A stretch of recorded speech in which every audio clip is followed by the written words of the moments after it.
Post cereals, honeycomb, sugar crisp alphabets, and marshmallow alphabets. Yo, I'm Michael B, and I'm gonna be your Saba guide for an incredible trip through the world of Sega. And this is my fully digitized kitchen, the kitchen of your Saba future. It contains the most up-to-date data processors, game processors, and food processors in the known and unknown universe. Because next to Sega video games, food is my favorite thing in the techno jungle. And of course, it's jam-packed with all of my favorite post cereal. You gotta keep up your Saba strength if you're gonna be playing those long video gaming sessions. So do not adjust your monitor. You see, we control the horizontal. We control the vertical. We can change the shape, color, texture, position of any and all the images on your screen. Now, in the next nanosecond or so, we'll be giving you a sneak peek at some never-before-seen Sega technology and games. We'll let you in on what's hot in video game play around the planet, and of course, share with you some super secret game tips that come straight up from the game developers themselves to help you play better, score higher, and live forever in new and popular Sega games like Tomcat Alley, GP Rider, Sonic Spinball for Game Gear, NFL 95, the new Echo the Dolphin game, Sonic and Knuckles, and much more.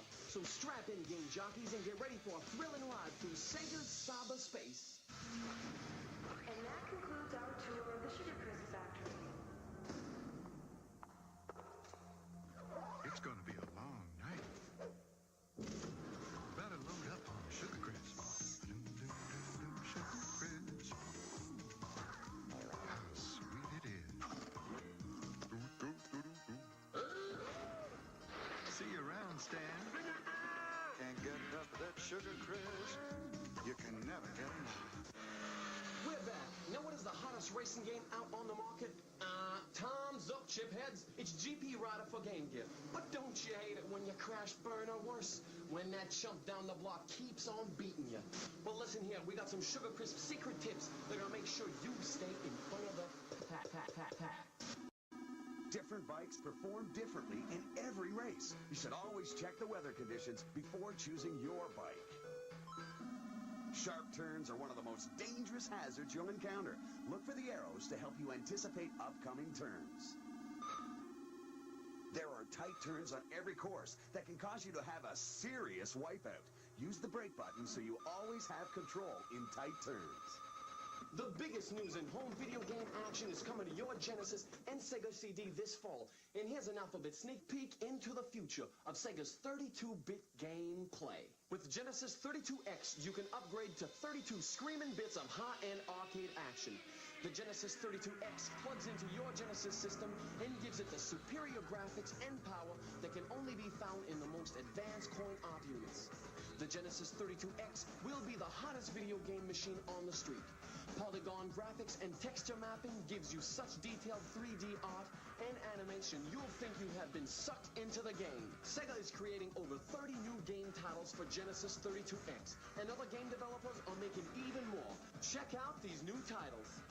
Star Wars Arcade, the legendary struggle in space continues with polygon graphics and 32 bits of interstellar action that'll blow you away. Virtua Racing Deluxe. Anybody who's been lucky enough to scream around the track on the arcade version of Virtua Racing will be right at home on 32X. Fahrenheit. This is the first video game about America's real-life heroes, firefighters. Red-hot realism blasts at you with super detailed true video action. So who are you going to trust to bring the real 32-bit arcade experience to your home? You got it, Sega.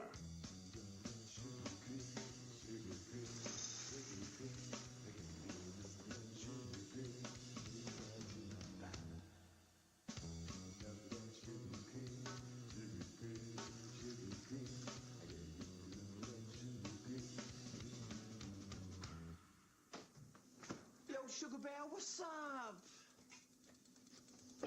Now, what new game is sure to give you a big bang for your buck? Well, it's a new character from Sega called Dynamite Heady. And here's some Sugar Crisp secret tips that'll show you how to play it. In Dynamite Heady, you have more than 15 heads to choose from, each from a secret weapon. Use Vacuum Head to suck up the bad guys and get them out of your way. Hammerhead will let you bash your way past enemies.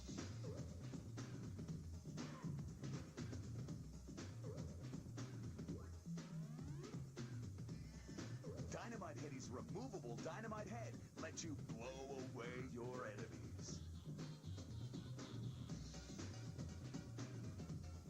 Man, it was some game. While I go get cleaned up, why don't you guys check out these cool Sugar Crisp tips on this new Sega CD game called Tomcat Alley.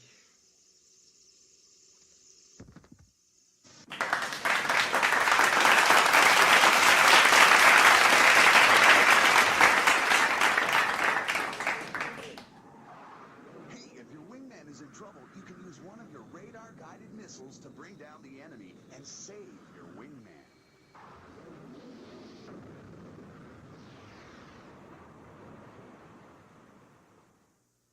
Thanks, Shadow 5. You are on a highly secret mission, and sometimes your orders may change, even in the midst of a mission. Always listen to your pilot and your wingman. They will sometimes give you special instructions. We're beginning our run on the primary objective. Roger, Shadow 5. We're switching to ground mode. Shadow 5, the bomber is yours. Yes, sir. You will receive specific bombing targets. Always bomb the exact area you are instructed to bomb, and only that area. Copy your visual. We'll draw off the fighter. Bomber is all yours, Shadow 5.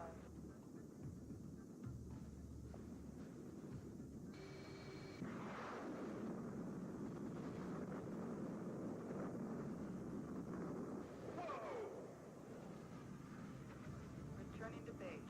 Good shooting, kid. Action. Michael.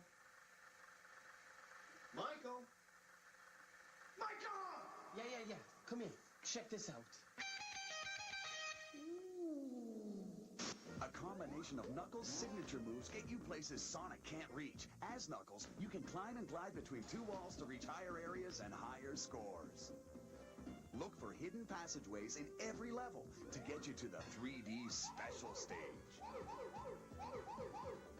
Now, who is the coolest brother in all of the universe? No, man. He ain't a plumber. Plumbers are nice if your pipes are clogged. Do you know what I'm saying? Now, let me ask you again. Who is the coolest brother in all of the solar system? Yeah, that's it. He's the cool blue dude with the mega attitude. Sonic the Hedgehog. And now, gang, here's the Sonic Spinball this fall. You know, Sonic Spinball has been one of the hottest games for Genesis in 1993. And it's coming like a torpedo. Straight for Game Gear. And here's some more secret tips that are going to show you and you how to kick some serious Robotnik butt. What am I doing? What? To get the first Chaos Emerald, hit the bumpers on the right and left of the slime container. It's in the first room. Then, head up to the boat and paddle right if you're on the left, or left if you're on the right to the slime container.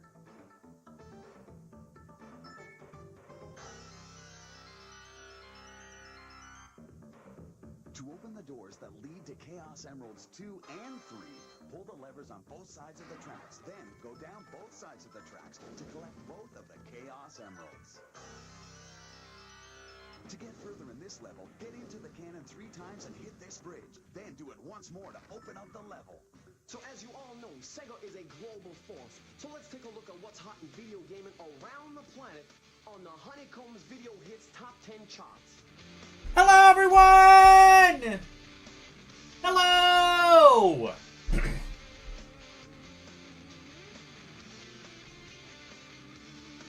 How is everybody doing tonight?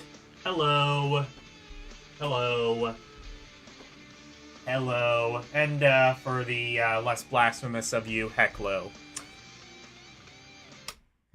Guys, are you taking in all those tips? You're going to do better at Sonic Spinball and some Game Gear games, I'm sure.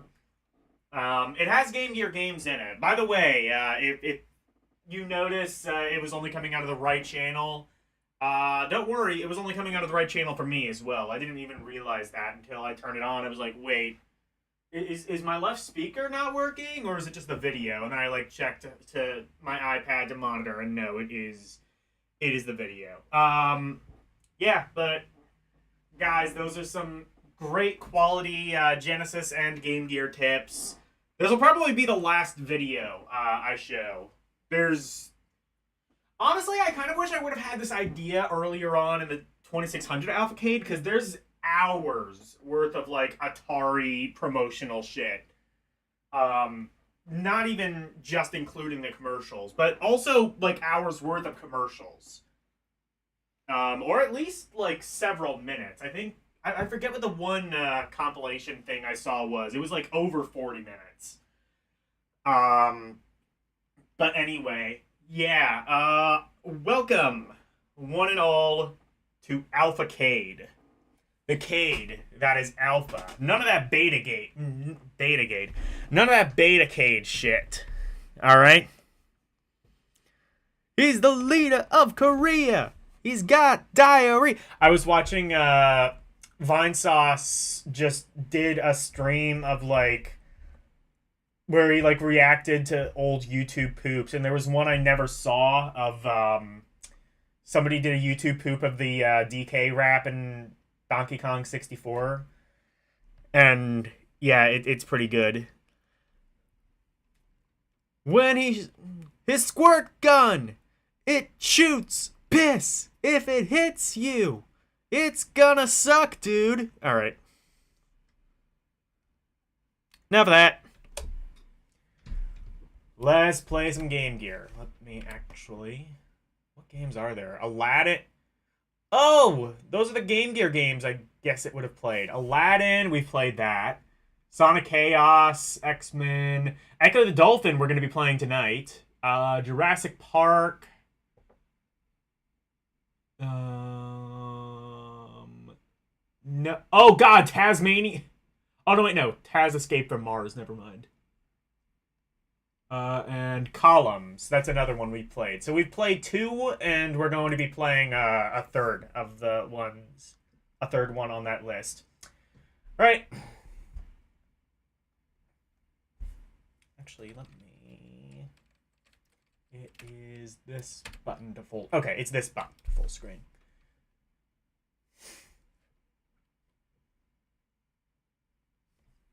Alright. Let's go. Let's start with Earthworm Jim. LCX actually played this one last week. And I got some interest, because, I mean, Earthworm Jim, pretty popular Genesis game. Oh, Eurocom? Oh, no. Eurocom. They exist. We wish they wouldn't, but they do. I'll turn it up slightly. Okay, this should... No, okay, this will be good, I think. That's just up 1 tick from where it was. Actually, let me check to make sure that's good. Okay, this should... Yeah, okay, this will be good, I think. Okay, I can get away with turning it up very slightly. This will be fine, I think. Alright.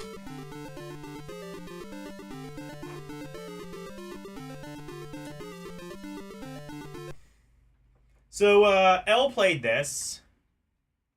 It is Earthworm Jim. Just like your grandma used to make. Actually, I'm gonna reset. And... Okay, get to my main screen so that I can have the timer. Eurojank Productions. Alright, timer starts. So one thing I learned from Elle playing this, if you press the button, that's your whip attack, and that's the stronger attack. If you hold it down, that's your gun. Now, fair warning, I'm not a huge fan of Earthworm Jim on the consoles. I've played it a couple of times. I think Nintendo might have requested it a while ago on Romparee. And I've played it on my own before, but... I think the thing that really shocks me...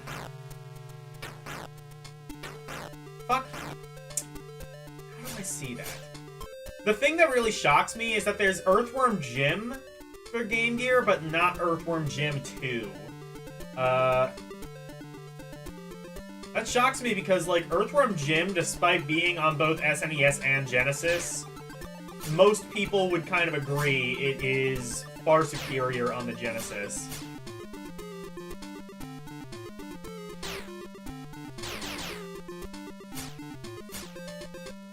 Aren't I supposed to do something with that cow?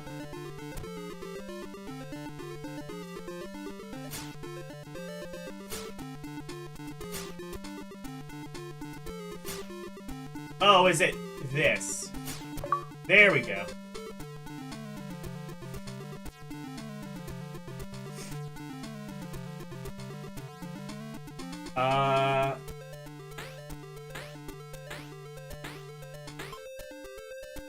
Yeah, that is a faith jump. And there's no, like, way to, like, hold the button. So Sonic... I complain about the faith jumps in Sonic on Game Gear. At least I can say with Sonic, you have the option to, like, crouch to move the camera down. You do not have that ability with this game. Which means that there's no way to even get around the faith jumps. Granted, there's no way to get around the faith jumps in some of the faith jumps in Sonic, because you can go up and down, you can't scroll left and right.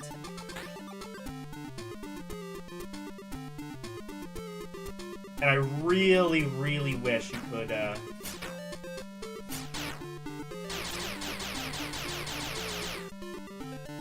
I really wish you could, go up and down, at very least.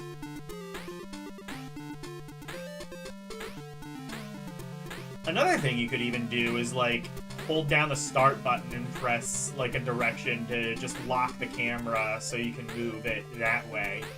I don't know if any games actually did that, but that's a way you could have gotten around it. That's just me thinking with 2025 hindsight, I guess, but still.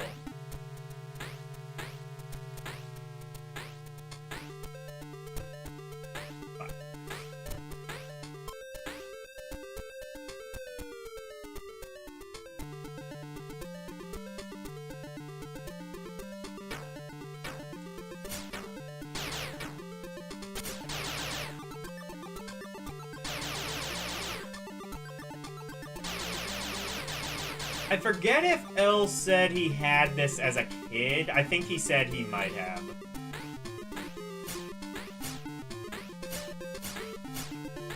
Hey, Karumi. Hold on, let me see what you said. Wacky and tough? What about Earthworm Jim? Yeah, I would say that. The American version is harder than the Japanese version because the Japanese had more continues. Oh, yeah, so it's another one of those that probably you beat via cheat code, like on the console version, or this? The furthest you've gotten on a robot. Okay, yeah. Also, thing to note is on the Game Gear, they actually do the 3D stages as well. I'm noting that because I probably won't get to it, but they do have that. And it works actually surprisingly well. I mean, Game Gear can do kind of like some basic super scalar stuff. Space Harrier, it was able to do that.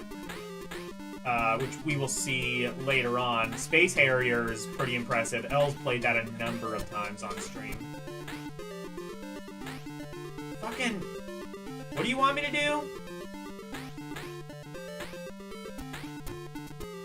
Oh, wait. Okay.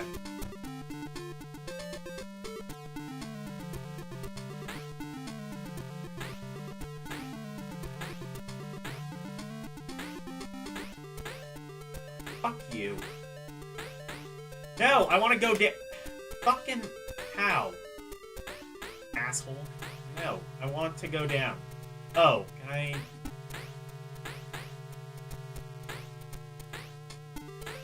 Cool fucking platforming. Cool fucking platforming. They did the ultimate in game testing.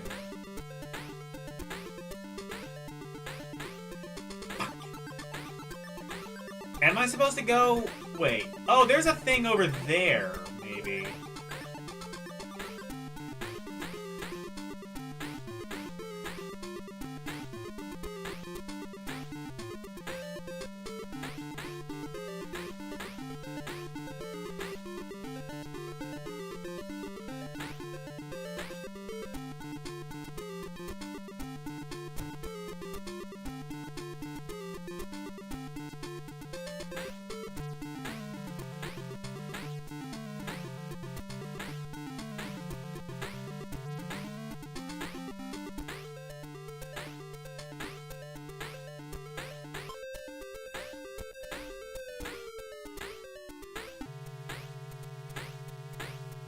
Earthworm Jim, yeah, I never really... You like...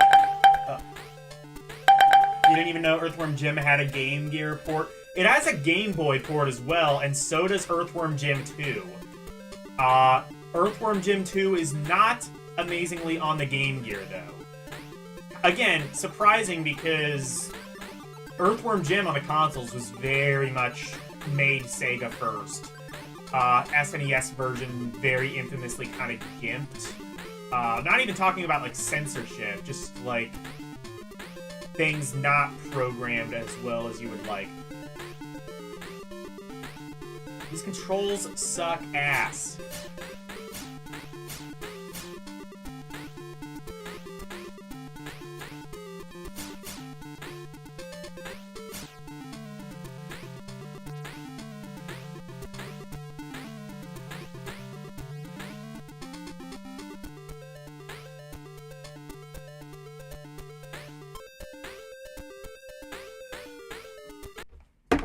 Well, that was fun.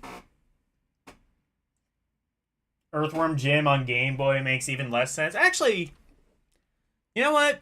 Just for shits and giggles. First of all, I'm gonna rank this. Controls suck, and it's not fun.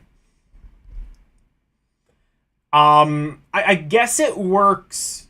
It's Earthworm Jim in spirit, so if you enjoy that, you're probably not going to enjoy the port, but you might enjoy it more than I.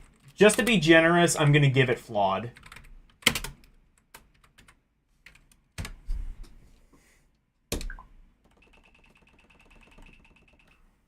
Just for shits and giggles, let's see how it is on Game Boy.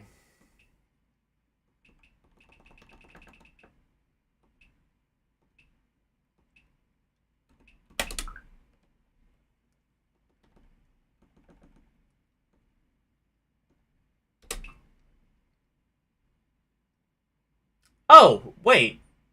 Okay, I'm wrong. I thought Earthworm Jim was on... Okay, so Earthworm Jim 2 didn't exist on any handheld. I was wrong.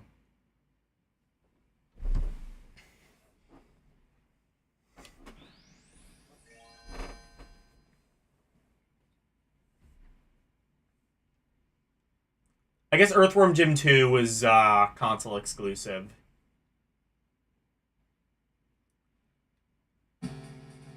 Is it wrong to say that my favorite Earthworm Jim is Earthworm Jim 64? Yes, it is.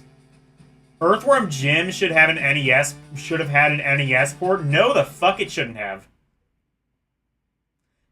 Yeah, I use Oh yeah, not seeing games. Shit. All right, I'll reset. Yeah, sorry about that. Yeah, I use the Super Game Boy for emulation, because there are, like, Super Game Boy enhanced games. Like, if I'm gonna play Donkey Kong 94, I'd rather play it on the Super Game Boy with, like, the extra voice samples.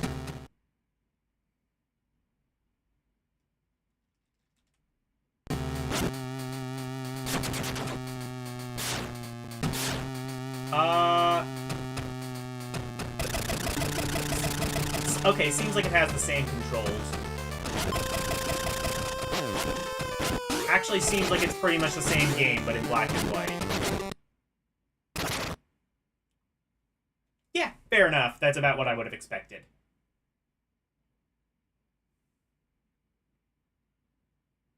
If Earthworm Jim had an NES port, it would have literally just been this. You're right. And it would have been like the Aladdin NES port. It was just like a scaled back version of the Game Boy port. Anyway, we'll play these out of order just so I can play the first Echo game first. But I will go back up and play the sequel. I'll play these slightly out of alphabetical order.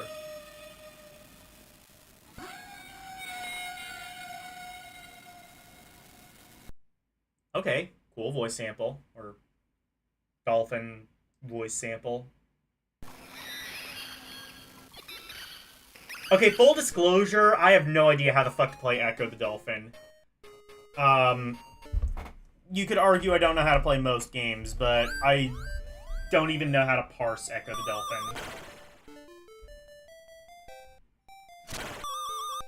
You never liked Echo the Dolphin? I could never figure out Echo the Dolphin. It's just a fucked up game for weirdos.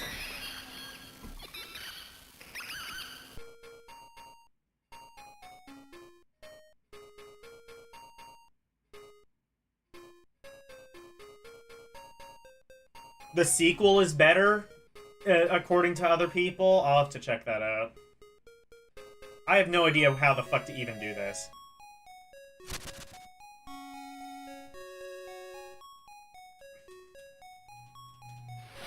I know I have to, like... Okay, so here's the thing about Echo the Dolphin. I don't even know how to start it, because you have to, like, jump out of the water at a very specific point. And I do not know what point to actually do that.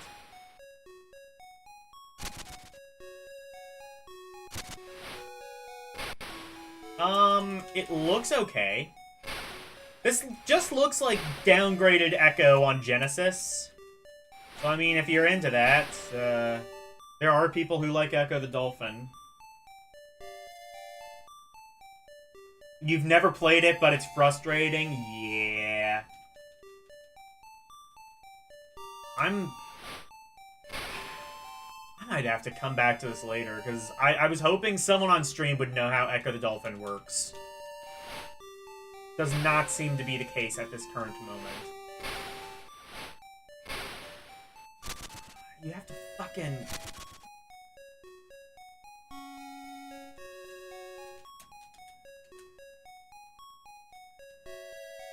Oh, can you, like... Wait, can you break that?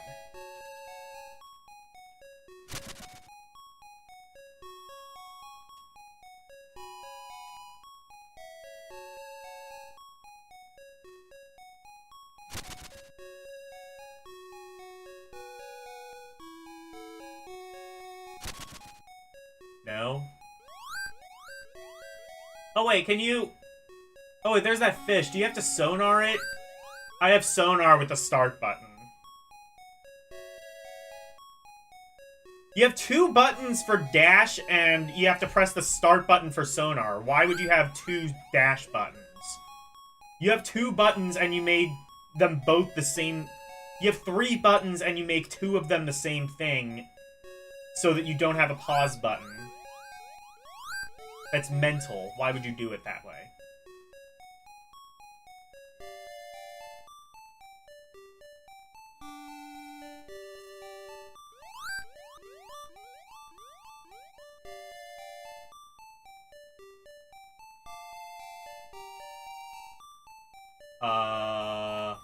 Yes?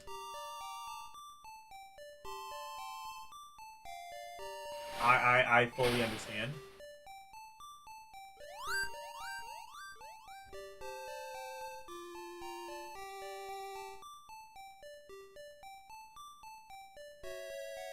Nope, Oz. What a selfish game. Yeah. Yeah, you have two buttons that do the same thing. And there's three buttons on a Game Gear controller. So... Because it's not like there's even a select. Like, if there was a select button and you mapped that, that would make sense, but... No, Game Gear gotta be extra like that, I guess.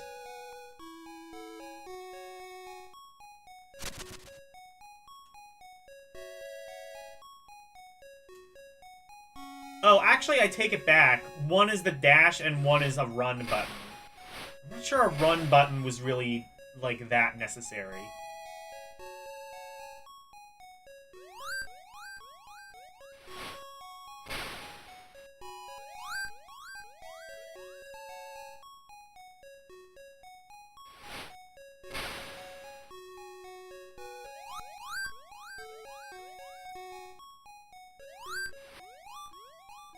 Oh, you have to hold the...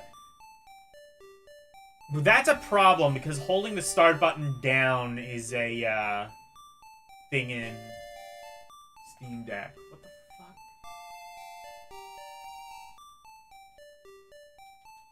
What does this screen do? I guess it just lets you see ahead, but... I'm gonna have to come back to Echo later.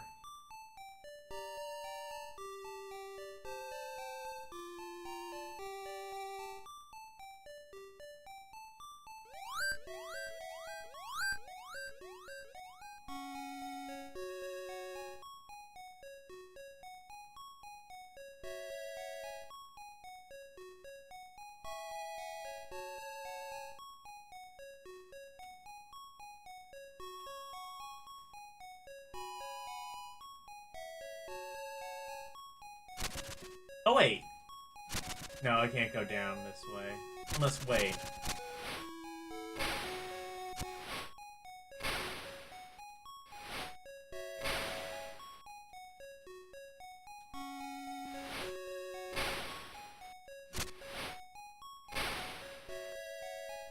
It's like you have to jump out at a very specific spot, I remember. But where you do that, I do not remember, and I hate Echo. I can't figure it out. I'm too stupid. Wait, is it there? On that island?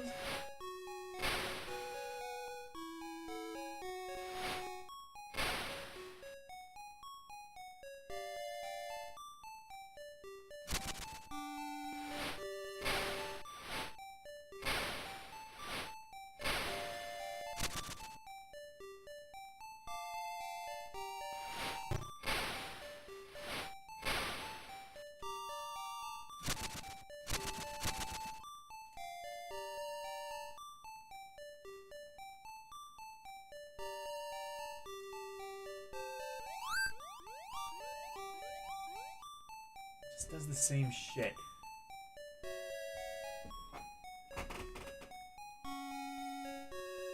Okay, I have like 14 more seconds on the timer. I'm just gonna put this on the comeback later category. Because I cannot... When LCX comes in chat, I wonder if L knows how this fucking game works.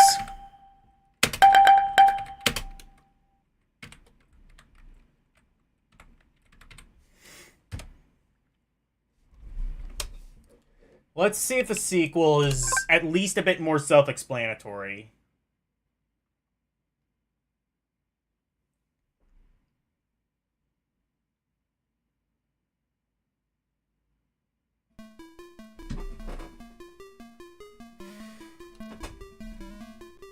Oh, shit.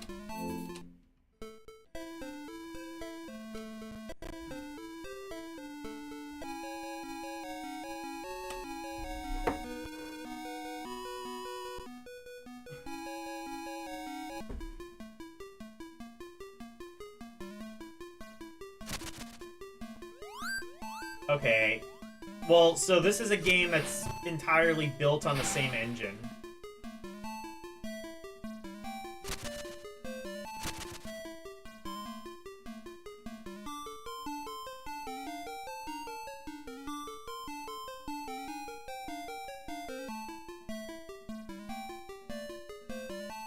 Well, this is at least a game I can parse so far.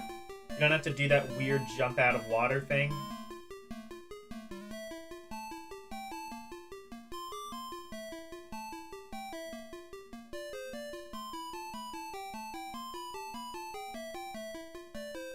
I don't think you have an attack, which is kind of a... Oh, wait. Maybe your sonar is the attack.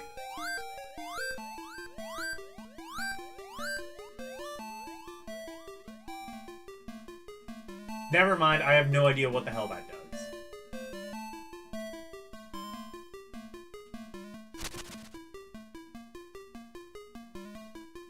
Don't you have like an air meter or something too?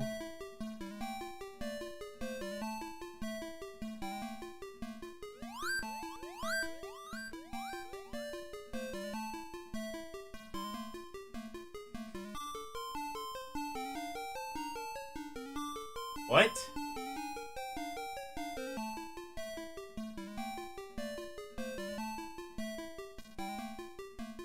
Oh, that's in Japanese. Shit, hold on. I'm gonna reset the timer and... because I'm pretty sure I'm playing the Japanese version of the game.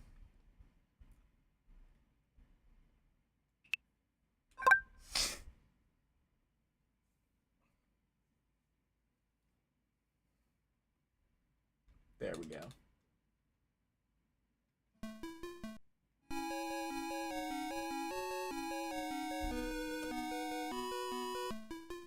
Alright, let's try this again.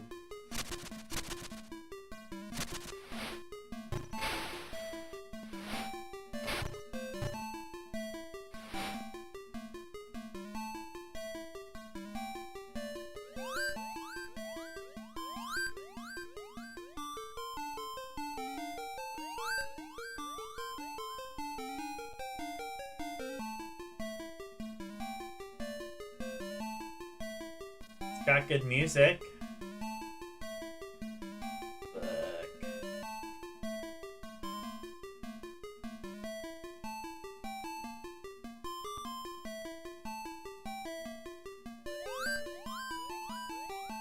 Oh, well, that's in English. Give me a fish. Okay. How would one do that?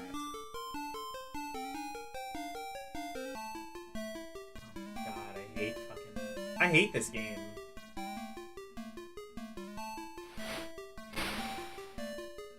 The one on Dreamcast looks a little bit interesting, I suppose, but...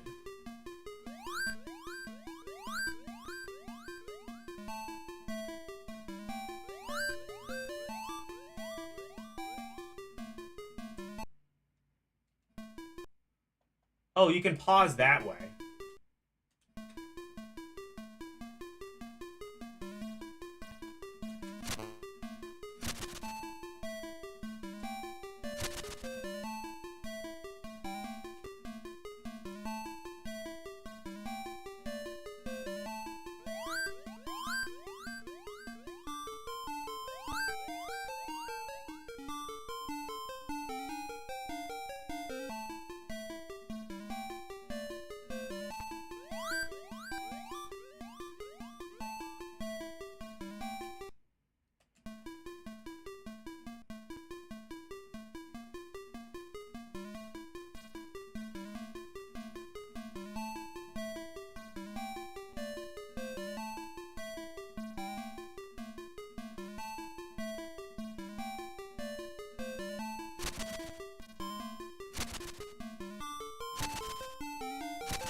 Can I, like, jump out of the water and just go on land and this game can just be Evo?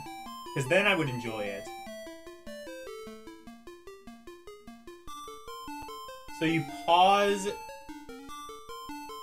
so to pause, you open the map and then you can pause? Yeah, so you open the... So to open the map, you have to press the start button. Or hold down the start button, go to the map, and then you can press either 1 or 2 to pause. That's A and B in normal game speak.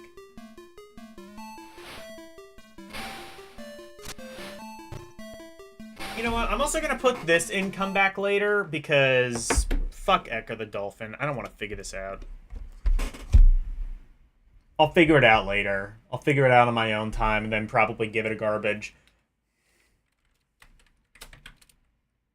Echo the Tides of Time.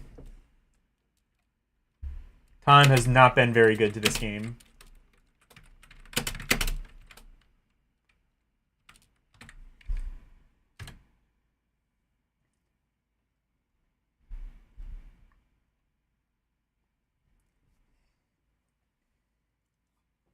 Alright, let's play Dear God Anything. You know what? On second thought, let's go back to Echo now. Ernie L's Golf. Fucking Ernie. Playing golf with your rubber duckies and shit. Oh, Codemasters? Oh. What was that one game I played? Drop Zone. That was a decent one by Codemasters. ARs.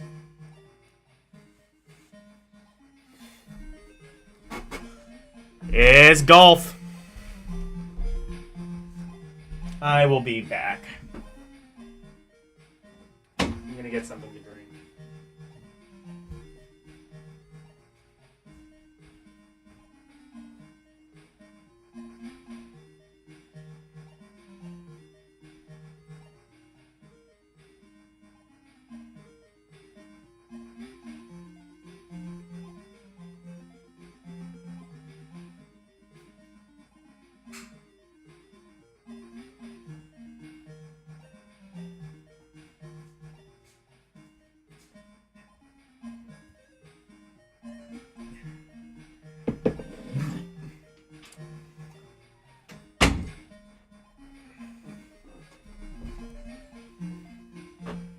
Alright.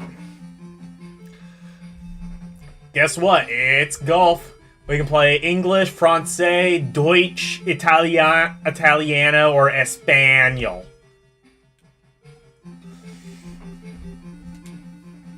New game.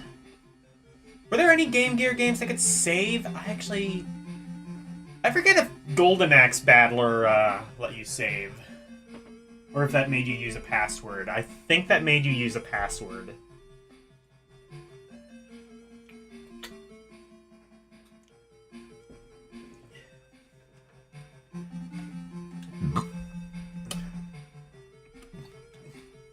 Alright, let's play.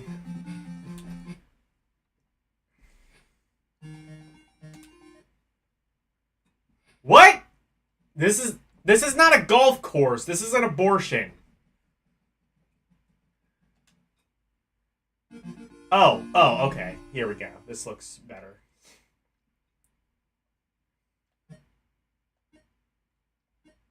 Okay, hang on. So...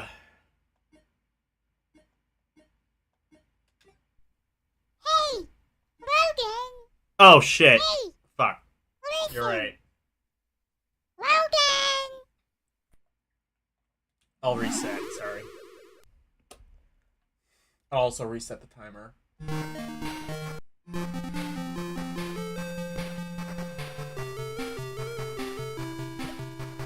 New game. Sega! Hey, Vinny. Sega board cars, exactly. Practice, stroke play. Stroke play. Let's do stroke play, I guess. One player. Four player! USA! I didn't know Game Gear games supported 4-player. I guess you had like a multi-link adapter for links. Okay. Is that an overhead shot of the golf club? It looks like is that an overhead, whatever. Wow, that was almost a Final Fantasy jingle.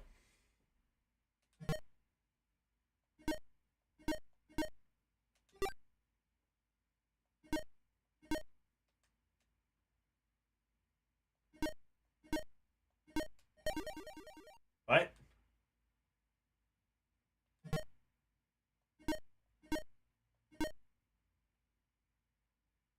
turn? No.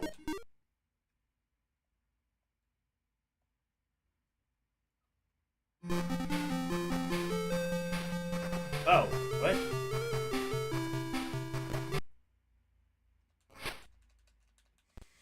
You can press start to quit out of the game. Wait, is this a demo? Or not a demo, a prototype?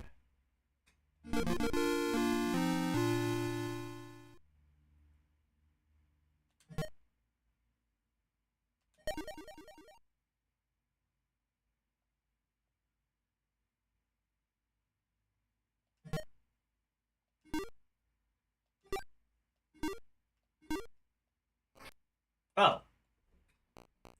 Oh, okay. Okay.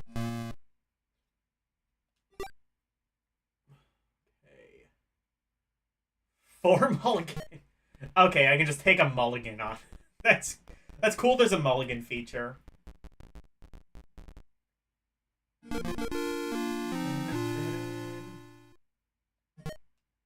Okay, so one or fuck, how is no? I guess one is like the main button.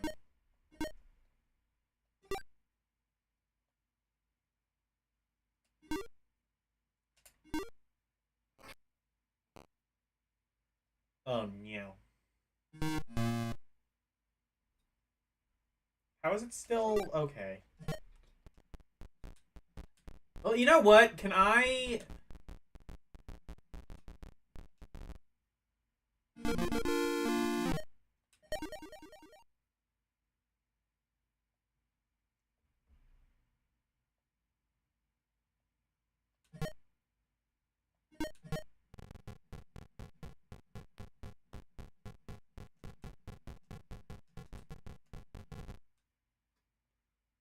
Okay.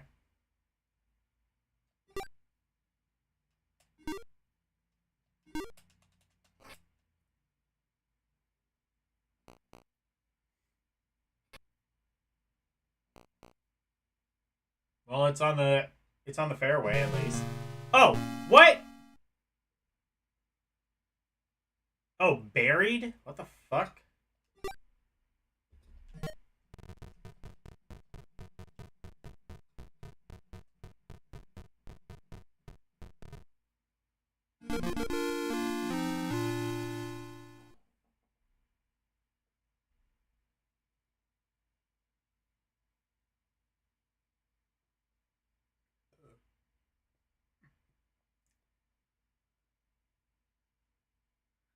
Yeah, Neo Turf Masters, this ain't.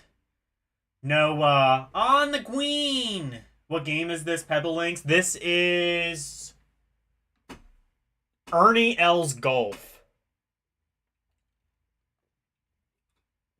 Ernie L's Golf for Game Gear. Is Ernie L's a real person? Probably, but fuck if I'll ever meet him. Oh, shit. Okay. Oh, so I have to... Fuck. I might just, like, way the fuck off the... Okay, never mind.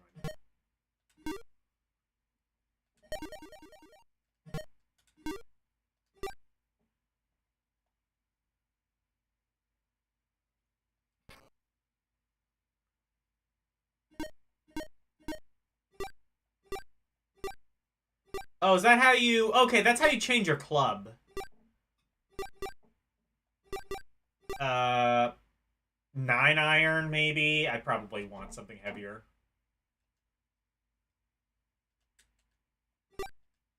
Can I not do that?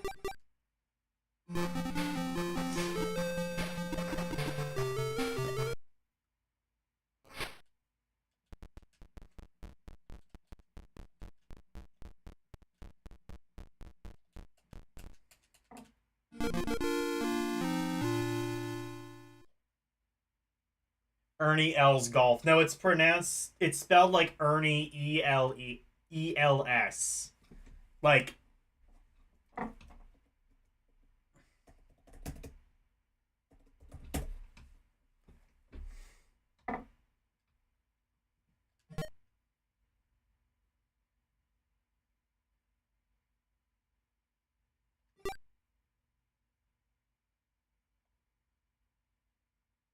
Where's the meter? Oh, wait.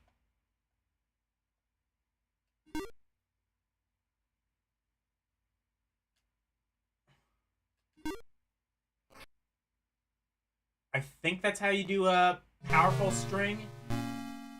Oh, well, it got bunked somehow. Okay.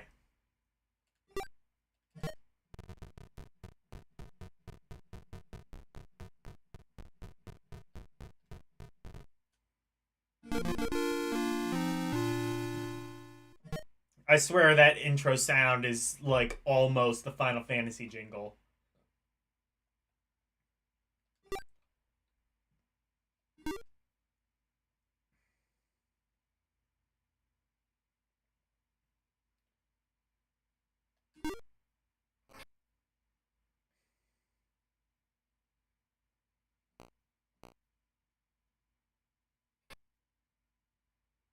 Okay, that's how you do it. That ain't working. That's the way you do it. Okay, so you have to... Oh, just as I was figuring the game out. Game looks fine for what it is. You just don't get why there are so many sports. Yeah, I mean, this is a totally playable golf game. This is a game for dads. This is a game for the dad who also has like pro bass fishing, or what other dad games are there? Fucking anything by Koei from around this time. So like, what is it? Kingsfield.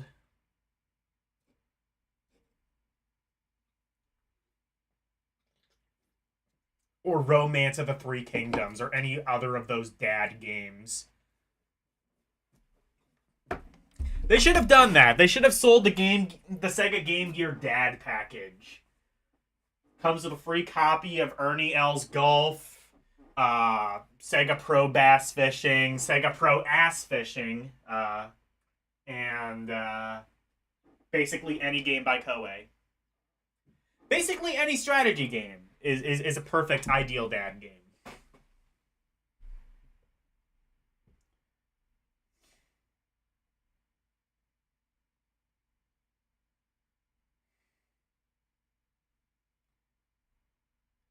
Your dad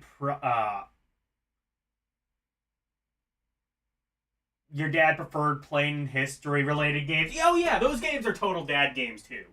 Basically any game that's like super boring and with like a lot of menus that makes you think, those are dad games. Actually, you know what was a total dad game? Myst. My dad, okay. My dad never played games. Except I know for a fact he had the Mac versions. My family were always Mac users. I grew up a Mac user. I had a Power Mac G4, I want to say. Ran like 10.2 Jaguar. And my parents were always, well, my dad especially was always a Mac user. My mom is a Mac user now too, but he had a Mac computer. And here's the thing that I think a lot of younger people don't really understand. Back then, between Mac and PC, Mac was like the better option for gaming. It wasn't really until like OS 10 when they kind of focused less on like optimizing the operating system and stuff like that for gaming. And as a result, like Halo, the first Halo was originally going to be a Mac exclusive. And then a series of events happened where it not only became a Microsoft exclusive, it became an exclusive. Well, actually, no. Halo eventually did even come to Mac, like years fucking later. Came to Mac like 2004, like after it had already been on the Xbox for a couple of years. But yeah, Mac used to be the gaming platform. Anyway, I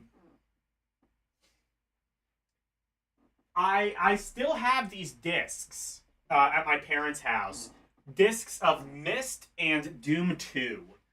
Because everybody had Myst and everybody had Doom 2. Even my dad, who didn't play games, had Myst and Doom. That's how popular those things were. Also, apparently, Prince of Persia. I've never seen a copy of Prince of Persia at my parents' house, because probably they got rid of it long before I was born. But I've heard from my brother that my dad had a copy of Prince of Persia, like OG Prince of Persia for old school Mac, presumably. I don't know if my dad ever had a PC that wasn't work issued. And eventually, like, they issued him a work PC, and he was just like, Mac is more compatible with the shit I do, so he eventually was just able to get a MacBook Pro through his job. And it works for him. I've used both Mac and PC, and there are positives and negatives to both. That is my personal opinion. I don't really have any sort of blind allegiance towards either Mac or PC. I do prefer iPhones, but like as far as Mac and PC go, the actual computer operating systems, there's pros and cons to both. Mac just generally runs better than most PCs, but you can't do as much with it, and it also kind of, especially Mac OS now, it kind of babies you.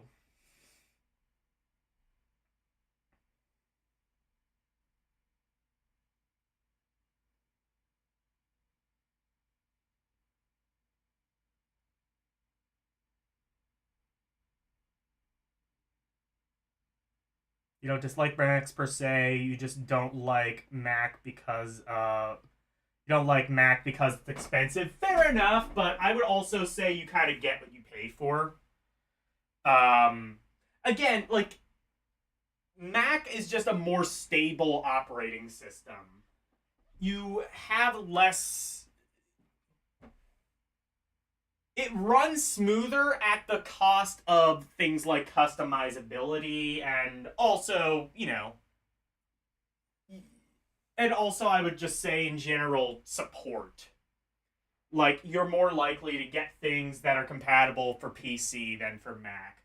Then again, Karumi's a Mac user and he's able to run OBS. That's like pretty much the only thing I really need to have. I don't know. I got a PC because I got a PC initially because Apple removed like all of their ports except for USB-C, and I basically bought a PC out of protest. But then they added all those ports back, and I'm just like, well, shit, should I buy a Mac? Probably not, though. I'm probably just gonna pay someone to build me a PC. Just because, like, now I have PC and everything I have is compatible with it, so I just don't want to switch. Anyway, speaking of which, Ernie L's Golf. Meh. It's fine if you like golf. It's a totally functional golf game. No real frills.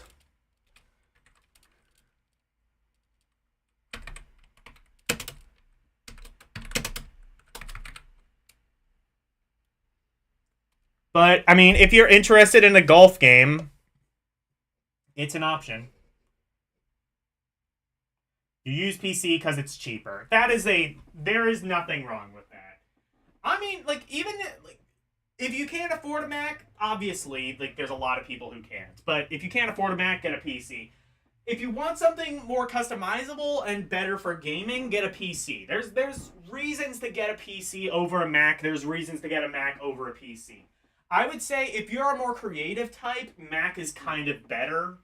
Because, like, Apple's suite of software, like, like Logic and Final Cut and things like that, are kind of like the gold standard for editing and, like, music creation. If you're in, like, the professional field. If you're a creator, or I was going to say for schools, but I think Google's kind of taken over that market just by virtue of undercutting them massively on price.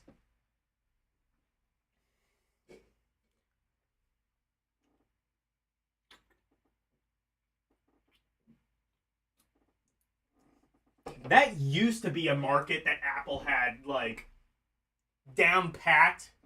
Like, even when they were floundering, like, in the 90s when Apple was, like, basically, like, circling the drain, even then they had, like, the market cornered on education. Because they'd already, like, made all of these deals back during, like, the Apple II days when Steve Jobs was still in charge. And it's a market they had cornered up until very recently when the Chromebooks kind of started taking that market.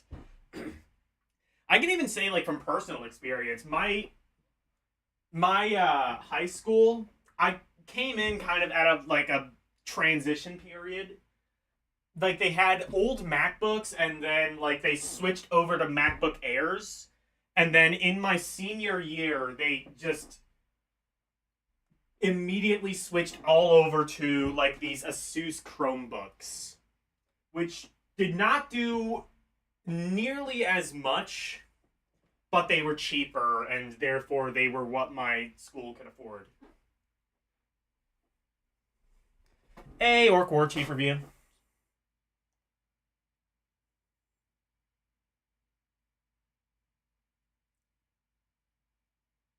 What? I'm going to laugh at what ended up on the Switch for new releases today. Fucking, what is it?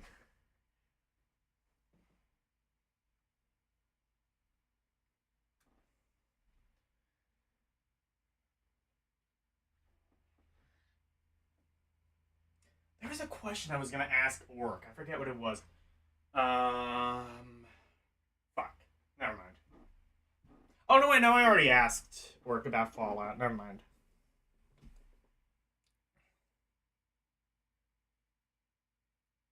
I have no mouth, but I must scream. I've heard of that game. I need to play that one. My friend has that on GOG. I need to download that. Anyway, Eternal Legend. What the fuck is this? Role-playing game? Okay. Oh, Japanese role-playing game. My favorite. I have no mouth, but I must scream. That's a PC game that's existed for a while. Switch is only now getting it, though. That's funny. Actually, real quick, let me look if there is a English version of this.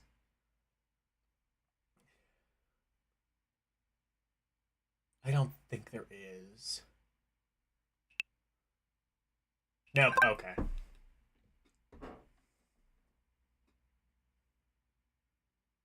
Sick game? Okay, Vinny knows what this is. It's based off a horror book? Okay.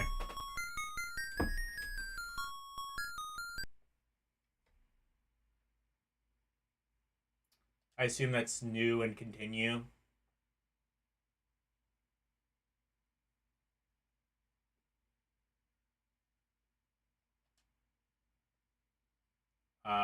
Continue.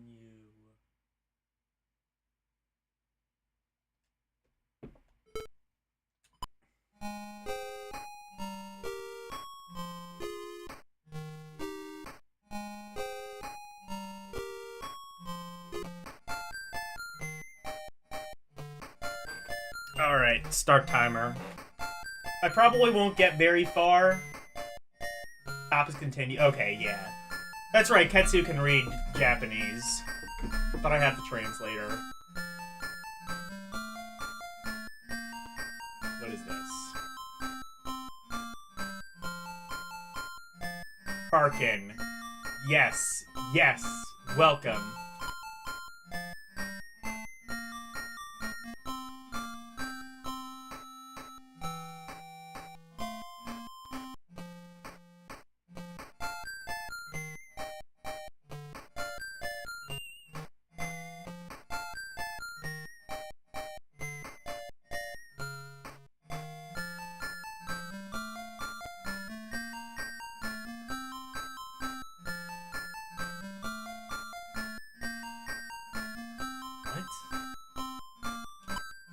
I don't know if this is translating it properly.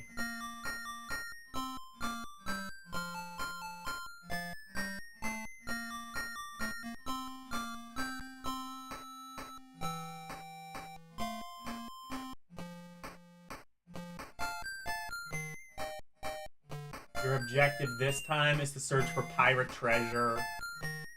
I have toothpick and won't be... Okay, that is definitely translated wrong. And won't be back for a while. So you'd better do... search by yourself.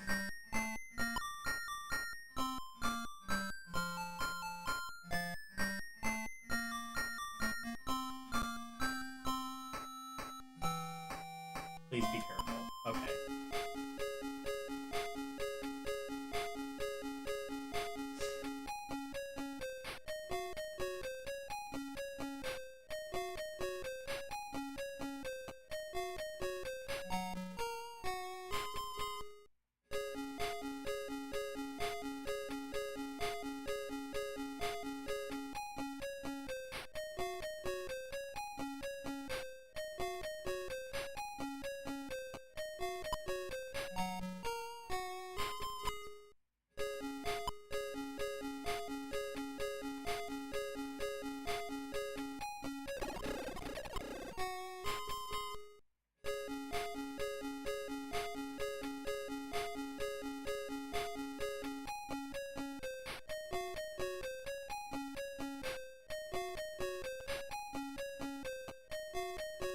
Those are not stairs? Okay. Oh, I see, yeah. Yeah, I see that. That is a wall.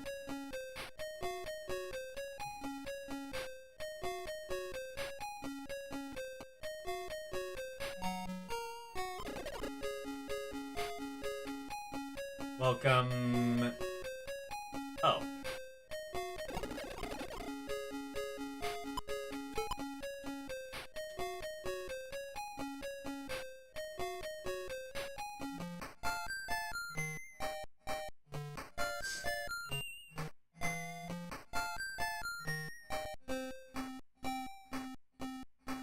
Okay. Seems like Final Fantasy. It didn't really, like... It doesn't seem particularly clear what I'm supposed to do. Actually, let me go back to the town, because maybe it'll give me an objective there.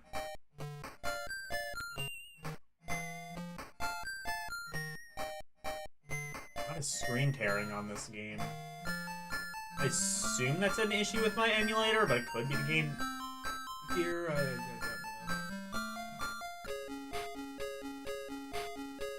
Oh, glad I did this. I probably need to buy shit.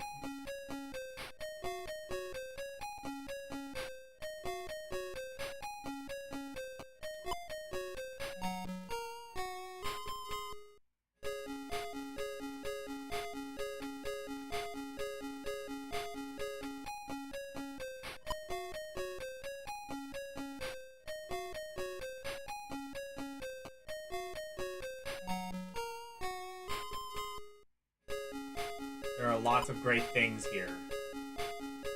How much do I have? I have 200 gold or yen or whatever. And I can only... Oh, I can afford... What is this? Oh, that is... That is... really useful. Dagger? Do I have a dagger?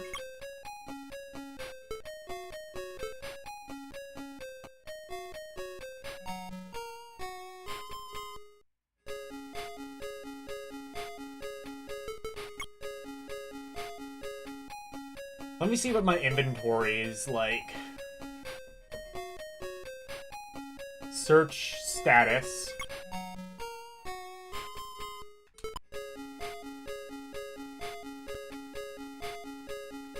I have... Oh, that's a javelin. Okay. So I do want to get a dagger.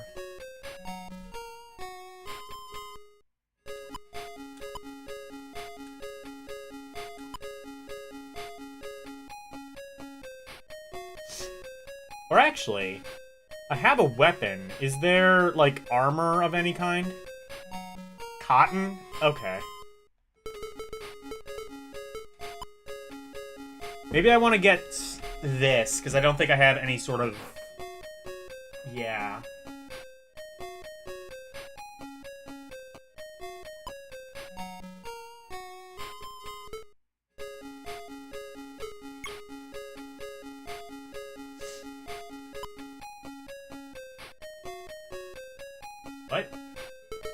No, I want this.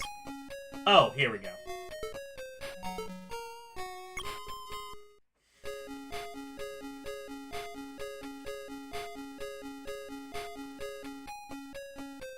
Did I buy that?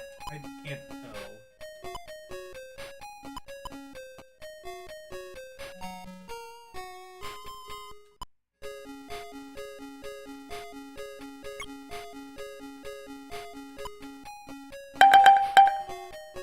I'm gonna keep this going a bit longer.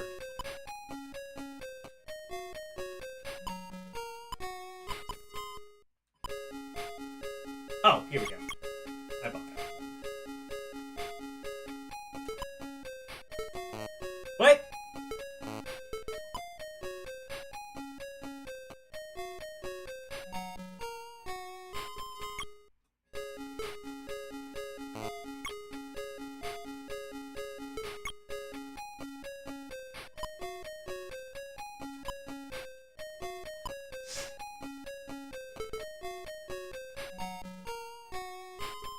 Oh, there.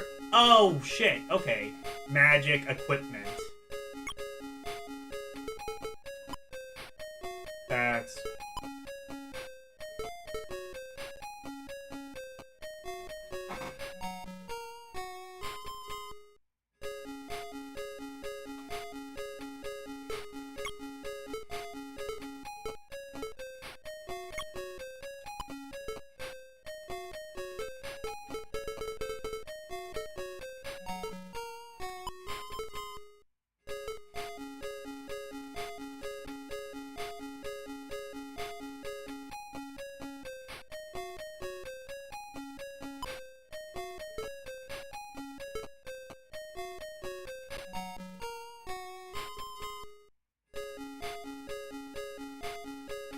Oh, there's armor.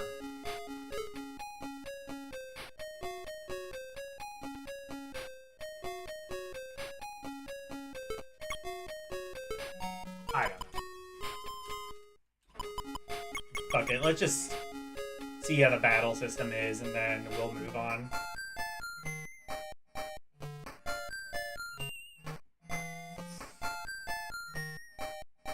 Yeah, the second option was status. I assumed status would tell me what I had.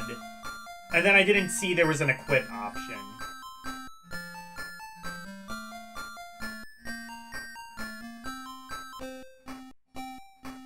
I have a javelin, so that can at least get me through a battle, I think. Okay, battle system looks very old school Final Fantasy.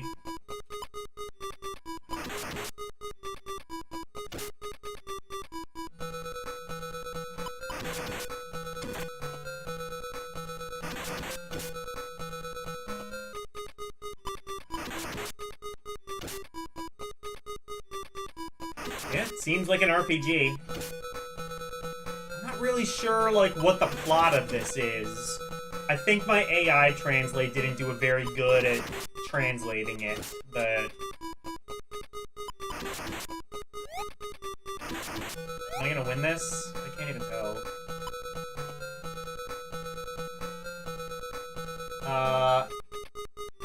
17, is that my HP? I assume that is. And I have no MP.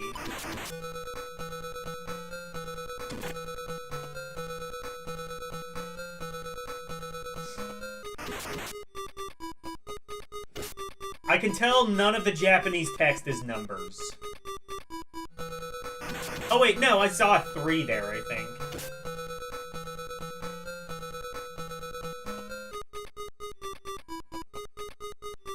I guess I did 3 damage. He did, like, considerably more damage, though. I'm down to 8 HP. I don't think I'm gonna be winning this.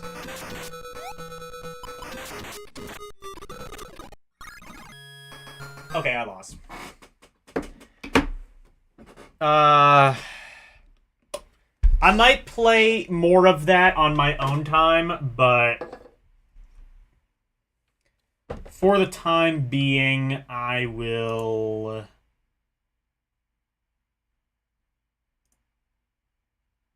put it in the fun category. So, Eternal Legend.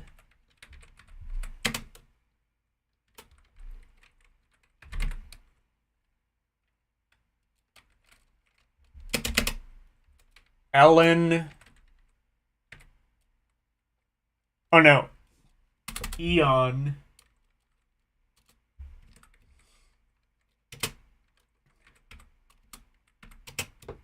Eon. No Denzetsu. Okay. Actually, I guess you capitalize the no. That's what my thing's doing anyway.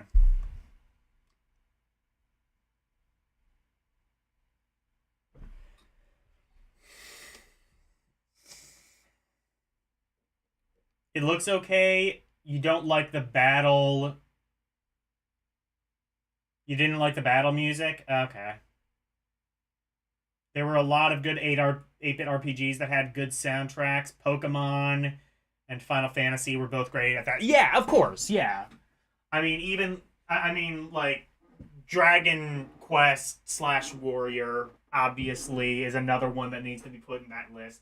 I mean, if we're talking about 8-bit RPGs, we can't, especially like JRPGs, Japanese exclusive RPGs even. We of course can't leave out Lagrange Point. That is because it used like a very specific VRC6 chip, which gave it massively expanded audio. That one sounds real good.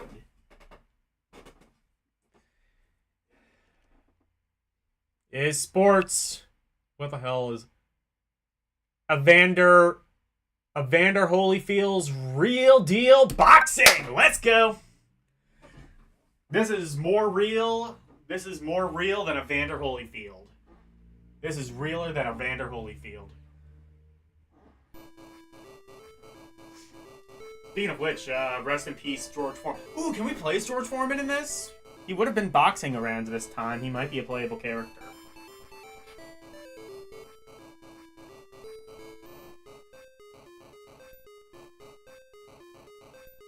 Exhibition. Tourney!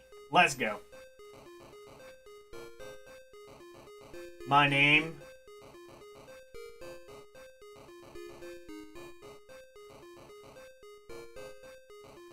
What? Oh.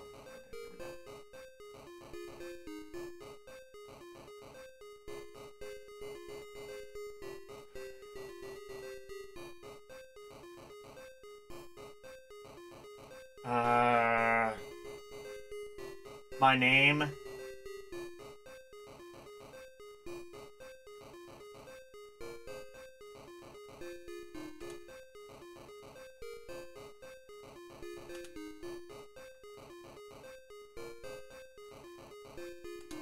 My name is Tyke. Tyke Myson.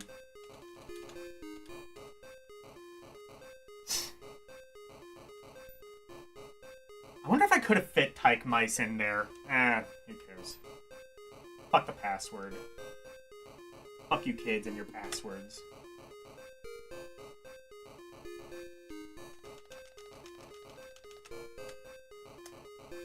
Oh, do I need a password to... okay, I might need a password to do tournament. Let's do exhibition then.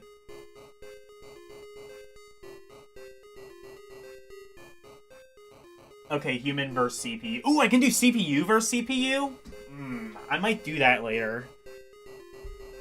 Actually, let me start the timer. Oh, oops.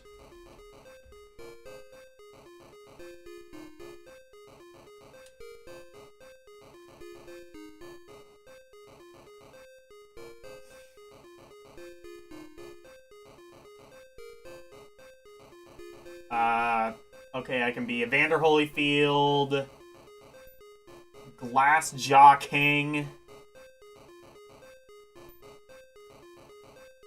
Are these real people? I only recognize... Look, I don't know shit. Okay, I don't know shit about boxing, but... Oh, Hurricane!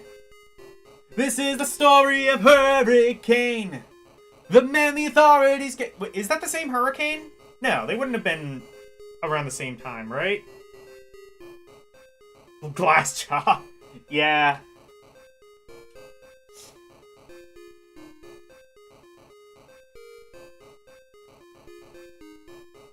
This is the story of Hurricane, the man the authorities came to blame. I don't think that's the same Hurricane.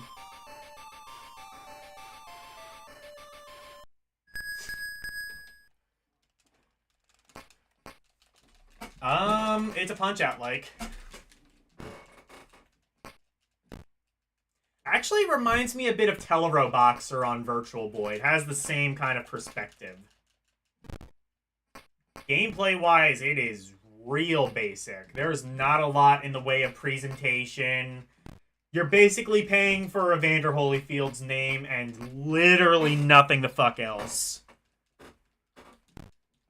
There's no music. Well, there's menu music, I guess. But there's no in-game music. Oh, there are sound. 1, 2, 3, Fuck. 4, 5, 6. Fuck!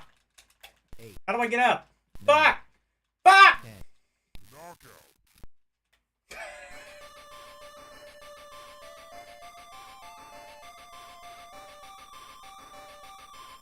Oh, Hurricane Carter.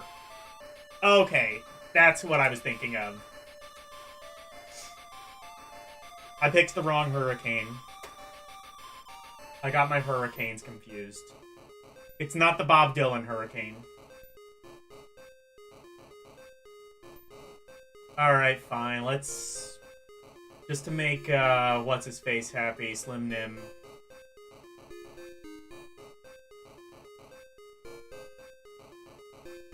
I think Evander Holyfield is, like, the only real person. Because I've never heard of any of these other people.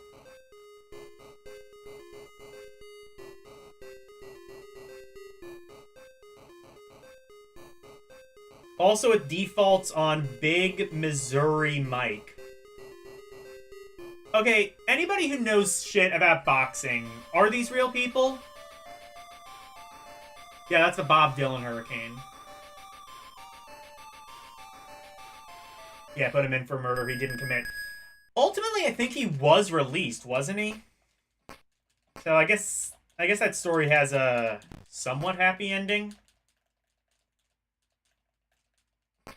I don't know if they actually released him. I mean, they shouldn't have incarcerated him in the first place. He didn't do shit, but they made a movie off of him too, I think. I gotta watch that. Look, I'm a Bob Dylan fan. I will use any excuse to talk nerdy about music. They are all parodies of boxers' names. Oh, so that was probably a parody of that. Yeah. Just like my name, Tyke Myson.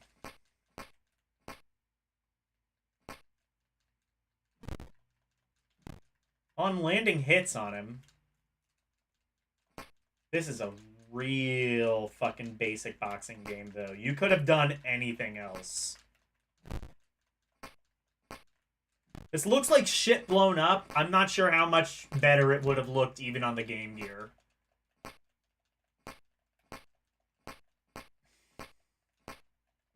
This looks like a fucking ultrasound.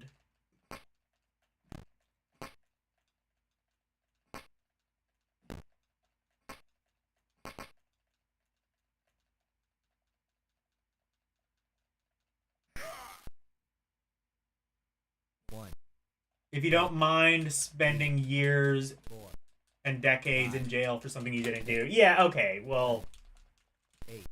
They shouldn't have incarcerated him in the first place, but I think they eventually did release him, didn't they?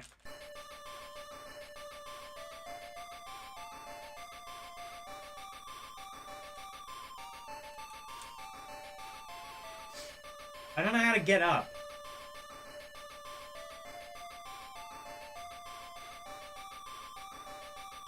Atari boxing. Yeah, I think I ranked that one. I might have ranked that either like fun or very fun when I ranked 2600 games.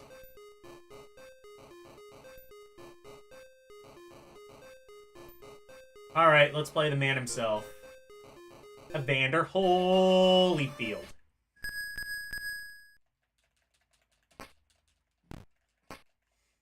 This is the story of Holyfield. The man that... never wanted to yield.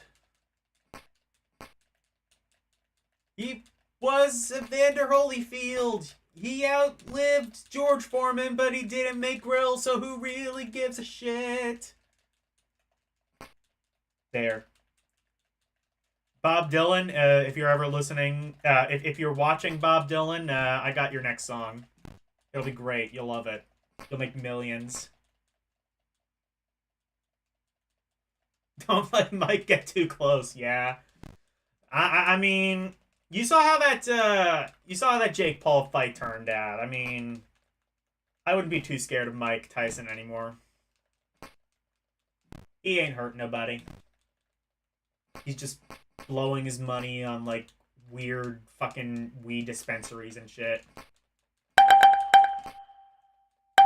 Make sure you keep your ear intact. Yeah.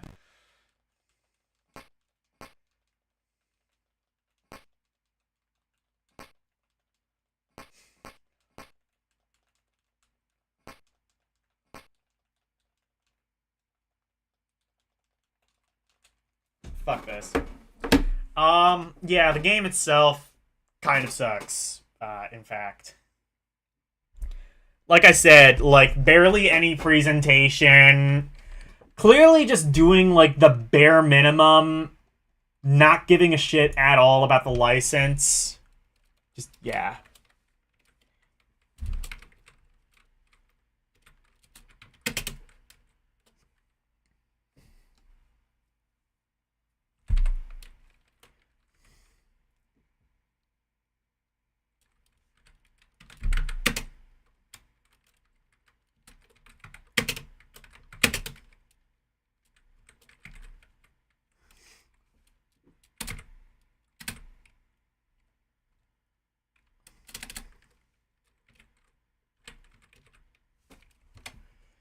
I'm Boxy. I don't do drugs. No. Fucking Dizzy. Exciting Dizzy. Wait. Exciting Dizzy collection. Fuck off. Fuck Dizzy. Fuck Disney and fuck Codemasters. You're absolute bullshit. The excellent Dizzy collection.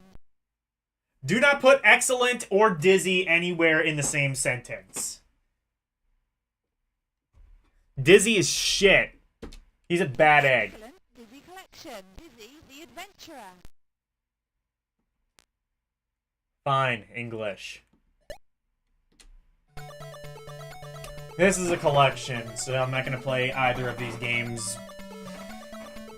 There are people who like the Dizzy games. Those people are British. As for Americans, we are too stupid to comprehend Dizzy, and also we don't have patience for this shit.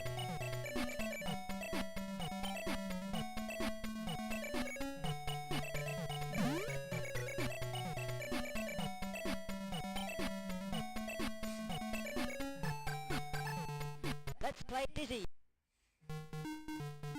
I mean, this is a decent port of a game that was already ported to a bunch of other things.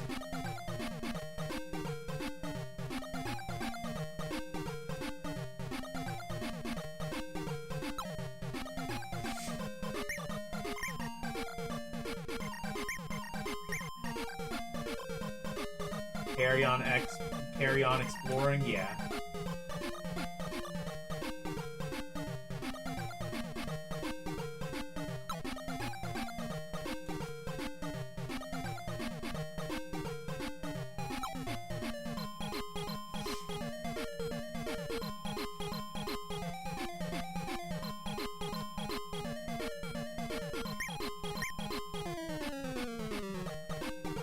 Okay, a match, a pile of straw. Oh, am I supposed to do...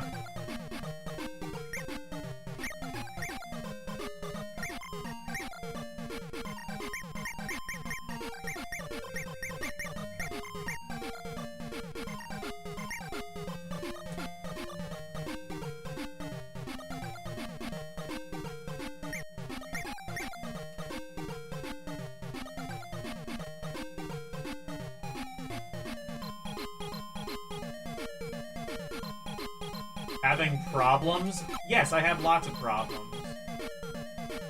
Well, I'm not sure what to do.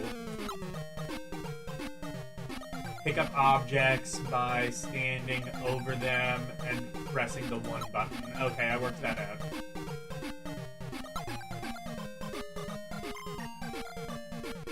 Well, this does give you, like, some tutorial. I'm not sure if the NES game really did that.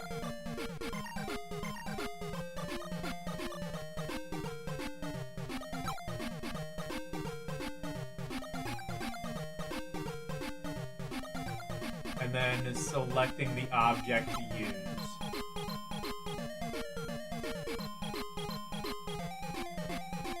Destroy and match to burn down that door. Okay, that's what I thought it was.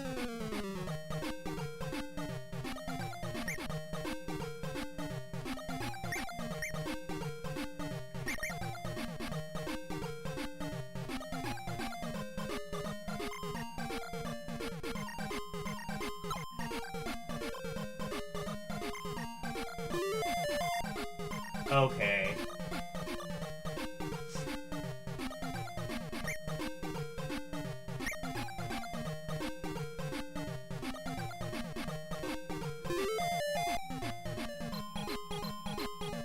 What?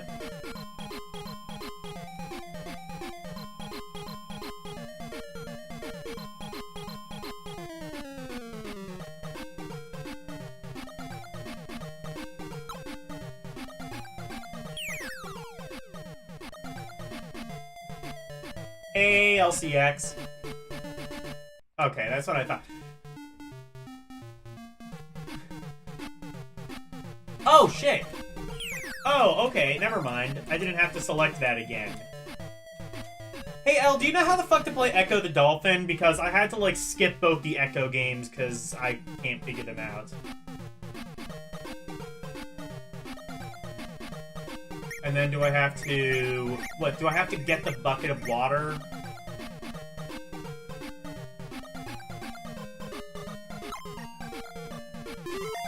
Oh, okay.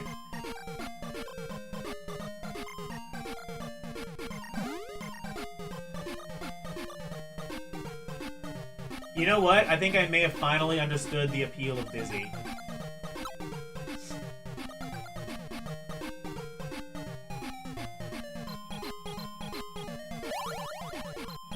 I know Eugene enjoys the Dizzy games. So you have to be British or Eugene in order to enjoy Dizzy, is the rule.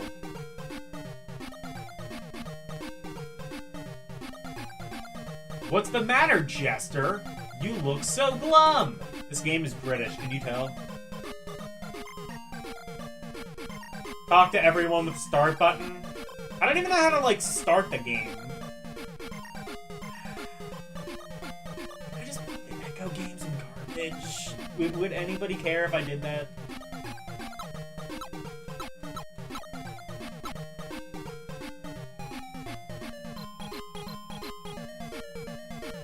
My life is a muddle. Okay. Okay, also a clown and a jester are not necessarily the same thing. Clowns juggle.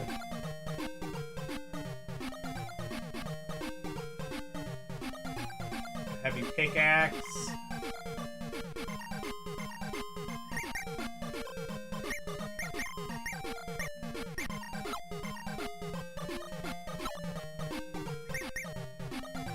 Can I use that pickaxe on, what's this?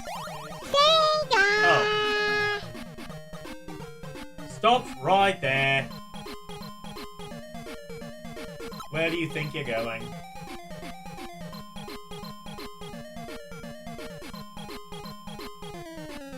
Try to swim super fast and jump out of the water. I literally tried that multiple times and it didn't work.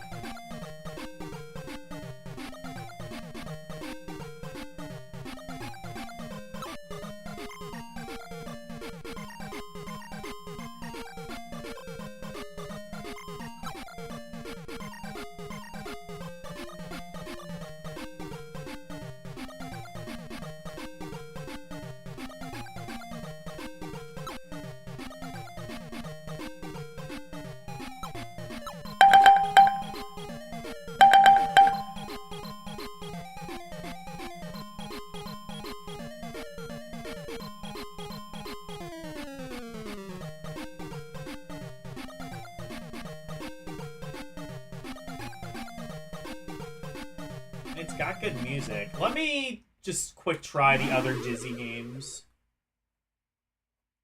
You need to talk to everyone first, literally by pressing the start button. Okay. Go Dizzy Go or Panic Dizzy. Go, Dizzy, go. Can you tell this game is British? There are some subtle hints. Oh. This is not Dizzy. What? This is... What is this? Crystal... Is this Boulder Dash?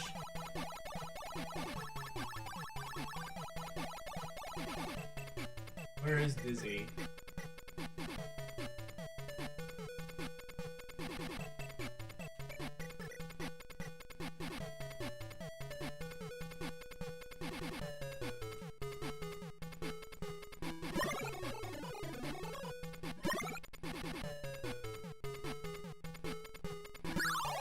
Oh, I see. So it's Pac-Man for, like... It sends an echo. Yeah, I know that. I worked that out. I know, like, the controls. I just don't... Okay, so you have to talk to everyone and then you can jump out of the water.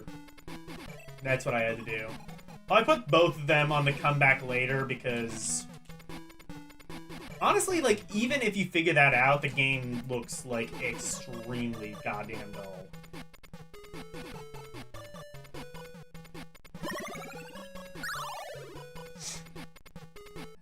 This is, like, shitty Pac-Man.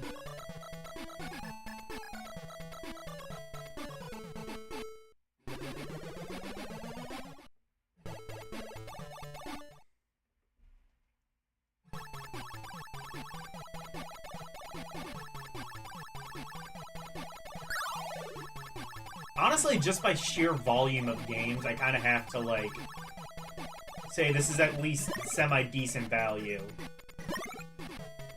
It's got, like, 3 games, and... Honestly... Maybe, like, one of the best versions of Dizzy, if I have to say so.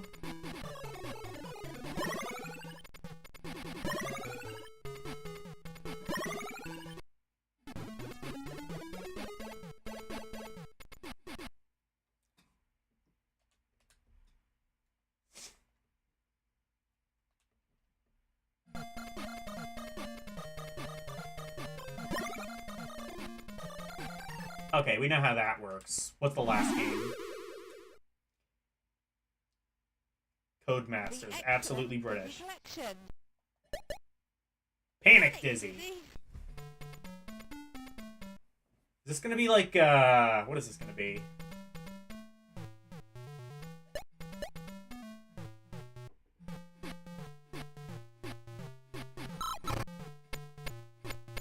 Puzzle?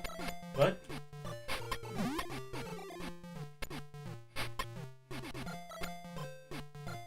Y'all want me to do what now?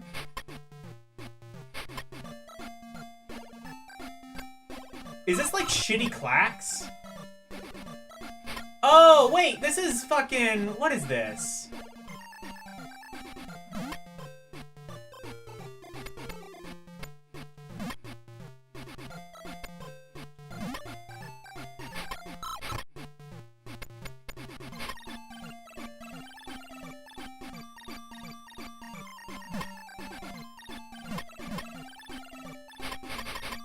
Oh, I thought this was like a magical drop, but I don't think it is.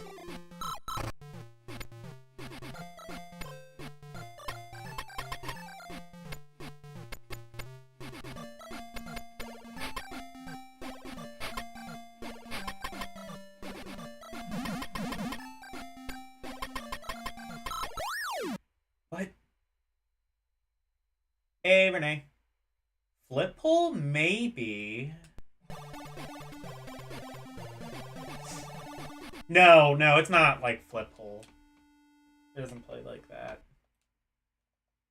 Well, the third game I can't figure out, but I can say the first game is Dizzy. And then the second game is Shitty Pac-Man. It's fun. I would say at least to the first game, you get a pretty decent adventure game.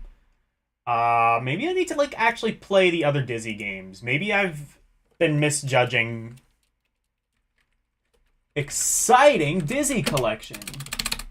Wait.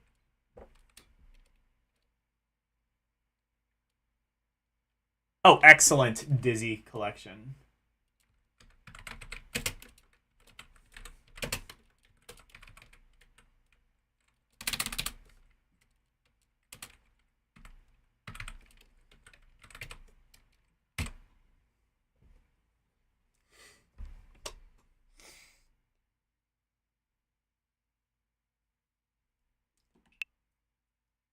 F-15!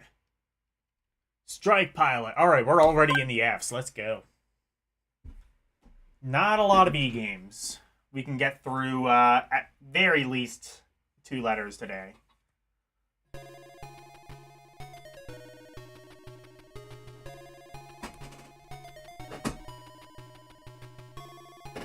This is gonna be big brain game.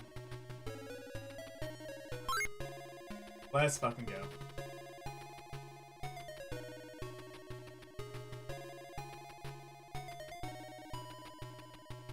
Airman, pilot, ace. Let's try airman first. Mission accepted. Mission accepted. There were a lot of games that kind of tried to do, like, voice samples on Game Gear.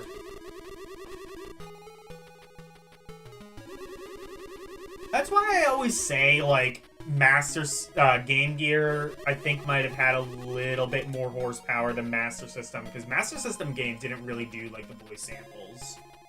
There were a couple of Game Gear exclusives that did. Mission accepted.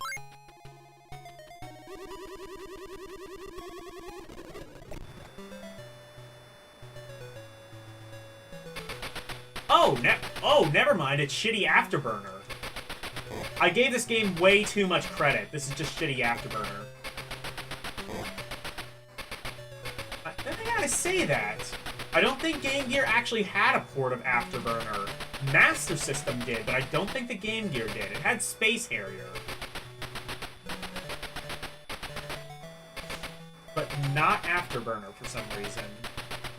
Honestly, I'm a little surprised they didn't do that. Afterburner probably would have been a good technical showcase for the Game Gear. Even if it was shit, it was probably better than the Game Boy could do.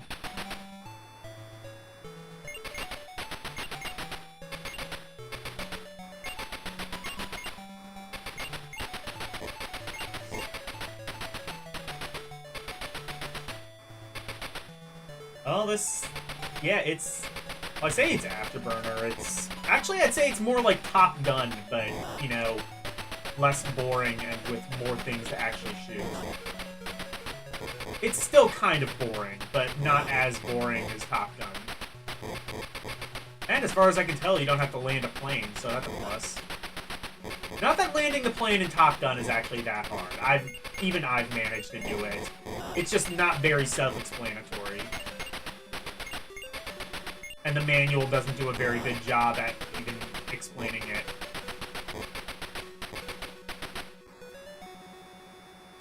Nope, I can't move.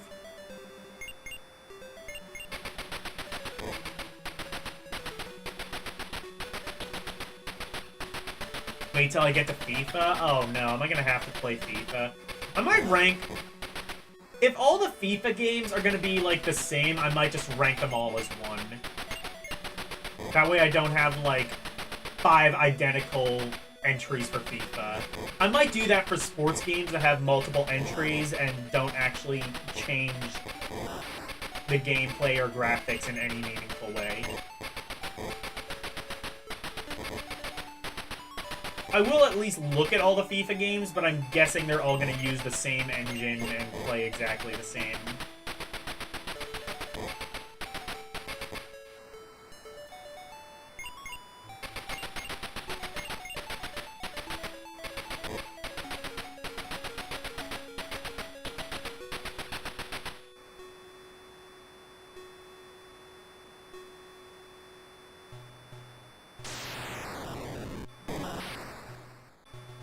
Oh, I've run out of bullets. Oh, no.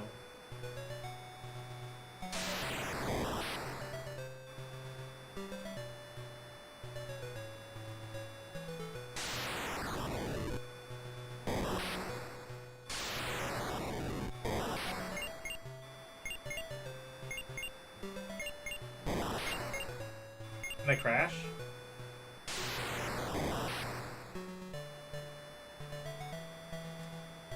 No.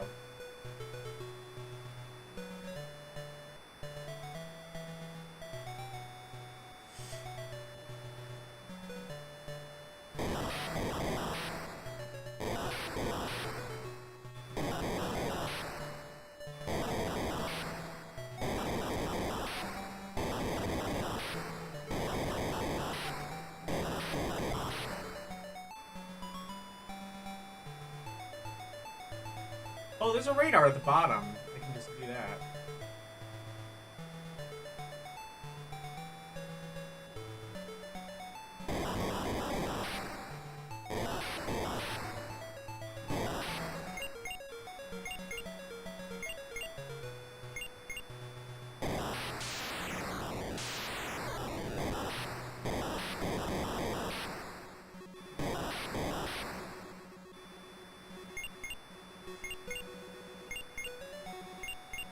Do I ever get a refill of guns? Maybe not. Like Madden or NHL? Yeah, same. I'm assuming FIFA's gonna be kind of similar.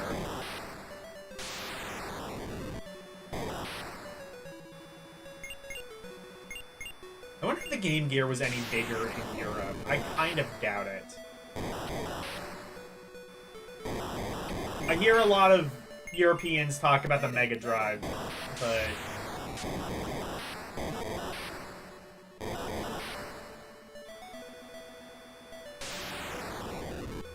remember how I was talking about dad games? This is a dad game. This is a dad game that the son might be able to enjoy, more so than Ernie L's Golf or any fishing game, but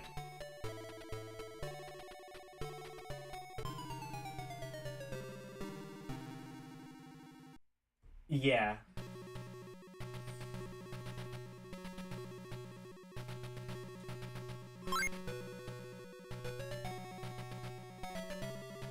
Mission accepted. Got good music.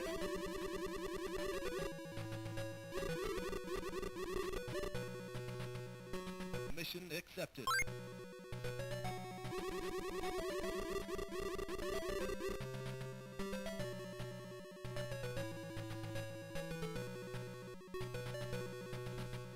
Eagle 1, clear for takeoff. Got good music, got good voice samples. I would say this is a pretty decent game, all things considered.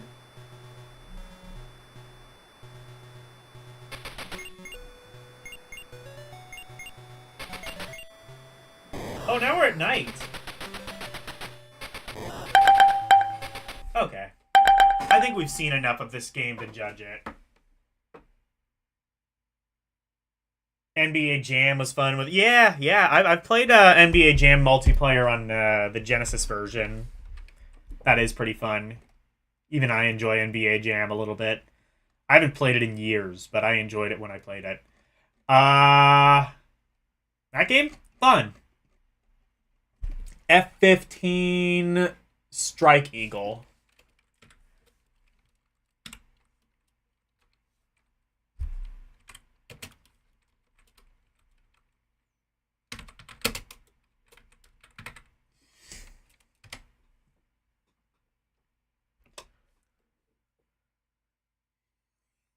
F1 World Championship.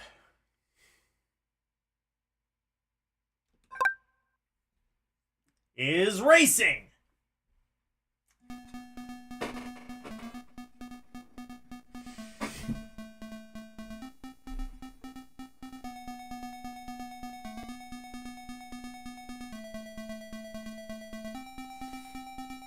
Acclaim. Oh no. Speaking of which,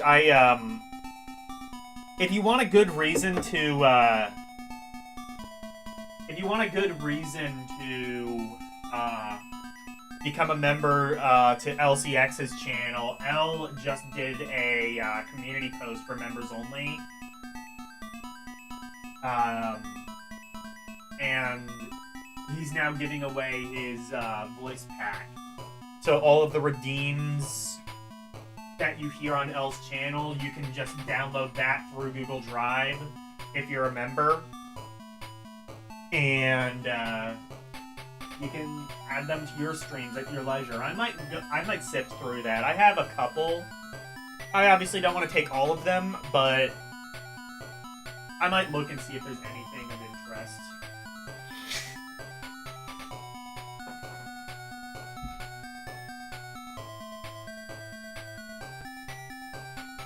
Your brakes don't work as well as I think they do? Eh. Fuck you, this is racing. Why would I need brakes? Where we're going, we don't need brakes.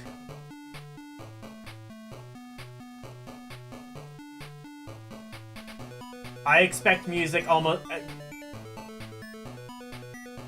select laps. Let's do 4. Let's do... Oh, you know what? Can I go back? No, I can't. Okay. We can do 4 laps in 7 minutes, almost certainly.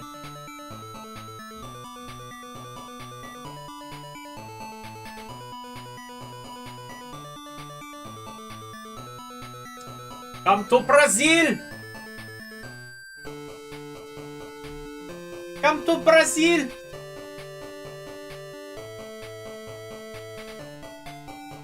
Brakes are necessary for maneuvers like drifting. Blah. Yeah.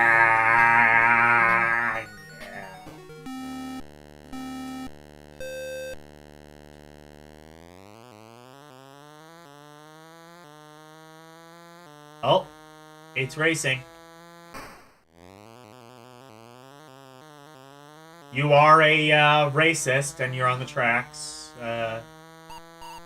doing what racists do best.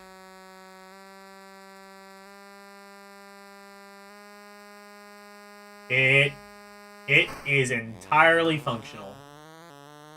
Also, I don't think there's any sort of drifting. I don't think there's any sort of drifting in this game. You have 2 buttons. There's no, like, real way to do drifting, I wouldn't think.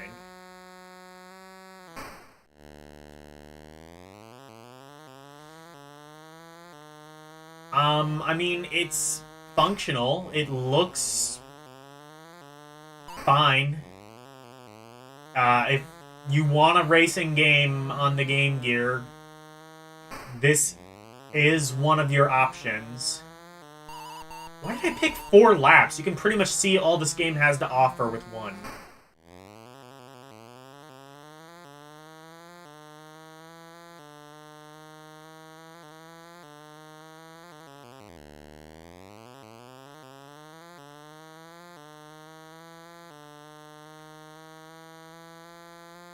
I was gonna say, can you switch gears? No, I think it's I think it's automatic.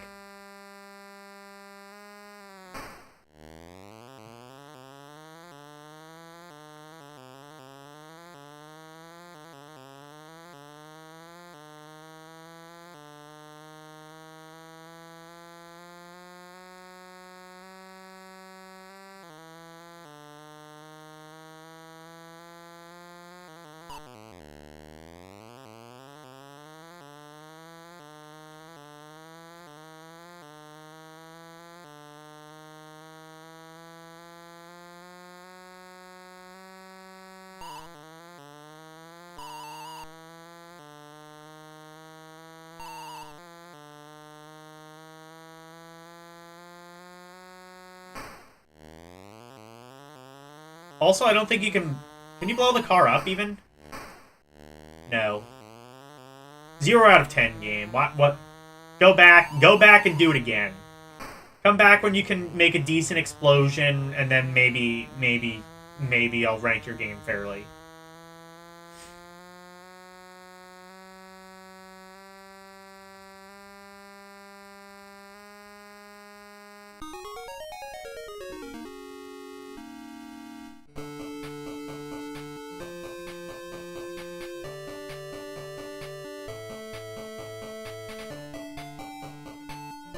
gear shift would be up or down on the pad. No, it's an automatic transmission. You can hear it, like, switching gears.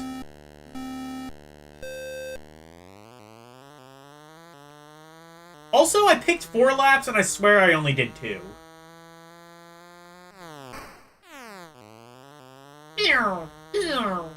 Okay, I like that sound.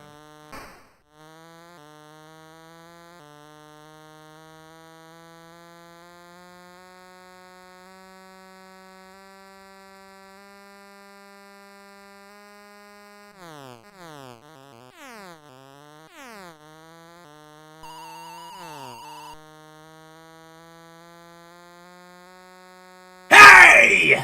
You look like a real jerk! Well, I am a corporate executive.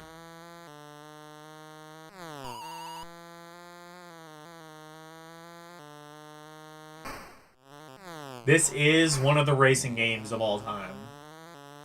You know how I always say racing games kind of come with a built-in expiration date?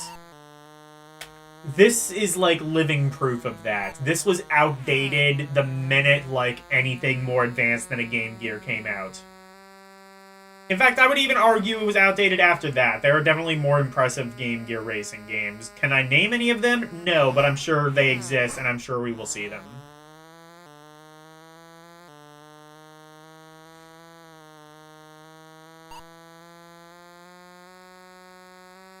I'd say Sonic Drift, but that's kind of, like, not really a fair comparison. It's a totally different...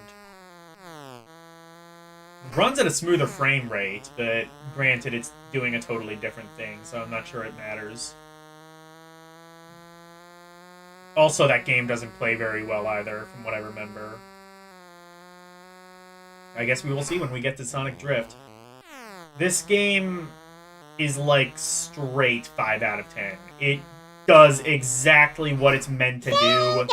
Nothing more, nothing less.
Oh, I didn't even start the timer? I don't know why, but okay, we're done with that.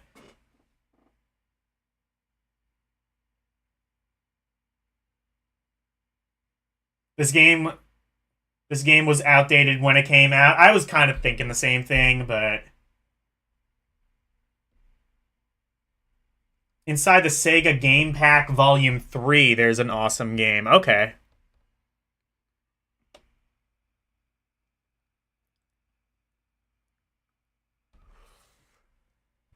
Oh, shit. Also, wait, what did I have, Oh, okay. Well, that was the wrong, thing, but at least it was showing the game while I was doing that. Right. So, F1 World Championship Edition. Meh. It is one of the racing games of all time.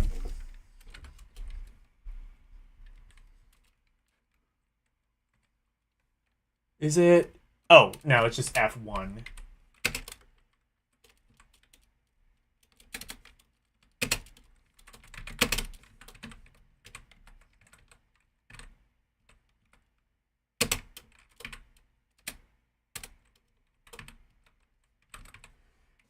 I love how it says edition, implying there were other games. As far as I can tell, this is the only Formula 1 game called Formula 1 on Game Gear. Anyway, Faceball 2000. Now this could be interesting. You may recall Faceball 2000 for the Game Boy. Well, it was on a couple of different systems. It was on, well, it started as, like a consoleized version of MIDI Maze, which was on the Atari ST, I want to say. Super Nintendo had a very poor version. PC Engine CD, I think, had a version. And the most notable version was the Game Boy version. That one did first-person 3D, and it was really the only Game Boy game to do this. Now, how does the Game Gear one? 6 FPS? That's about what I would expect. Oh my god, remember the Walmart smiley faces? That was a trip and a half. Let's see how the Game Gear fares.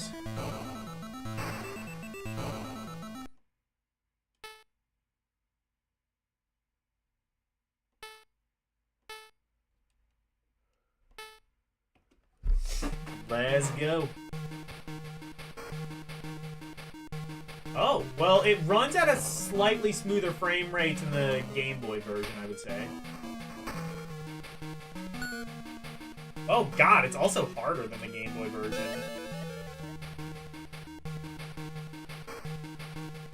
I say it runs at a... Can you... No, never mind.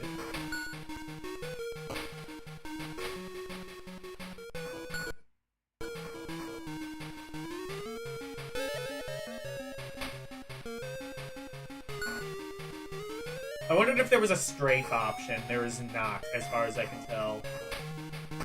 I wondered if you could hold down, like, the B button or something to strafe, but, or the 1 button. This Game Gear gotta be different. That is not an option. And start brings up the map. I say it runs smoother than the Game Boy. I'm not 100% sure if that's true, in fact. Ah!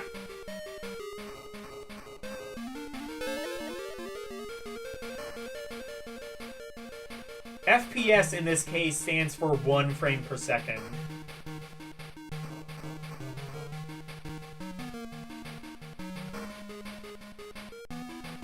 That said, I do think this runs smoother than the Game Boy version. I would expect it to, but... Actually, the fucked up thing is this runs about as well as the Super Nintendo version. Maybe even a little bit faster.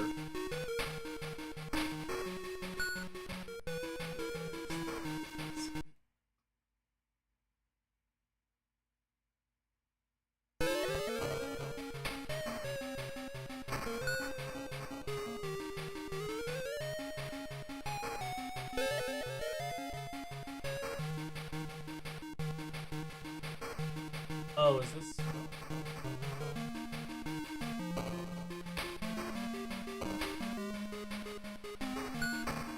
Oh my god, it takes you so long to turn around. That's the biggest problem. There's no, like, Like, if there's somebody behind you, you're just straight up fucked.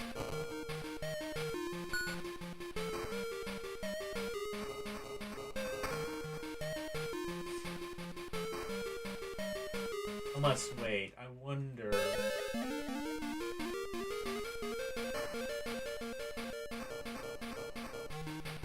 No, there's no way.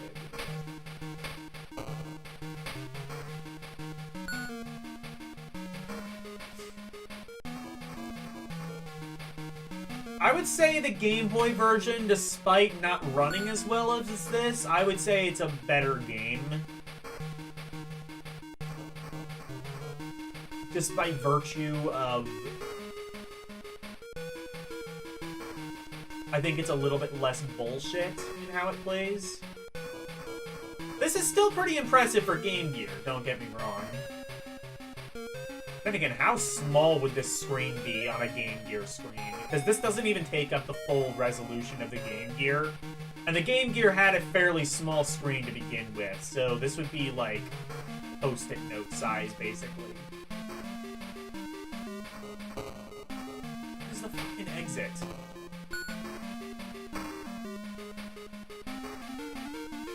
And again, if you ever have to turn around, good fucking luck.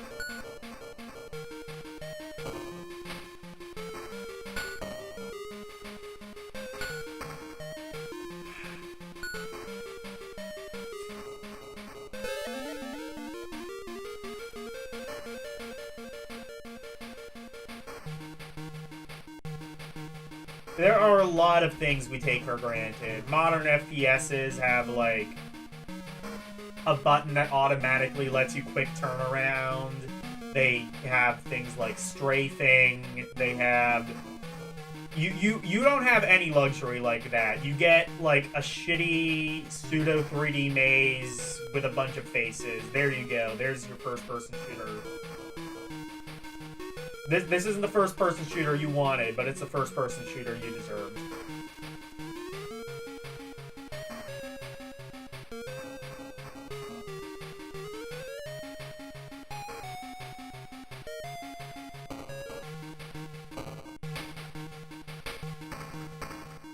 Fuck you!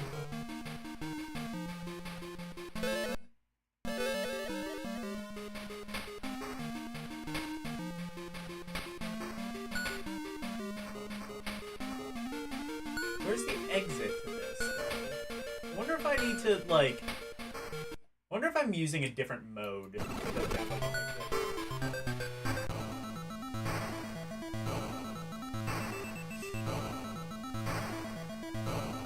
Oh, it does let you do 2-player. That would actually be pretty fun, I think, 2-player.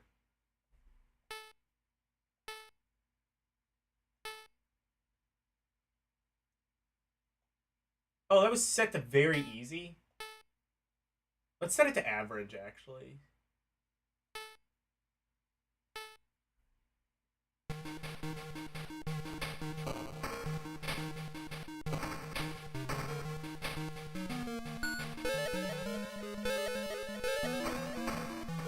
Ah, fuck!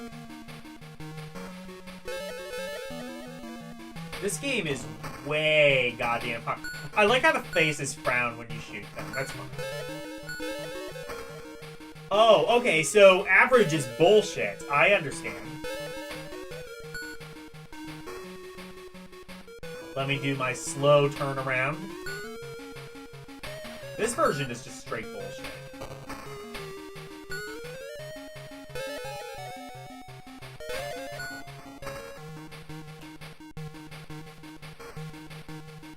No, that's 6 FPS, I think might be a bit generous, Slim Nim.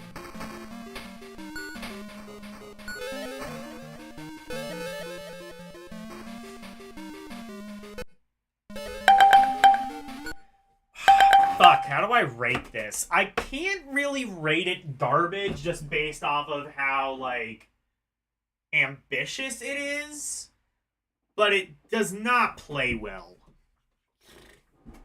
I'm gonna say not fun. Game Boy version, despite being less powerful and maybe having a lesser frame rate, overall kind of plays better.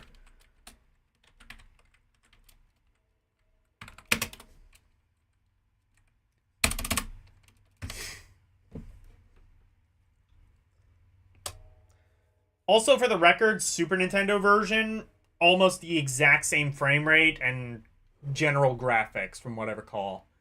Factory Panic. What the hell is this? Strategy. Oh, no.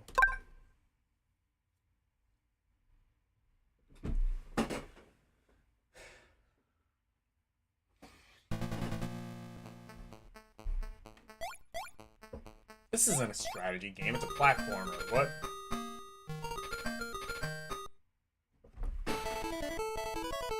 Timer set.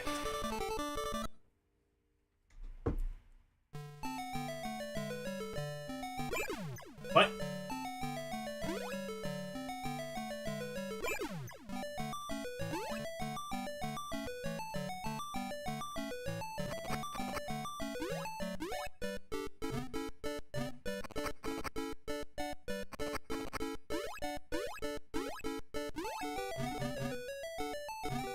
What the fuck?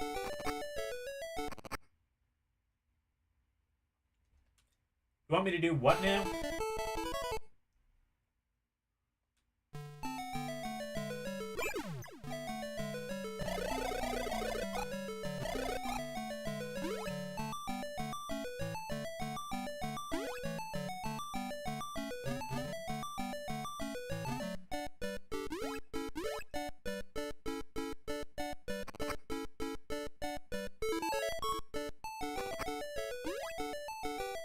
Well, I did something.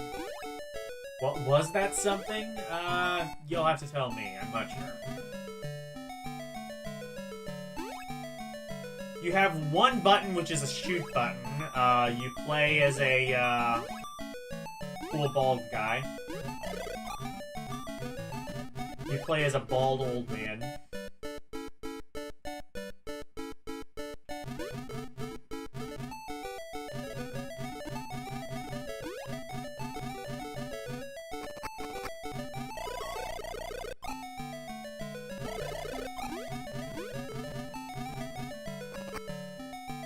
Is the goal just to shoot everyone?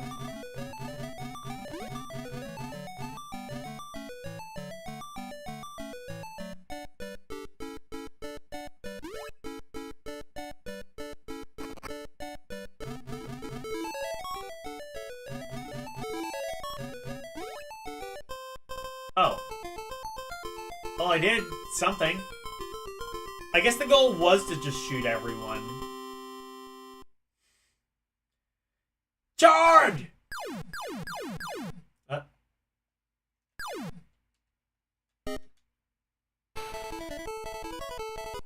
Well, this is a game you can play.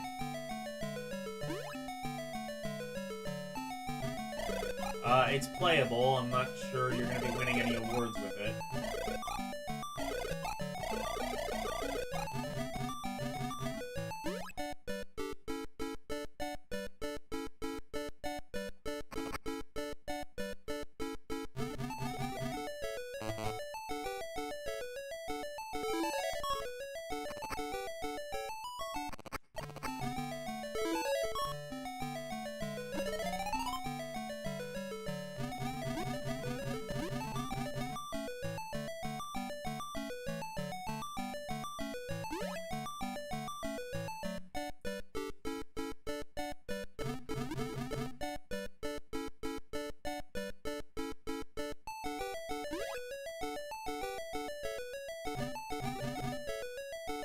Y'all got any idea what the hell this is?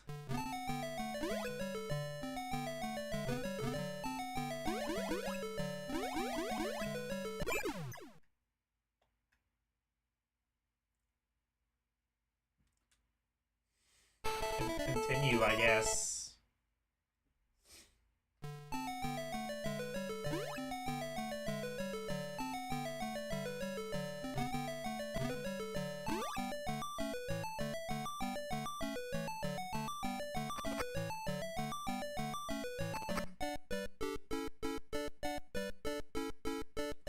Oh, can I wait? Can I stop?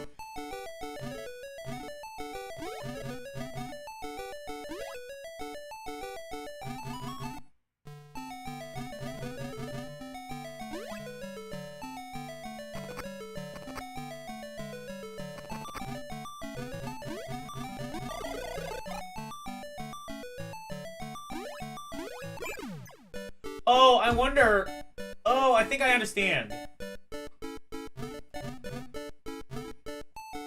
Maybe.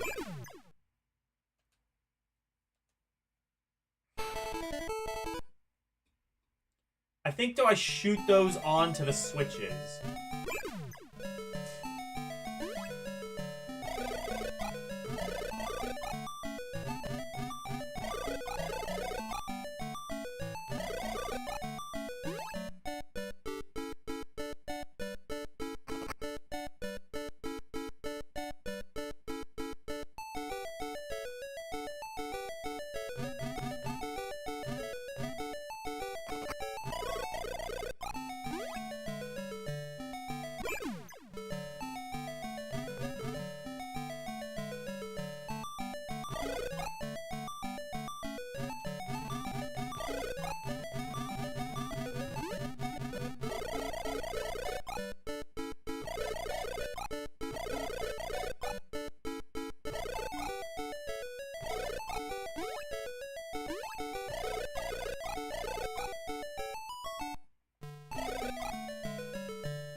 Never mind.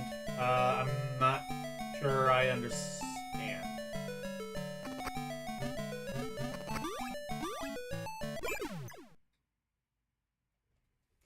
I thought I understood that game. I might put it in the come back later category.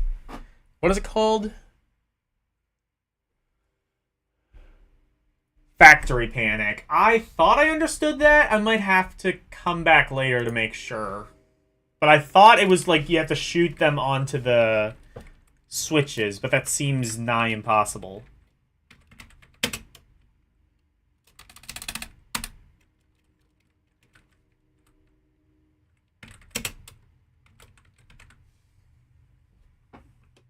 Next up is oh wait, no, not Fantasy.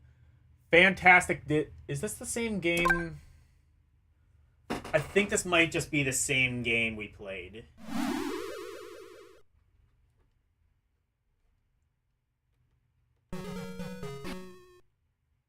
Oh no, this is a different Busy game, I think. It is, okay. I'll start timer then. It's gonna play basically the same though, I think.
Hey Scoops, how are you doing?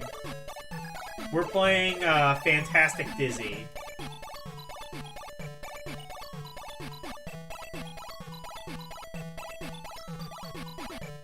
Oh, I need to stay on the red button so but there's 2 red buttons. I don't know.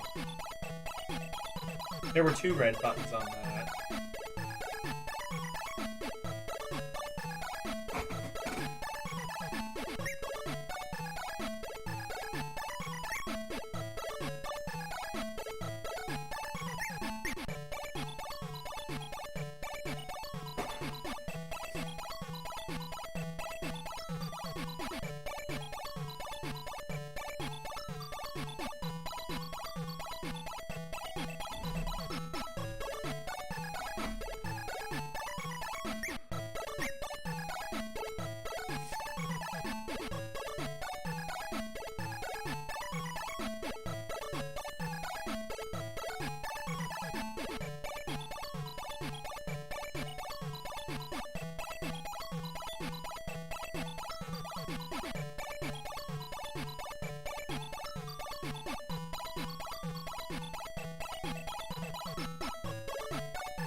Oh wait, oh shit, there's a key. I see now. How would one get to that?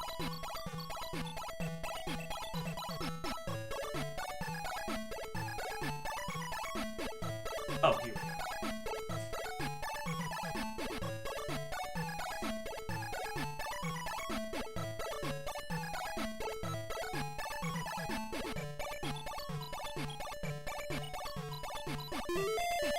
Alright, here we go.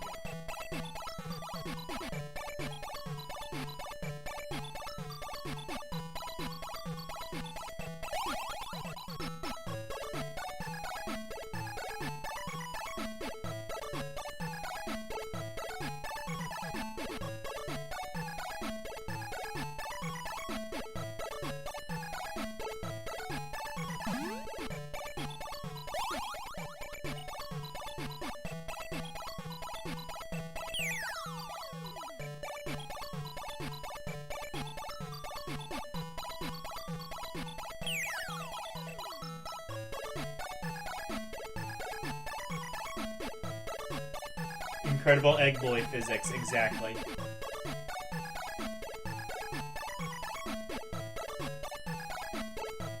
You know, I just realized with the excellent Dizzy collection, they missed out on a perfect pun. They could have called it the Excellent Game Collection. And honestly, the fact that they missed out on that pun makes me want to bring it down to meh.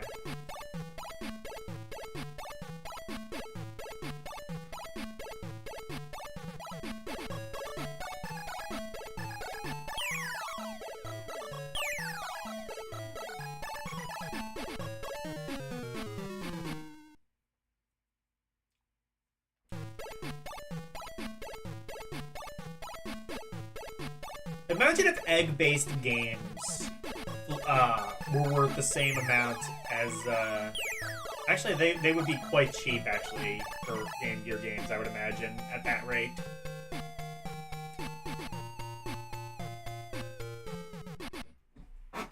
I mean, honestly, do I even need to continue on with that? It's fantastic Dizzy. It's gonna play like every other Dizzy game.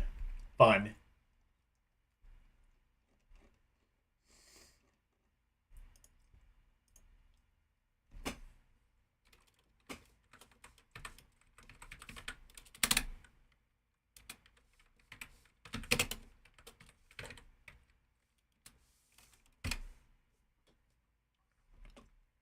Next up, Fantasy Zone. I have a problem with Fantasy Zone. Oh god, Fatal Fury. That's gonna be interesting to see, but... Fantasy Zone. I have a problem with Fantasy Zone. The problem being, it is way too bright for me to fucking see it. And I imagine this will be very similar issue. I wonder if the Game Gear actually would have been like playing on actual hardware might have actually been better on in this case because you could just more easily adjust the brightness.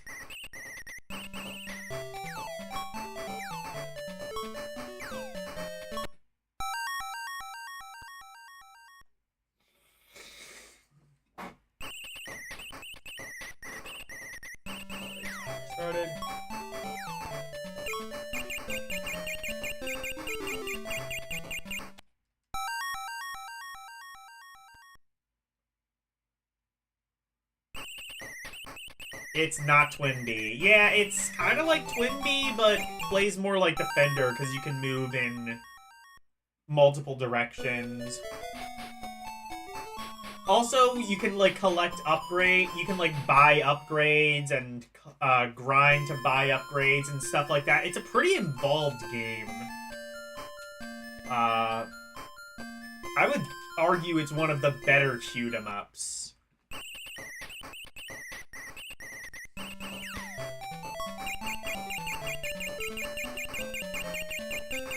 Also, this might be one of the easier versions of Fantasy Zone for me to see.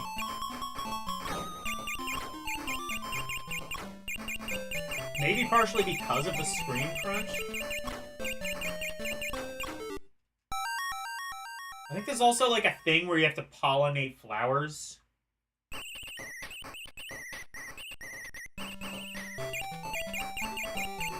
Alright, bye, Arus.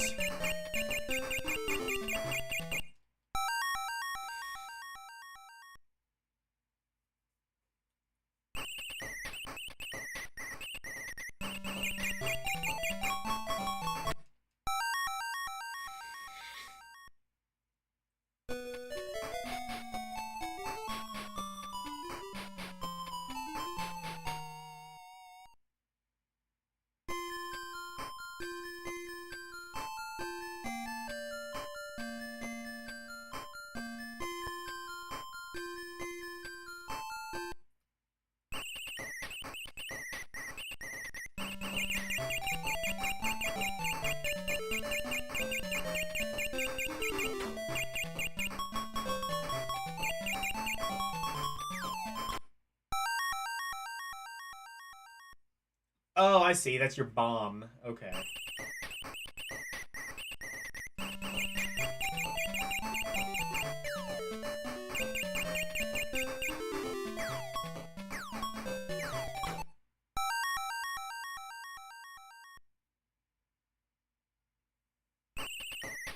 Welcome to the Fantasy Zone. Get ready. L beats Space Harrier on Game Gear, and that is not an easy feat. L played the game to death as a kid and even had a lot of trouble on stream. That game takes no prisoners, no matter where you play it, but especially on Game Gear. You've never really gotten into Fantasy Zone either.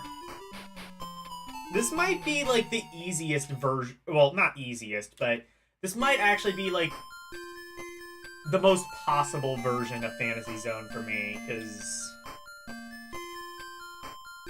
it kind of contrasts a bit better than typical Fantasy Zone.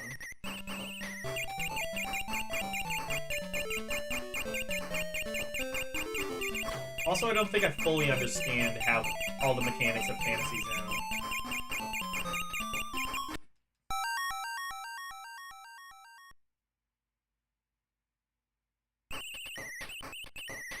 It's partially RNG is why. Okay, that'll... Yeah, that sounds about right.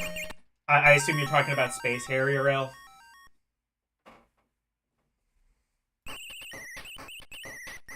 I mean, it's an arcade game. It's gonna be a bit bullshit. They wanted your quarters.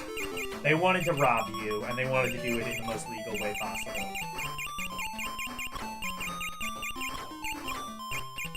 Speaking of robbing you legally, tax season is coming up. Sorry, easy joke.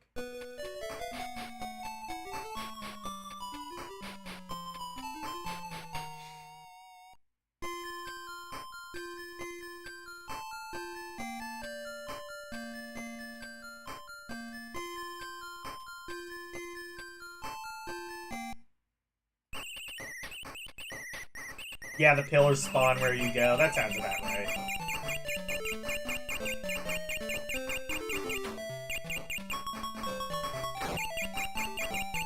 I would have thought, like, you could kind of just... You could at least, like, stay towards the bottom and then just move left and right to avoid the pillars, because then at least you wouldn't have to deal with, like, those enemy, like, things at the top, but... I guess there might have been something I couldn't see as to why you couldn't do that.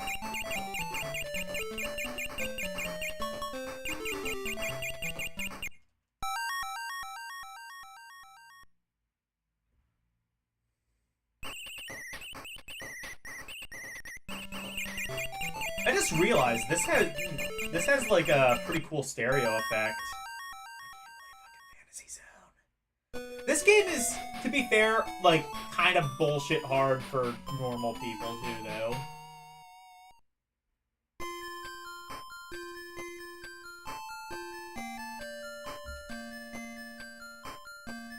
If you do get further along in the game, you have some pretty cool bosses, you have upgrades you can buy. It's a pretty involved game that I am not doing nearly the justice it deserves. Fantasy Zone is, I would say, one of the more unique shmups of the time.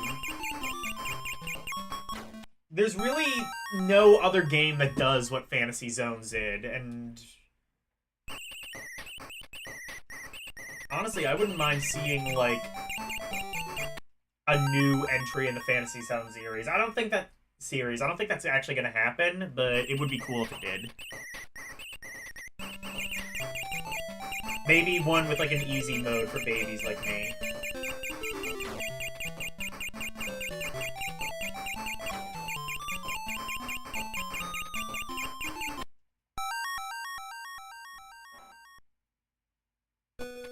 Can I try Echo again? I guess I can.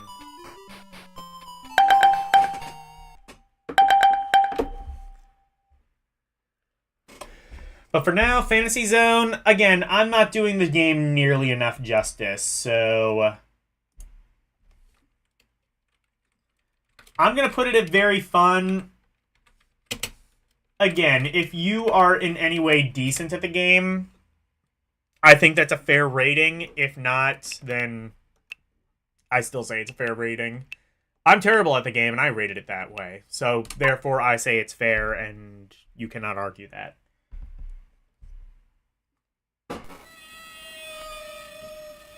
Alright, let's see.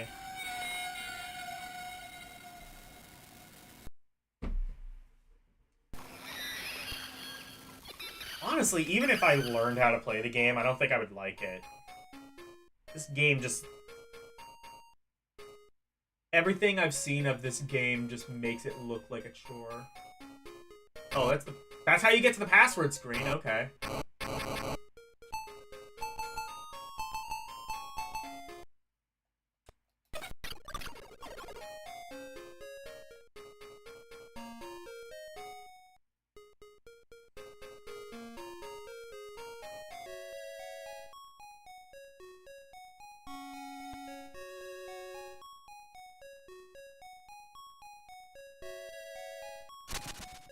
Oh, shit.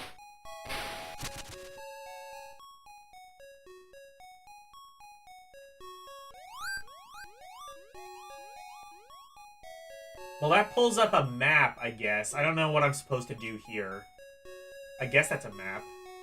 I don't think I can do anything there.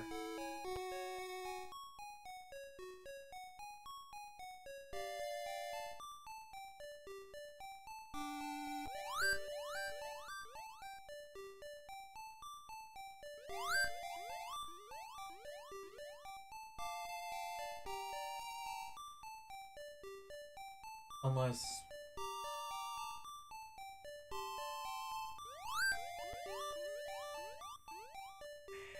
How do you...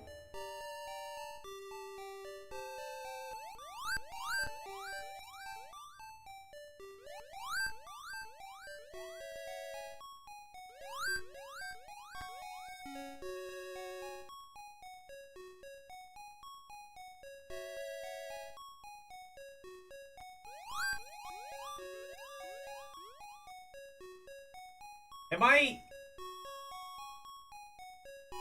doing anything? This game sucks.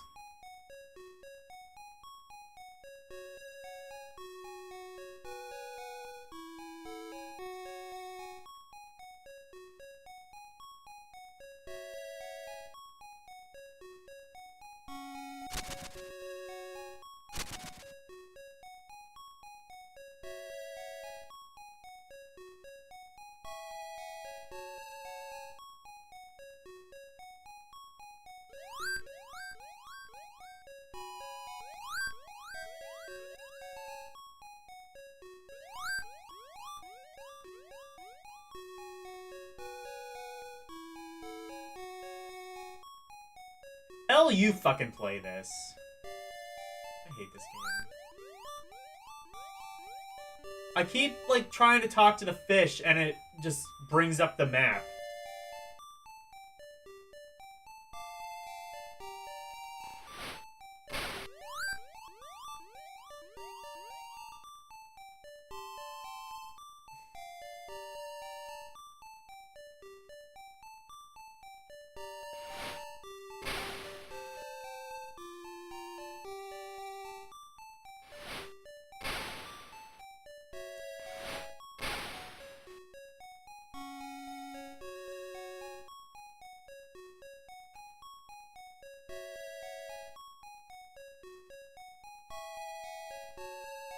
Other dolphins? Are there other dolphins? So you can't talk to the fish, you can only talk to other Oh, I see. There's something like... There was something like right there, I think.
Oh, okay.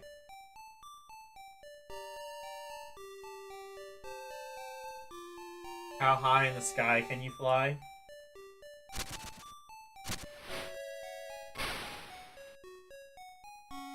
That's how high.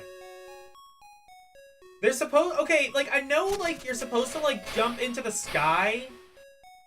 And then there's supposed to be, like, some flashy light show or something.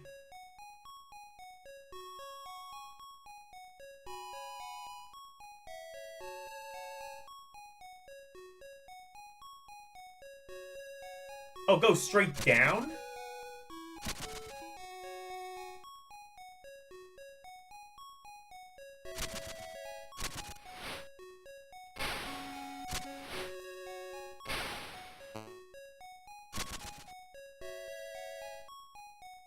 Go all the way down.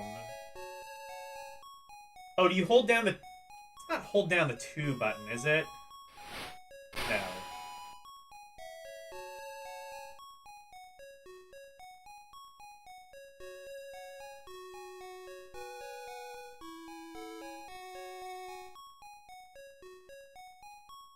Oh, wait, unless... Wait, you mean, like, down, like, even to that, what is it? Where's that one area? Okay, here, I think.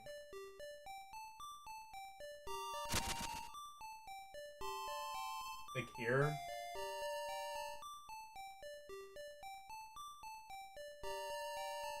Swim diagonally up. And press 2 repeatedly.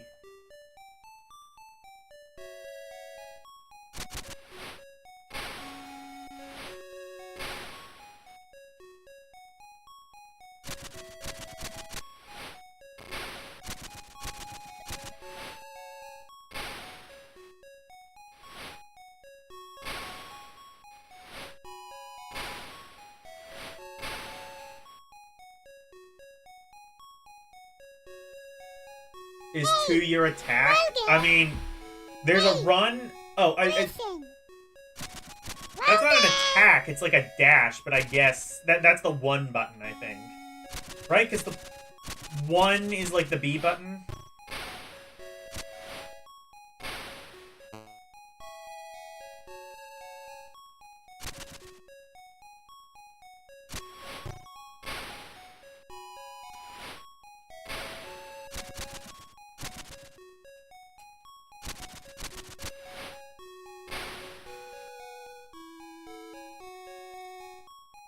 need to start from the left? Oh my God.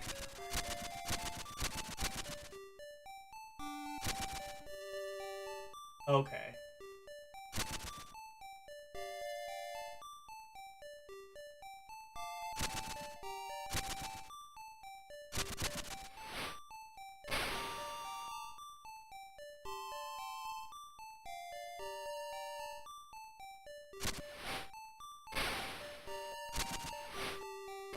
Oh wait, I see. So you hold down the run button. Or you hold down the 2 button, I think. That makes you move fast.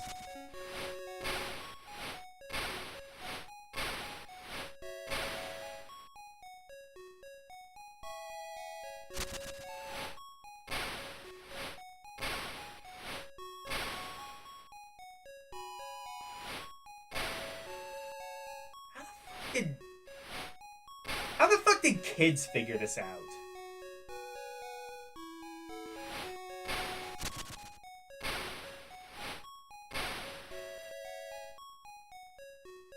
Oh, don't hold. Tap 1.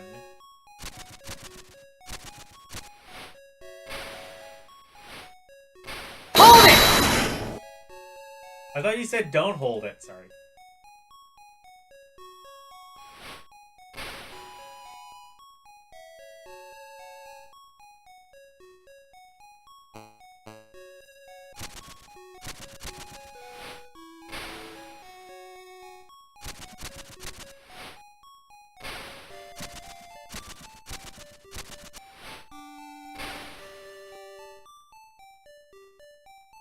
Yeah, that is dash. There's no attack. It's this or... Is that supposed to be an attack? Really?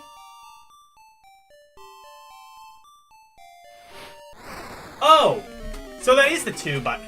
That's supposed to be an attack? I thought it was just... move faster, run.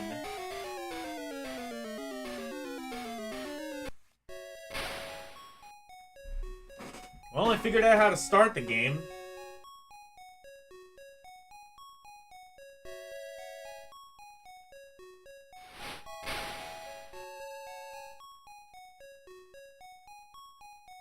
I did that. I caused the seizure warning.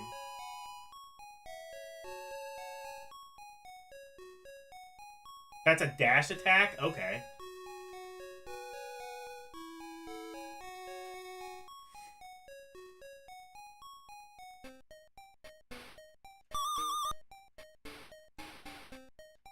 I didn't know there was an attack in this game.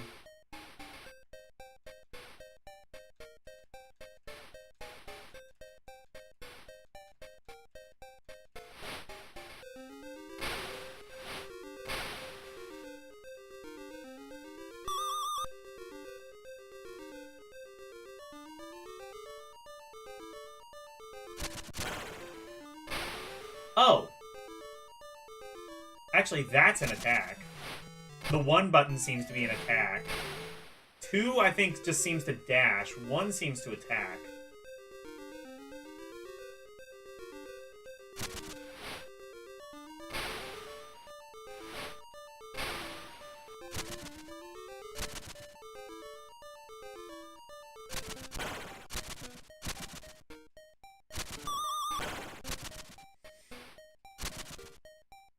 Well, I guess I get it now.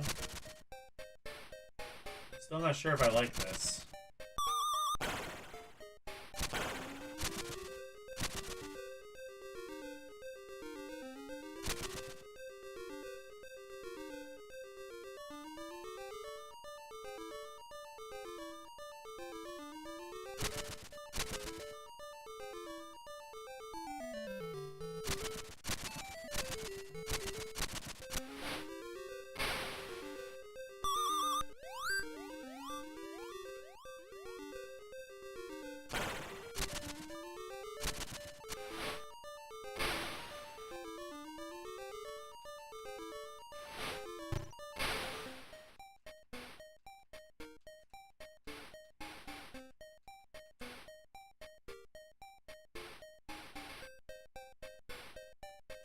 Yeah, I know there's like an error meter feature. I get that, but...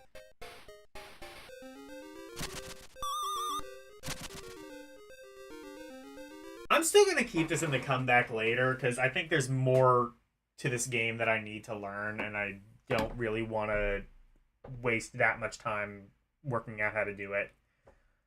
Did I rank? I did. Yeah, I did rank Fantasy Zone. I put it in very fun. I stand by that.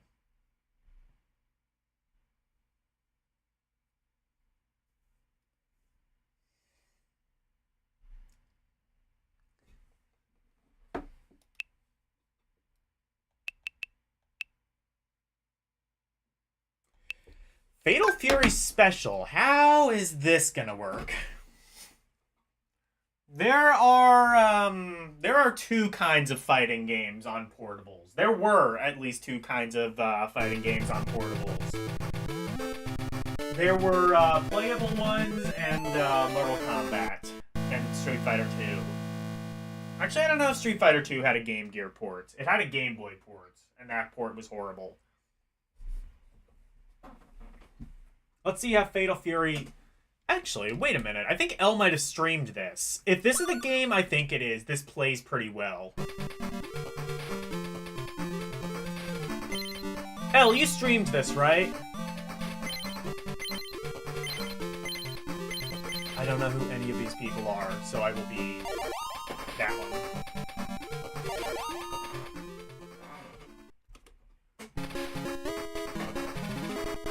Alright. How's the frame rate? Are we gonna get frames per second? Multiple frames per second? Oh! Oh, this plays pretty well. Alright.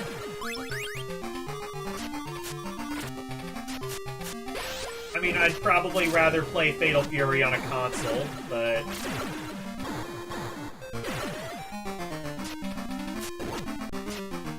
there seems to be kind of a control lag issue. Oh, I did a special move. Special move unlocked. Granted, there's only 2 buttons. It's not going to be that hard to work out a special move, but I did it. I still lost, but I did it.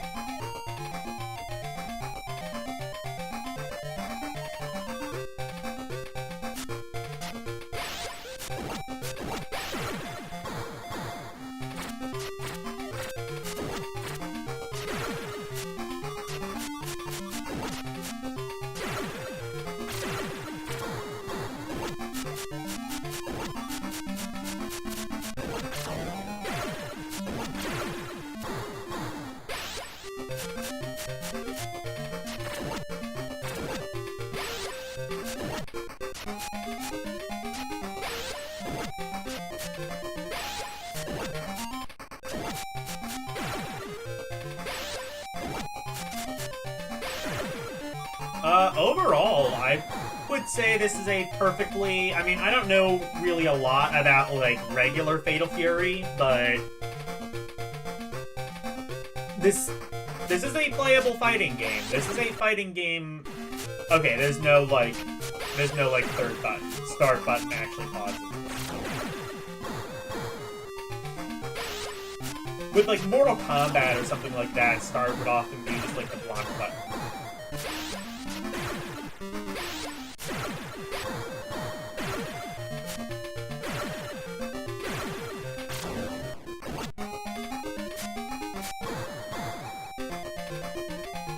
Oh shit, I cornered him. I like that. There's no special move? No, I found a special move combo. No, that's what I'm... No, I found the special move. Did I say special move button? I meant I found the special move. It's like 1 and... Is it a quarter circle or like a half circle? I couldn't quite figure it out. Oh, I think it is. Yeah, you're right. It is a quarter circle.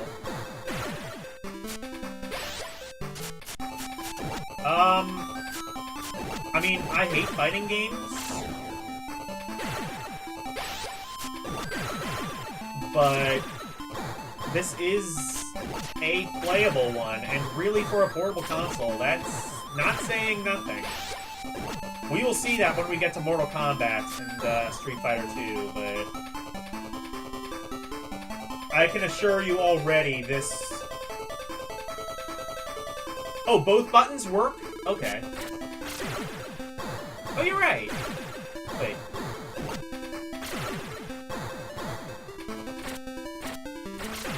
Oh, no, wait, no, never mind. I think it's only the one button that does the special move. Oh, you mean both quarter circle and half circle. Okay, yeah.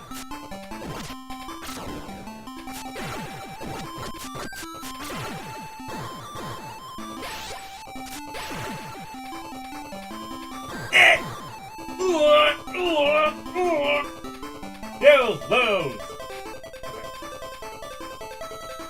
Yeah, you have a punch and a kick. Exactly. Now, when we get to the V's, that's going to be interesting, because we'll have, what is it? Virtua Fighter Animation, or Virtua Fighter Animated. That's not only a fighting game, it's also like a pseudo River City Ransom RPG. With like an upgrade system that you get by like eating and reading books. Again, it's like... what is it called? Virtua Fighter Animated or something? It's basically like, what if River City Ransom were a fighting game? It's a really interesting concept. Kind of reminds me of that one fighting game on PS1 that Elle had me play a long time ago. It's based on the anime, okay.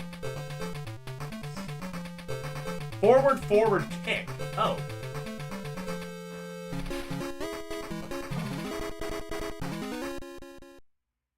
Oh, it's called Virtua Fighter the Animation, that's it.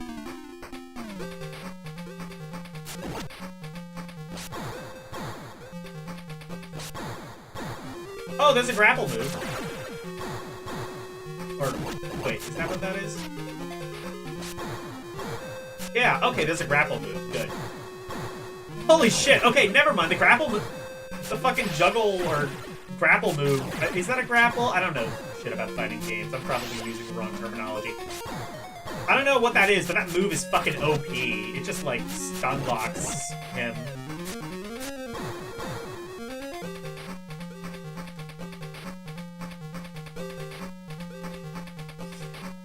Yeah, I thought it was called the Animation.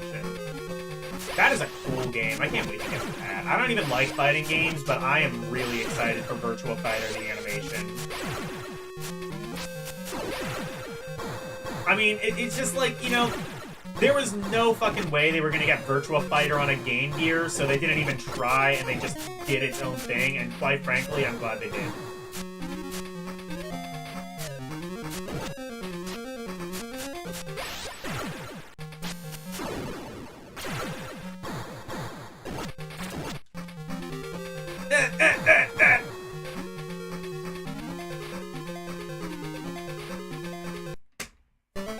Alright, I found the strat.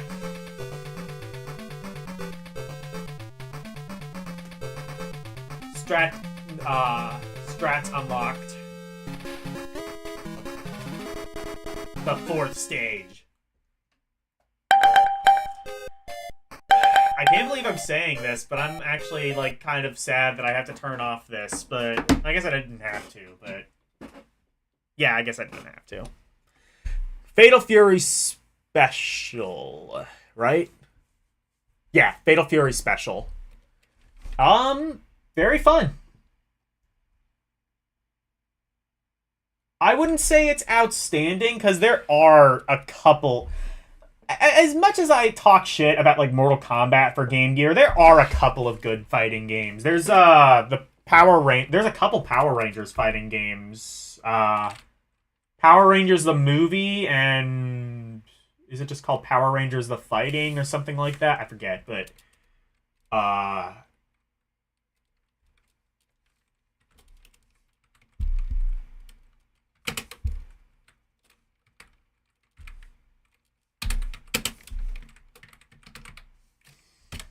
That is a good fighting game. They got around the 4-button... Well, it's a 3-button layout, but yeah.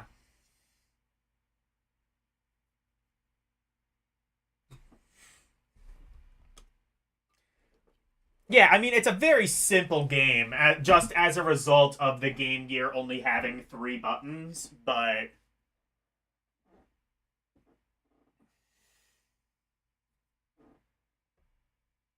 Oh, there's only... Wait. Are there only... Hang on. Oops. International Soccer... FIFA International... Okay, there are... Okay, so there's only 2 FIFA games. Oh, I see. There is a second Formula... There is another Formula 1 game. It's just called Formula 1, not F1. 4? What's the... Where's the 4th button on a Game Gear? 1 for punch, 2 for kick. Oh, hold 1 for force. I didn't even notice that. Hold 1, hold 2 for force kick. Oh, I see what you mean. I didn't even notice the hold 1 and hold 2 thing. Okay. Hold it!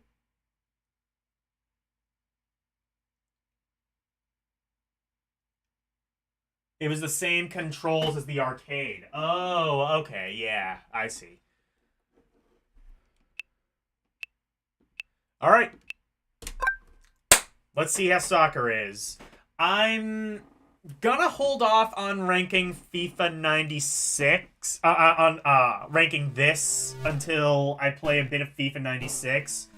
I'm not sure if those are gonna be 2, like, completely unique games.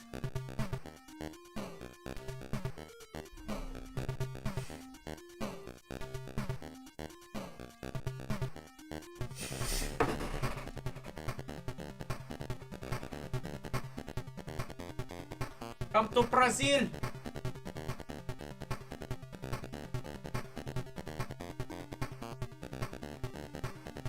Yeah, each character is gonna have different specials. That would make sense.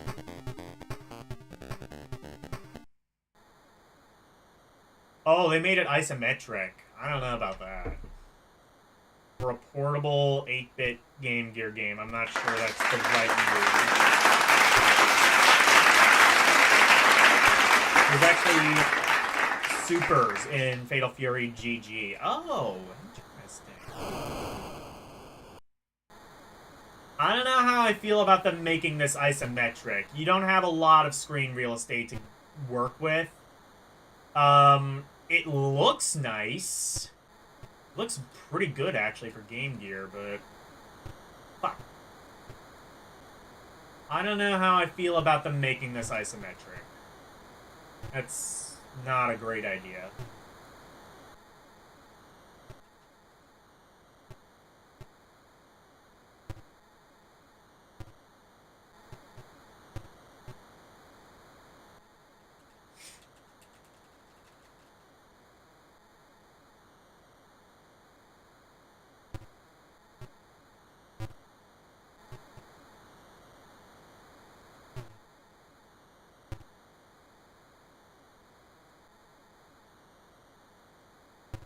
Ah, fuck!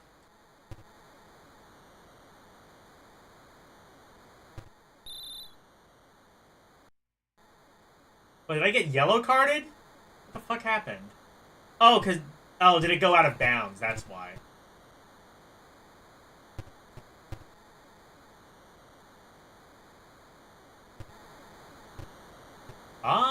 Okay, you know what?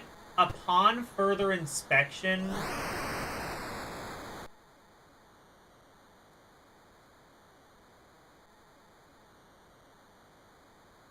It can do Master System. Yeah, no, I get that, but I'm saying, like, with the limited screen real estate that they gave this game. I don't know. Well, to be fair, it's not as constricting as I initially thought.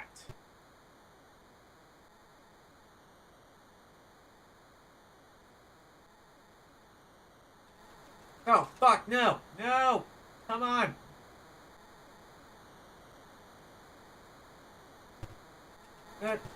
No! Damn it!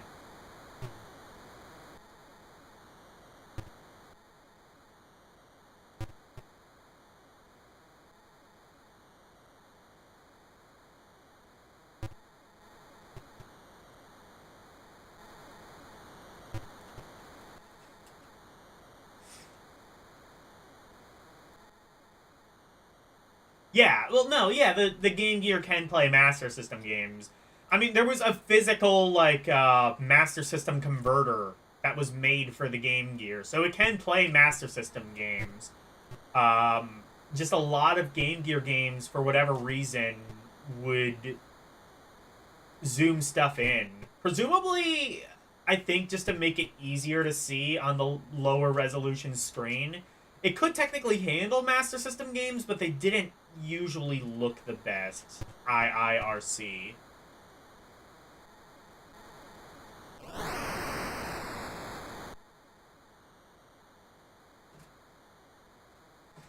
Honestly, though, I think for games like Sonic the Hedgehog, they should have just used the Master System version. I think I would have... I mean, look at shit like Mario Land. You could make the sprites small and still make the game you could make the game small in, like, Super Mario Land and still make the game playable. And in fact, I would argue more playable. But, fuck! Go! Ribbon!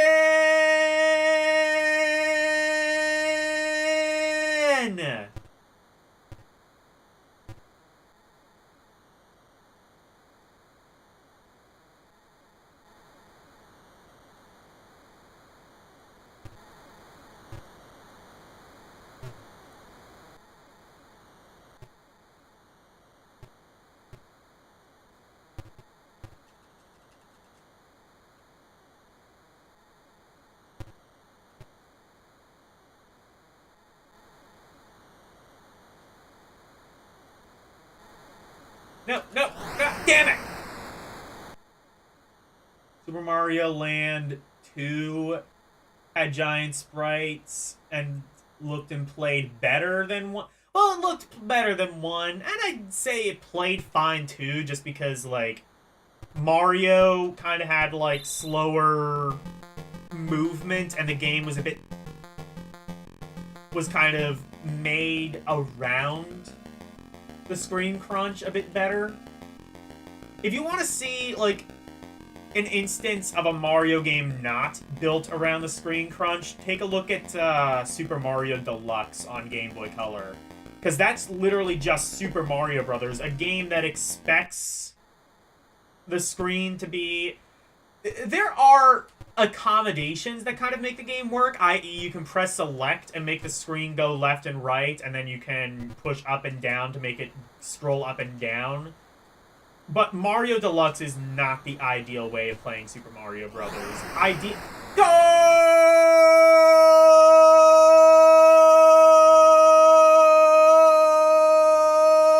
Why didn't I get a point for that? What the fuck?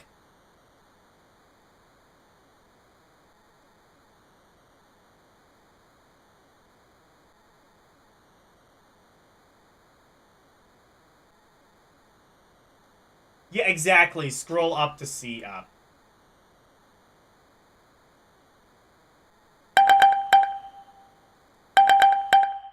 Screen crunch is an imaginary problem. I don't know. I mean, like, if you think, like... Well, it can be if the game is built around it, but again, like... Like, you hate, like... faith jumps as much as I do, right? Like, that problem is immediately made worse with screen crunch.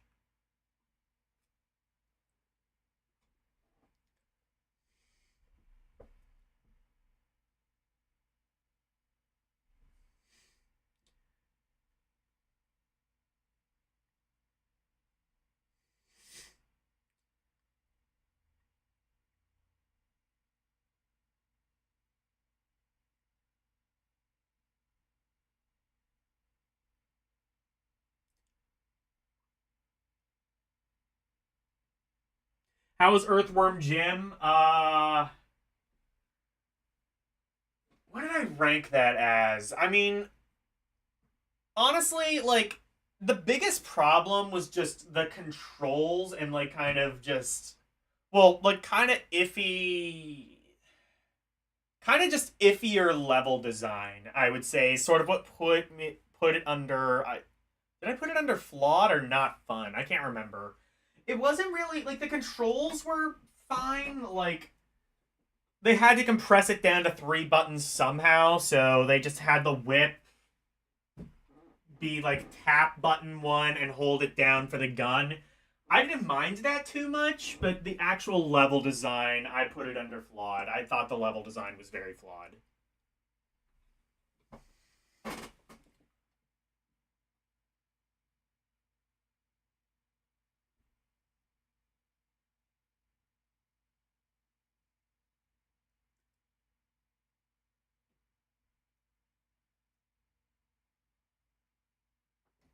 In games where you can't see to jump. Okay, but, like, you shouldn't have to guess.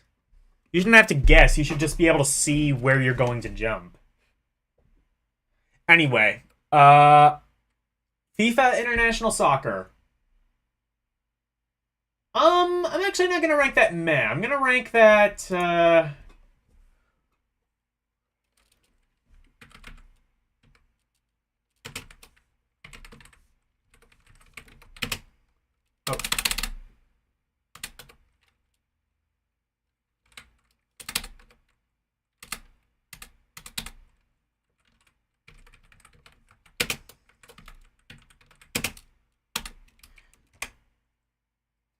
because, like, I think the graphics were fine. I think the graphics were fine, and the presentation was such that it made it a little bit above meh. Anyway, let's see if FIFA Soccer 96 is any different. It might be.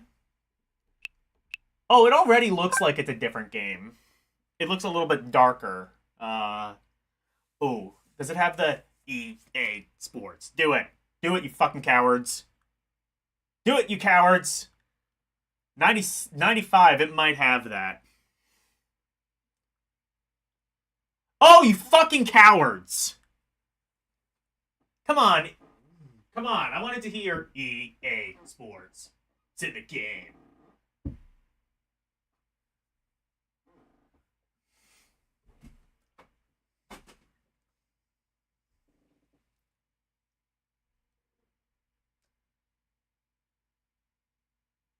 Tons of console platformers have you take leaps of faith. Yeah, but that's more down to bad level design.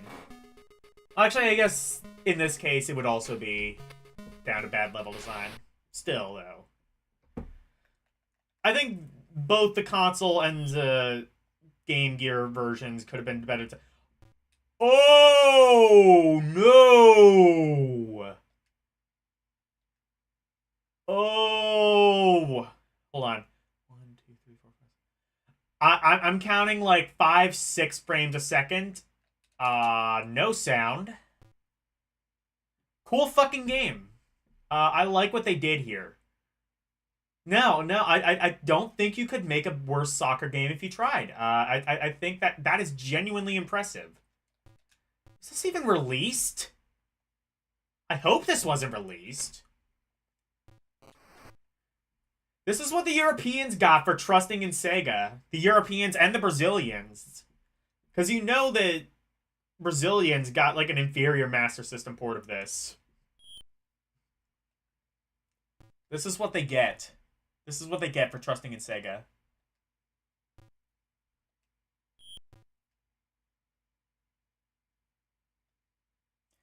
Dark Souls has... Okay, well, it's bad level design in there, too. Dark Souls also has faith jumps. Well, then it's bad level design there, too. I do like the arrows. That is the one improvement I would say this has, is I like the arrows kind of signifying where your player is in relation to the game. That is actually a really handy feature. Beyond that, this game runs like shit. Why does it run so bad? You could have literally just reskinned the other FIFA game. It would have taken less work to just reskin the other game with an updated roster, and you would have had better results. But no, you had to fucking do this. Why? Why would you do this? It would have taken less effort to just reskin another game. Okay, now the frame rate is better for some reason. Still doesn't excuse the fact that there's, like, no sound whatsoever.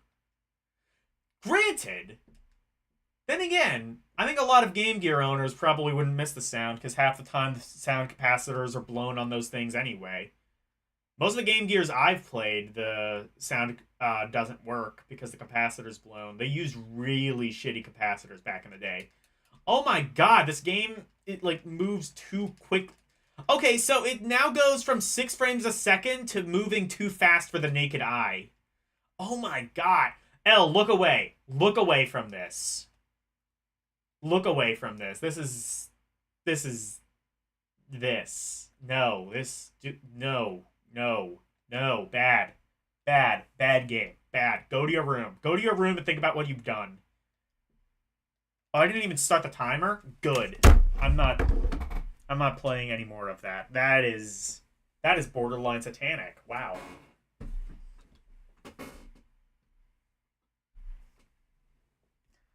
Okay, I guess leaps of faith happen in real life, but that still wouldn't be good game design.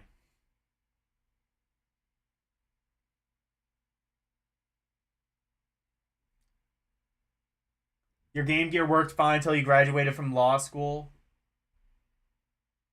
Your claims are highly exaggerated. I mean, that's what I'm saying though. Is like if you pick up a Game Boy, there's more. If you pick up like an original Game Boy, there's more of a likelihood of that working, as opposed to, I think like.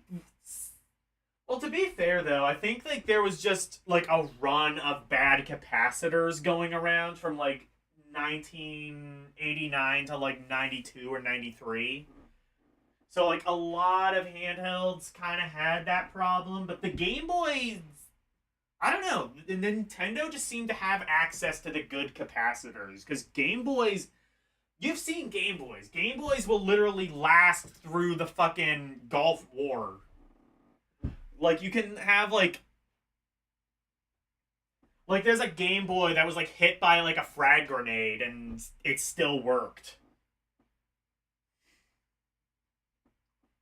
You ever see that? You ever see the... Oh shit, hold on.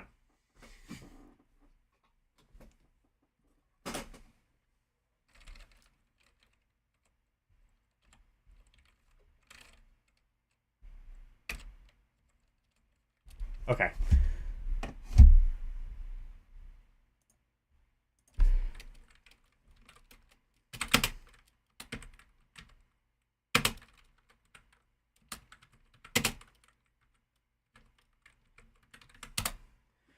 There was like it's in like the Nintendo Museum, I think. Where is it? Maybe it wasn't a frag grenade.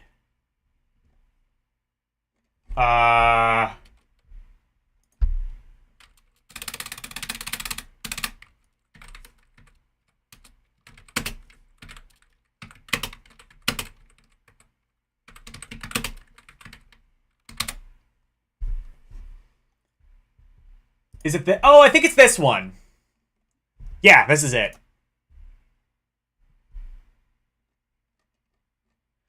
Yeah, this is on display, I think, at the Nintendo... Like, it still powers on, too. Like, you can see, like... It's charred, but it still works. Like, you can see, like, Tetris. It still displays Tetris. Like, Game Boys were, like, fucking... Like, the Nokia 3310s of the 80s. Like, you could literally blow it up with a grenade and it would still work.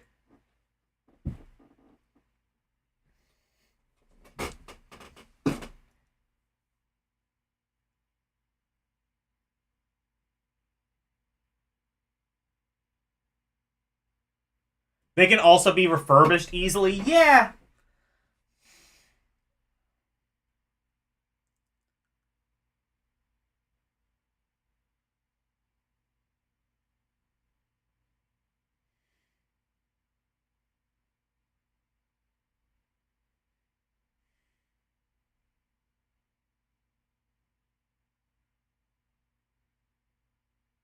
They do have a plethora of IPS screens for all the Game Boys now. Yeah, well, I mean, to be fair, that's probably because more Game Boys exist than Game Gears. More people bought them back in the day. You can also buy a $20 clone Game Boy Color that's basically a GBC. Fair enough. Was it a grenade? I don't know if it was. I might be, like, embellishing that slightly, but it was something. It was something in the Gulf War. Anyway.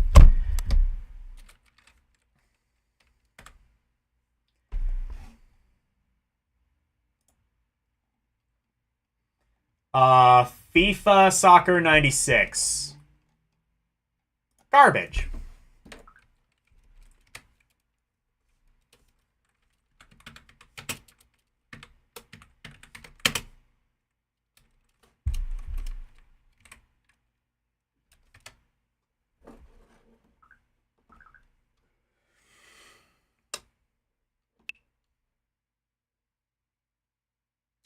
Oh, shit.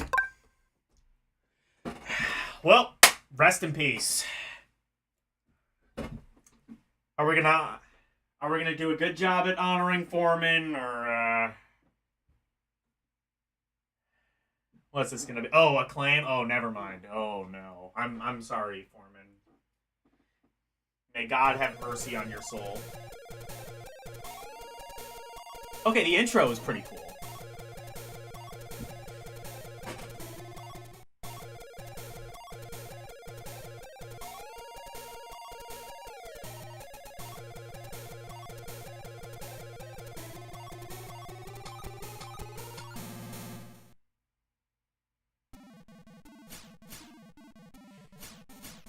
You thought the motion blur was a feature back then?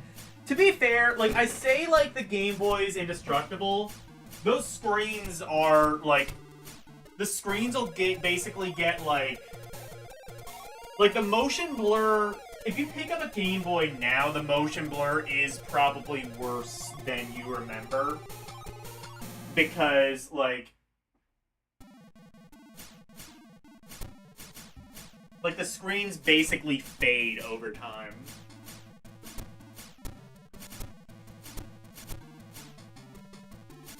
Oh my god, is this the fucking, what's that Sega CD boxing game that's like FMV? It kind of looks like that. This is a button masher game? I believe that.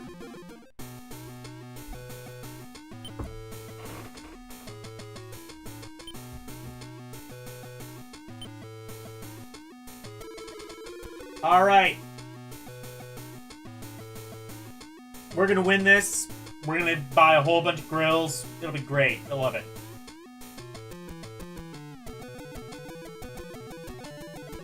Yeah, old LCDs are just slow with the refresh rate. Yeah, but I think, like...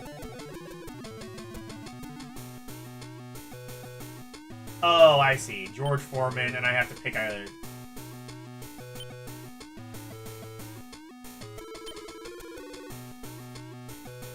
Are any of these people real? I don't think so. Tom Robinson. I can't see what any of these people look like, so... I'll be Mike Aubrey. Is he a real person? Probably not. Alright, let's go. Oh, my... I mean, it looks nice. It plays better than that other boxing game, the Evander Holyfield one. I can immediately say that for nothing. Well, say that, does it? It looks better than that, that's for sure. And the initial controls, I would say, are a bit more responsive. I'm not sure how I feel about the actual...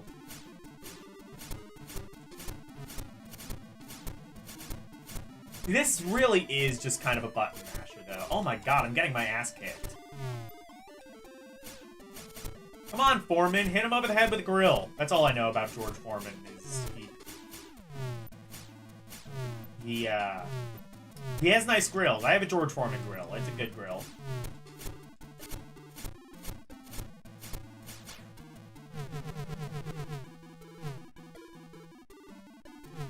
Oh, okay. Start button actually starts. Okay. That was not guaranteed. You only had 3 buttons to work with, so sometimes you just didn't have a pause option. You had to do, like, some kind of clever remapping.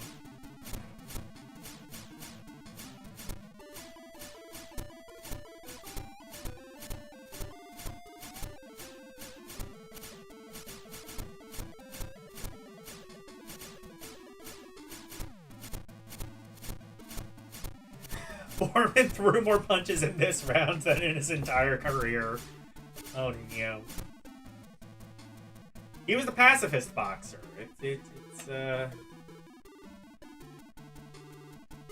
Oh, no, come on, help. Oh, okay, good.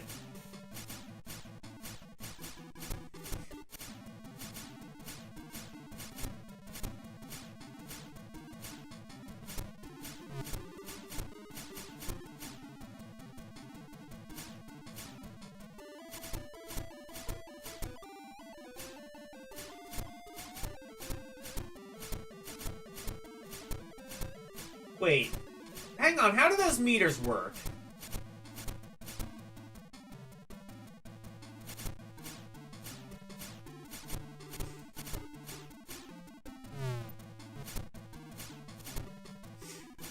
Because it, like, goes down to 0, but I'm not knocked out. So those meters are not your energy, I don't think. Also, they keep going, like, up and down. I don't understand.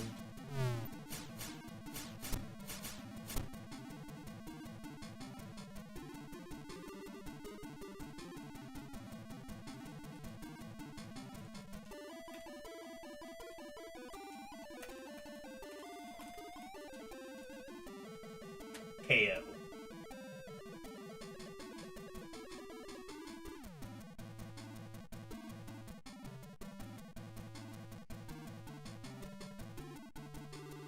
Probably stamina versus energy. Oh, so those are just my stats? I don't have access to his stats?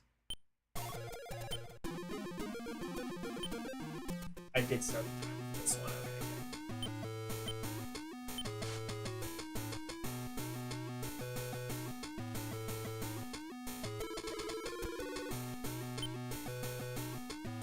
Let's be Keith Glasgow.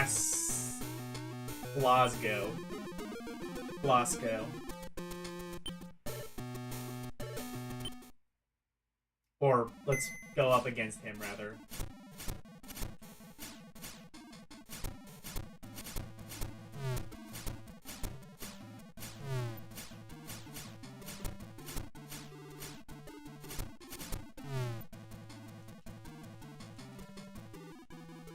What the fuck did I... Okay.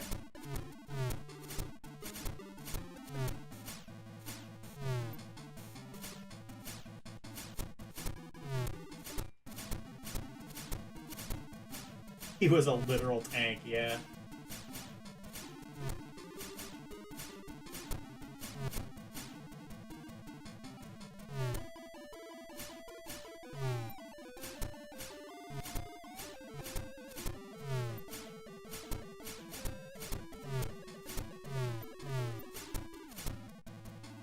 You can't hit below the belt, 0 out of 10 game.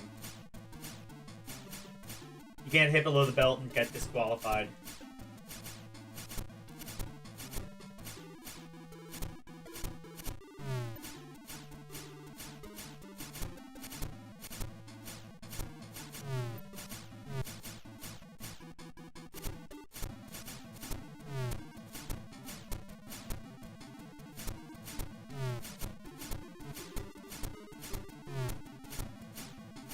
I really don't like that you can't see your opponent's energy.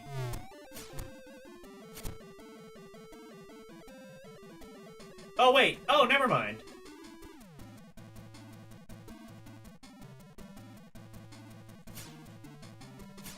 Oh, no, wait. Okay, so he went down.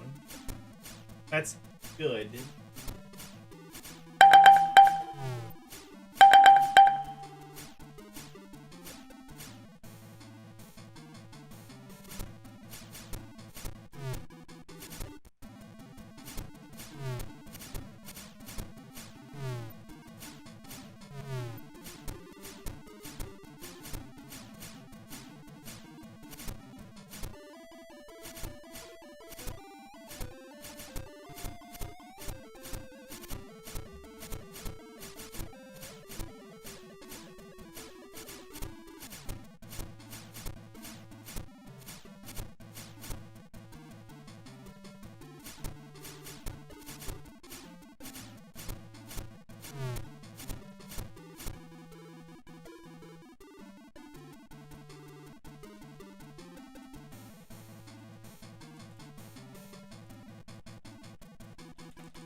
Okay.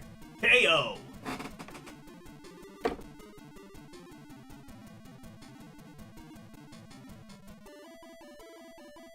Okay.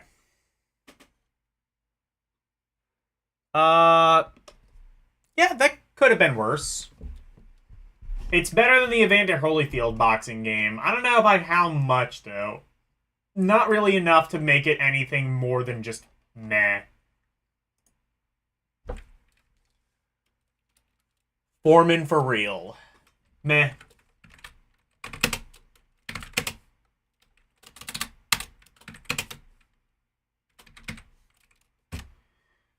Better than the, better than the Holyfield boxing game, I wouldn't say by that much. I'm gonna be right back. I'm gonna get myself some water.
I need to get another thermos.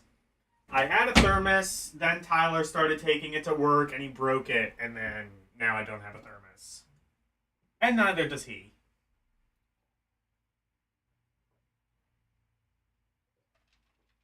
Alright.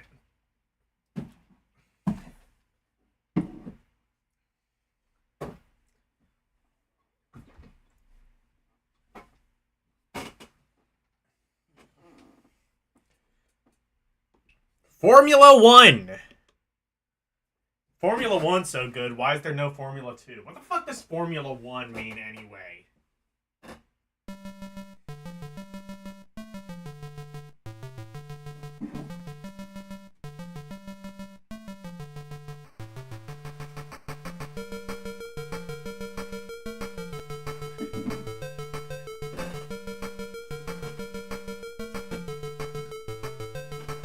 This track, of course, made by Reggie, who is now, who was 5 years old at the time.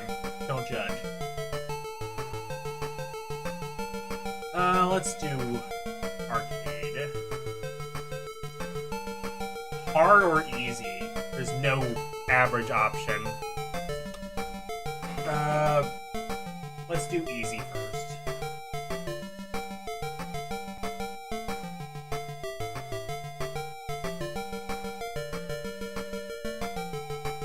Metal glass lines, thermoses. That's what I used to have. I used to have, I think it was like a Yeti or something like that. I think it was a Yeti. That's what I used to have. And then Tyler fucked it up. Alright, let's try 4 laps. Let's see how this compares to the other Formula 1 game. I think this might be, I think the other one might have been a sequel to that.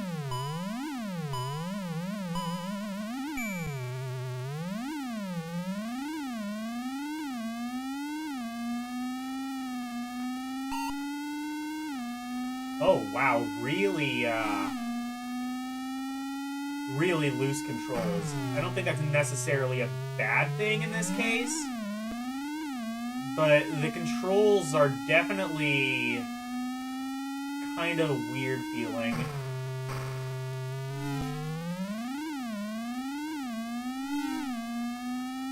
Gear shift is automatic, again. Fair enough.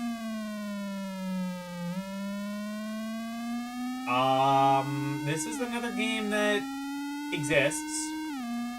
I would say it maybe looks a little bit better than the Special Championship Edition or whatever.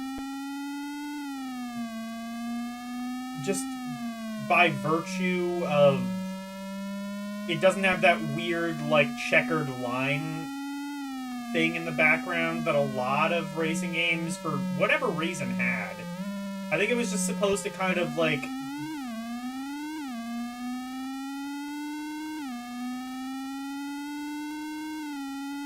simulate kind of 3D a little bit better, but honestly, I don't think it was a particularly great effect. I say it wasn't a particularly great effect at the time. It's not like I was really alive at the time, but it's not a great effect now. That effect has not aged well. A lot of games used it, though. From, like, Pole Position, to Rad Racer, to... well, the previous Formula 1 game we saw.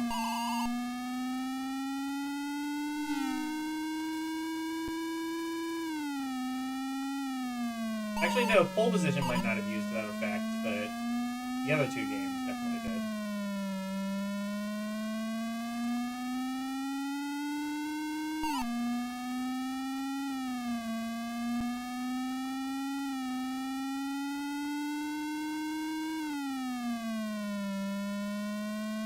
Controls are really loose in this. You just kind of like skate all along the track, and the turn is very delayed. You just kind of skid along the track, and you don't really have a lot of control over it. I would say the other Formula 1 game at least controlled considerably better.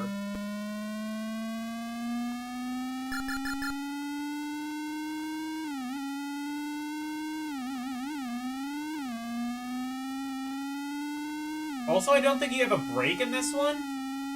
You just have to, like... Your only brake option is to just let go of the accelerate.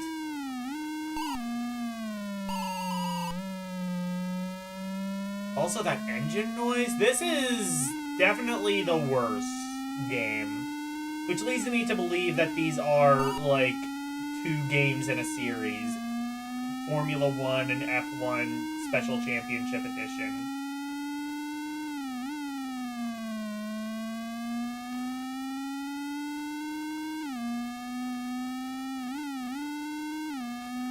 Because that just seems like this, but considerably better.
Well, that sucked.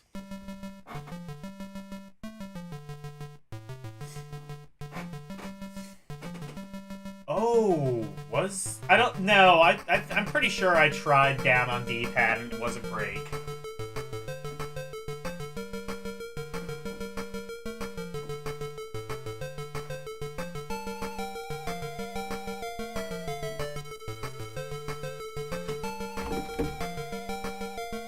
Oh, we only got 25 seconds left on the timer. I'll just stop it early.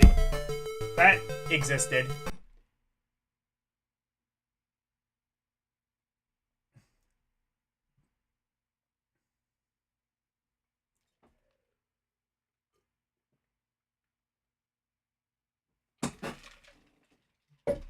That game is flawed. Other Formula One game, I think, controlled a lot better and looked a lot better. It didn't have as good of a frame rate, but the frame rate was still serviceable, and I just think it played better.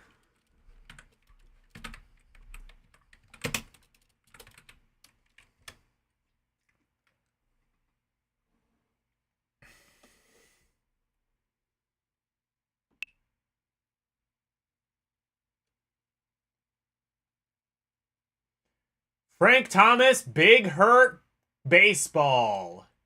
And then after that, we're going to have Fred Couples Golf.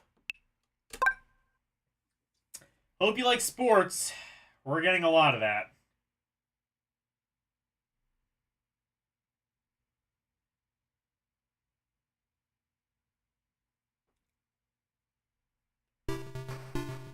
Acclaim, God fucking damn it.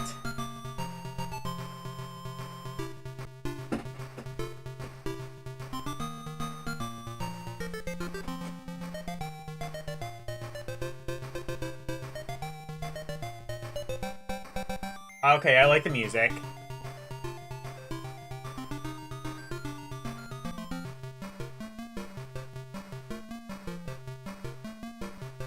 Home Run Derby?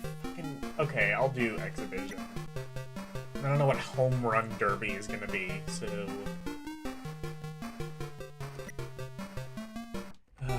let's just get through this. I don't want to play baseball. I hate baseball. Baseball. That's what Ketsu calls it. I'm not playing this for 7 minutes. You can't pay me.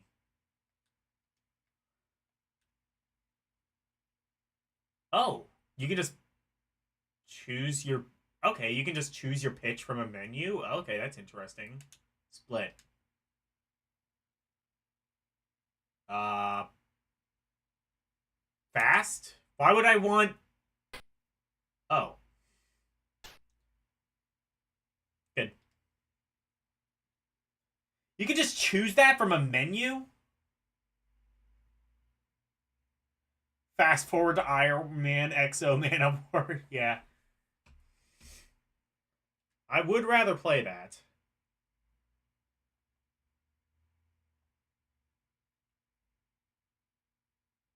Fast.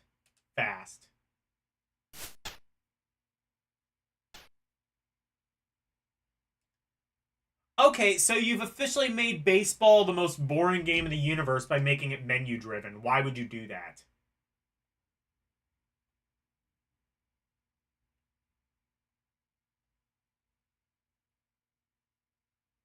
No. Oh, what? Knuckle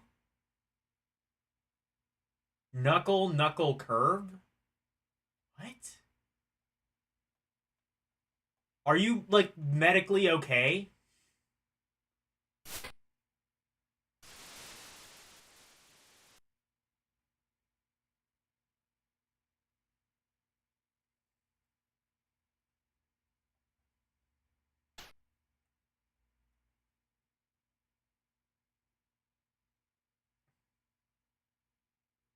What? Where's base?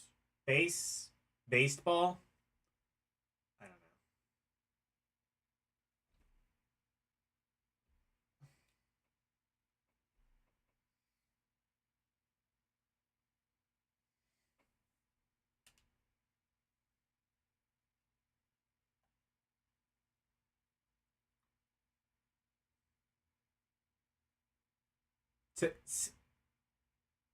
Oh, sinker. Or does that say sinker or sinner?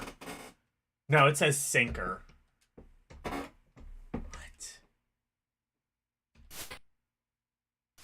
Like, I know what a screwball and, like, a fastball and a curveball. I know what all of that is, but what?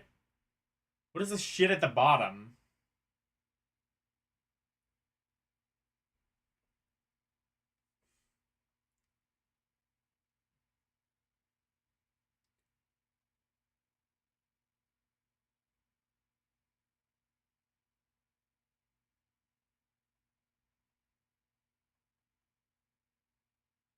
Fine. Slow.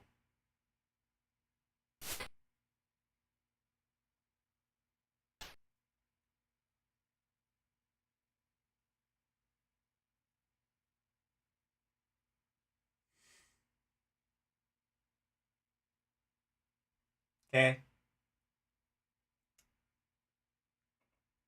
It's baseball. You can't pay me to play this shit. What is this? Frank Thomas Big Hurt Baseball? Meh.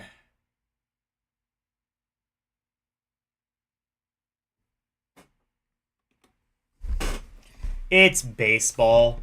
Made, like, massively simplified by just letting you pick your pitches. I don't know how batting is gonna work, but I honestly don't care.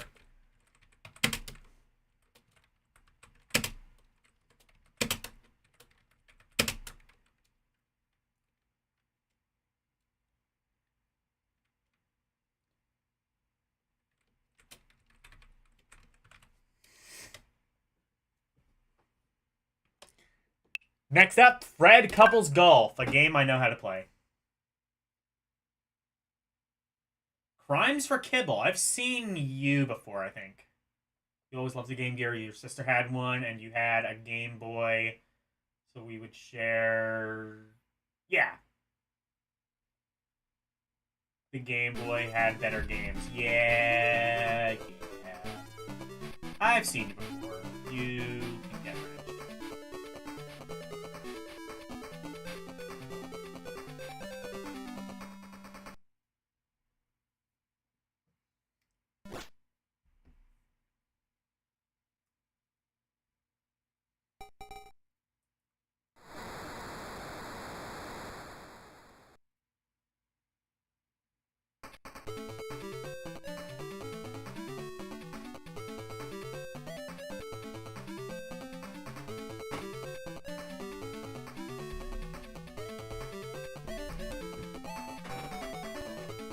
This had a console version, I know. I think it even had a 32X game.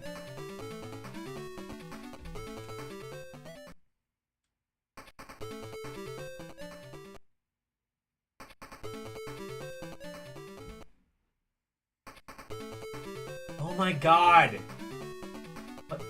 Who fucking cares?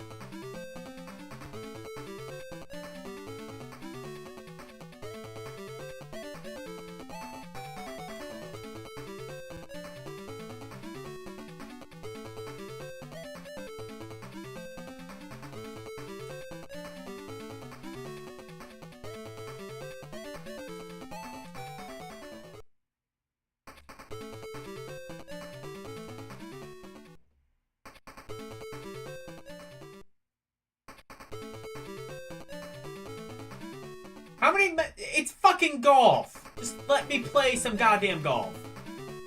Let me play some dad games.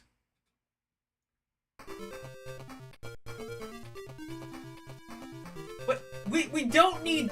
It's fucking golf!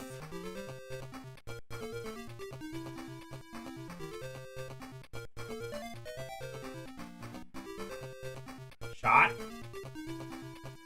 Okay. Well, it has some... What, does it, like, teach you how to kind of be better at golf? That would be a neat feature.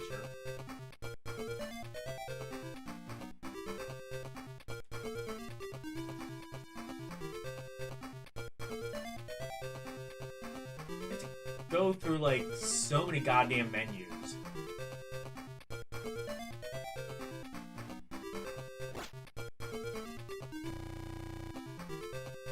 Okay, it looks pretty nice. I'll give it that. On the queen! Well, not on the queen.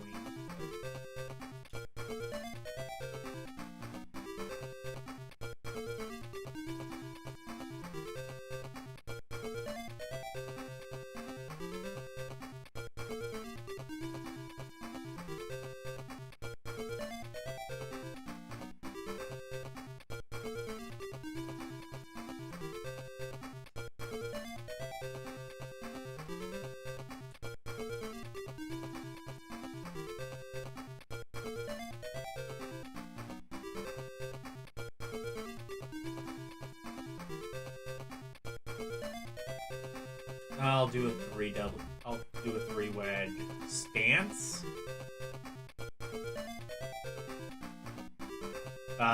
Middle, I guess.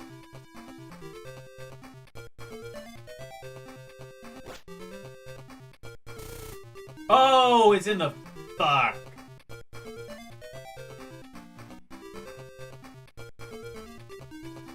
You don't need a text box to tell me that it's in the bunker, please.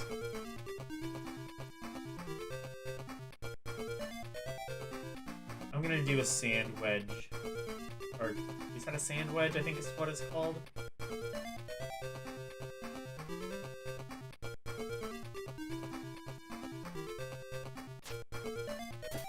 Oh! Sag. I needed to...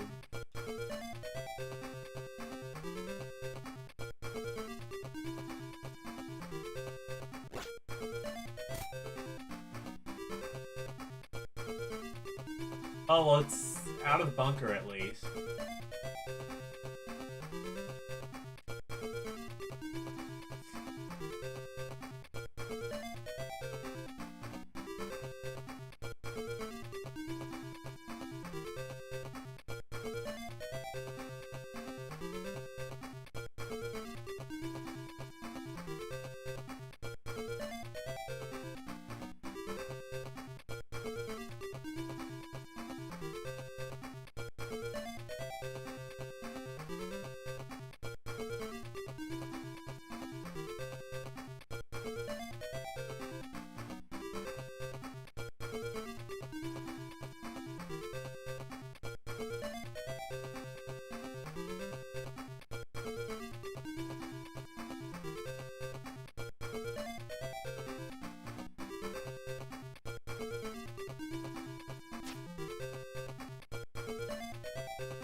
Oh!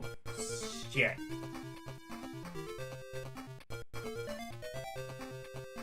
Out of bounds.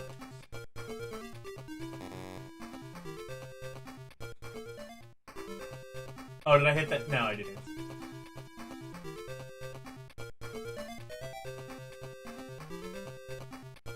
What?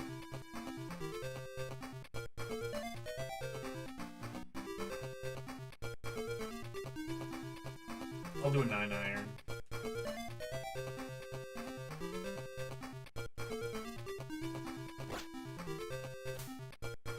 Oh!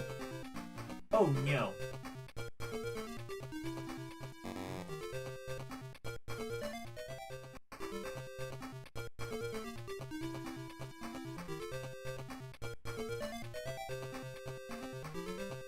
PC golf games were about this level. Yeah. Console games, I think we're typically a bit more simplified than this, but it's got some neat,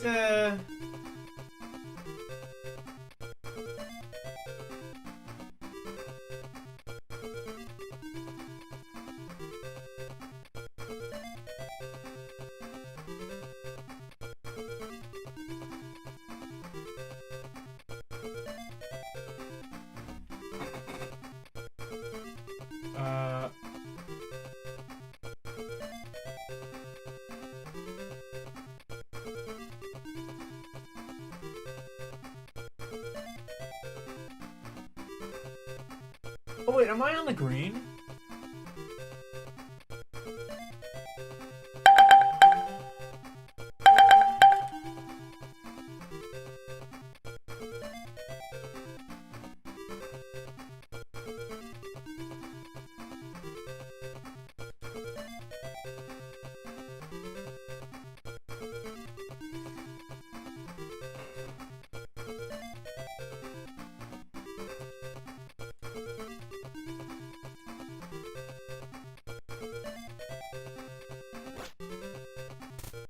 Ah, fuck.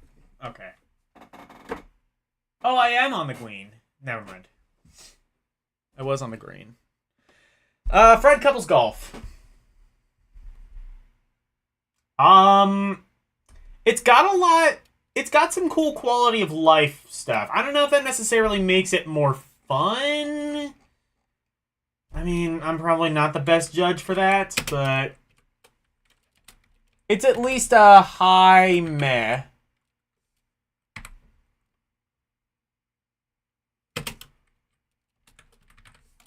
Also, it's written like that. It's Fred Couples apostrophe golf. Because I guess there's multiple Fred Couples. That's not... I don't think that's grammatically correct. I think an apostrophe at the end would mean there are multiple Fred Couples. Not, like, golf belonging to Fred Couples.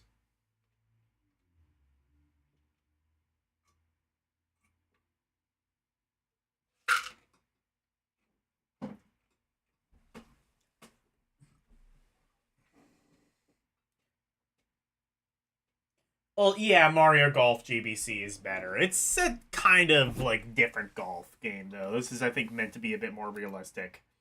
Speaking of realism, Frogger. The most realistic game of all. For example, my gameplay skills should accurately demonstrate what it would be like in real life if a frog tried to cross an interstate.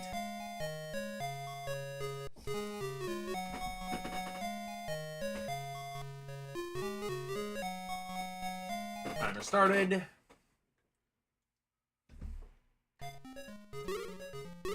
Oh! It's Frogger with improved graphics? Okay. I thought it was just going to be a straight port Frogger. Okay. It means the S is part of his name? No, wouldn't... I don't know. Your mom's an English professor. You would know better. I thought if an apostrophe was at the end of a word, that meant there were multiple of that word, regardless of if there's an S at the end.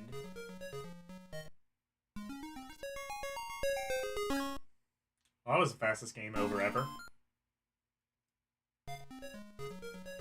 Yeah, it's Frogger. It's updated Frogger. That's not exactly what I was expecting, but I'm glad we got that. Oh.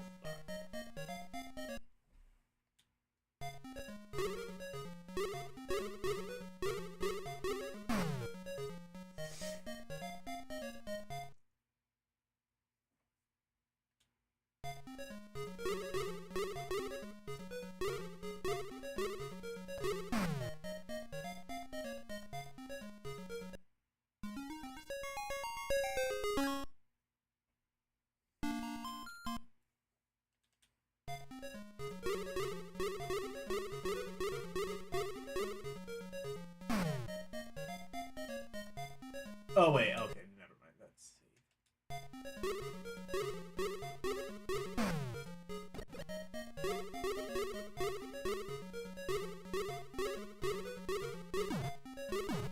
What?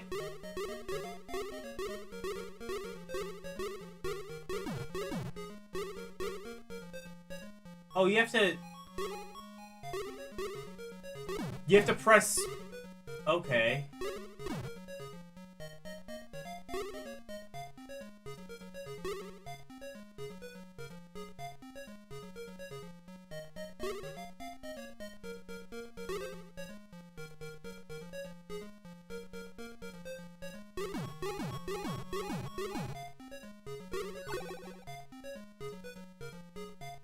Okay.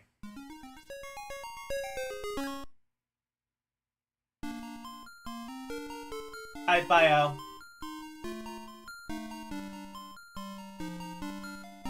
Yeah, they like updated the graphics for Frogger. It's pretty cool.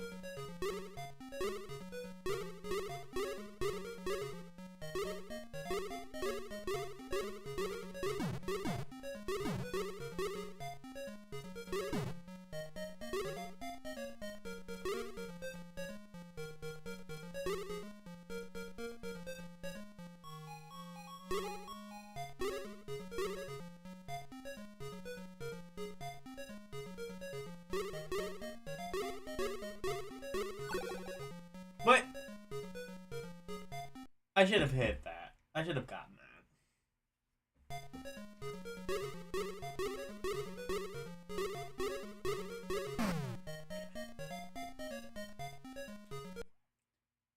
It's got some good original music, too. It's not like the original Frogger music, but it's good enough.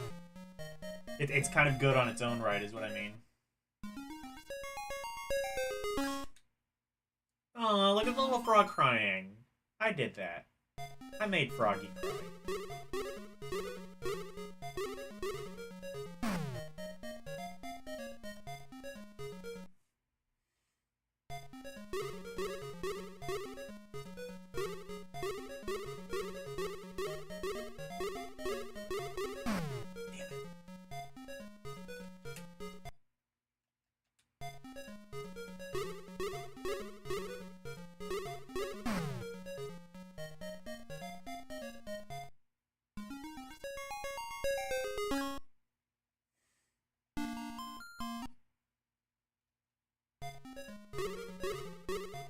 You know what?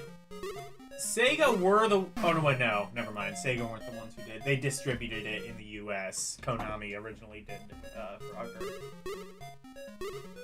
Interestingly, I think this would make this the only Konami game for Game Gear.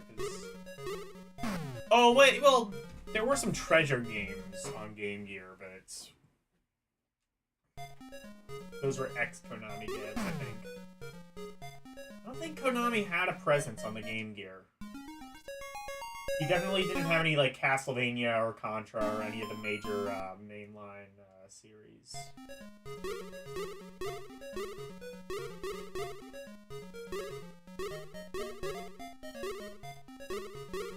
I guess they kind of just figured, like, let's just stick with Nintendo. It's a bit more of a safe bet. We'll just make shitty Castlevania games for that. Well, I say that. The Castlevania games on Game Gear aren't that bad. They're just kind of downgraded.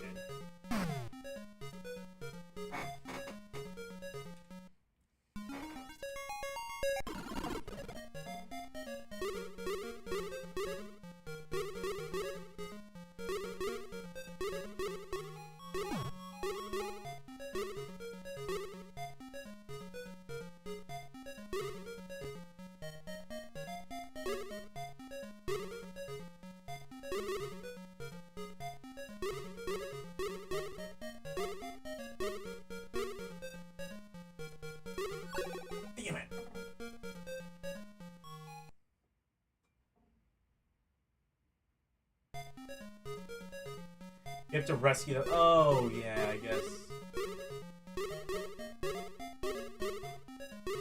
Well, do you have to rescue the frogs, or is it like regular Frogger where you can do that for extra points?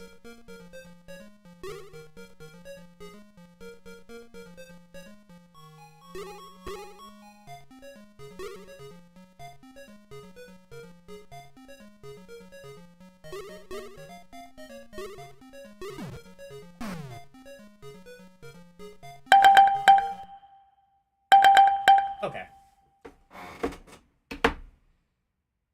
Frogger. It's fun. Very fun. I'm gonna tentatively put that under fun.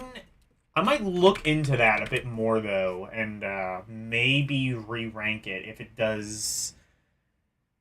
If it, like, expands the game any more than that. Next up is, from TV animation, Slam Dunk. Shuri, okay, basketball, presumably.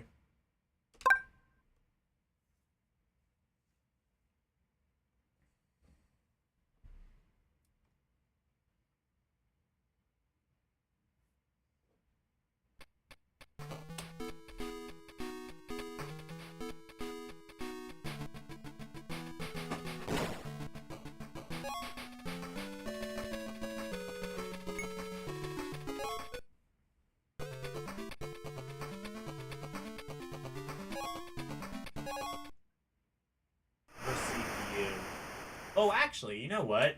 I do want to see what the story mode is, actually.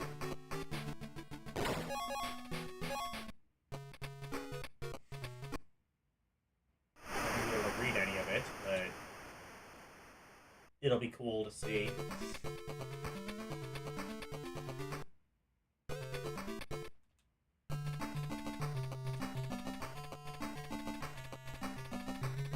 It'll be funny.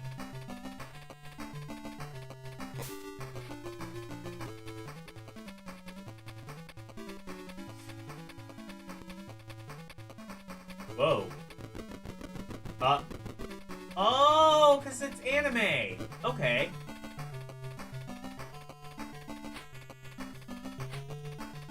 So it's an anime-style basketball game with cutscenes that...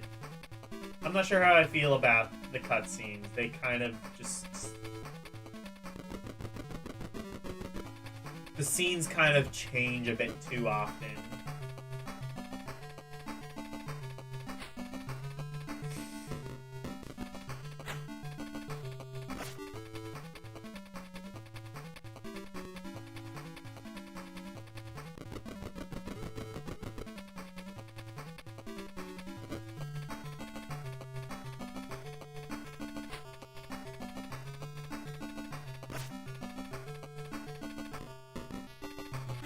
I want to spend the whole 7 minutes on this. I've played so many goddamn sports games today. This has been like a very sports-heavy stream.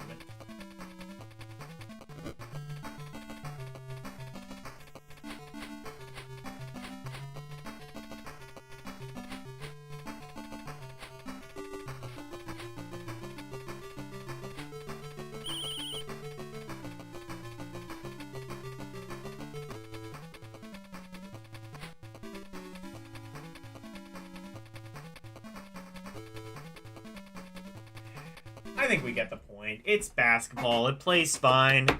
Has some cool animations. If you're into that, I guess it's fun.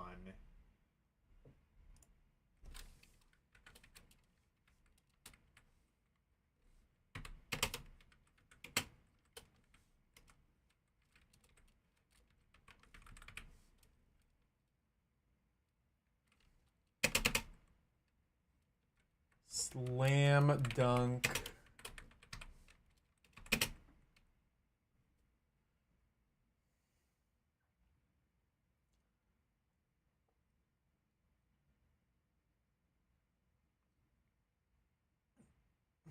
Showery.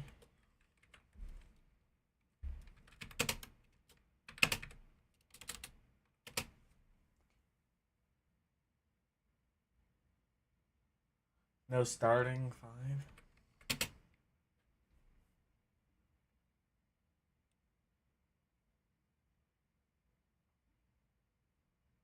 No starting 5. That is a long ass title.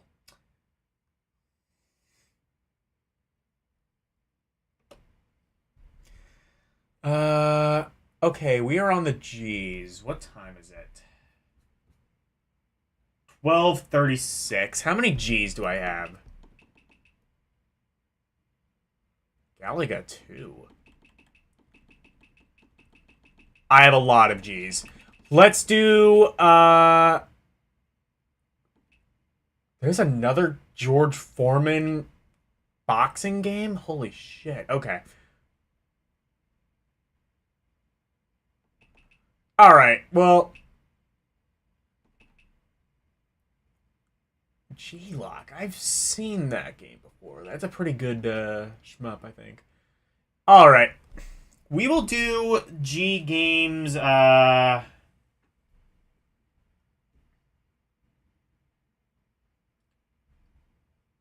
we will do that next week.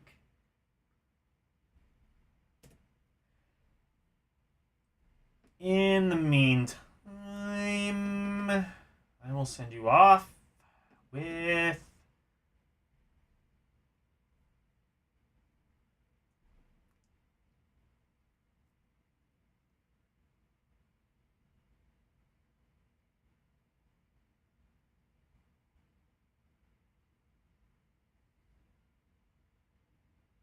Brightstone Mysteries. Okay.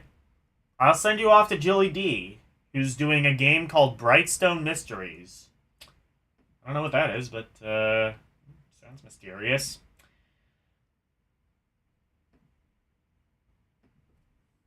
Anyway, go raid.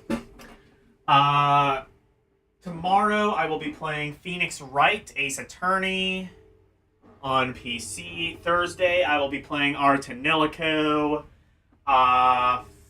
Saturday I will not be on L's stream. In fact, I'm going to have to message L that so that I can let him know.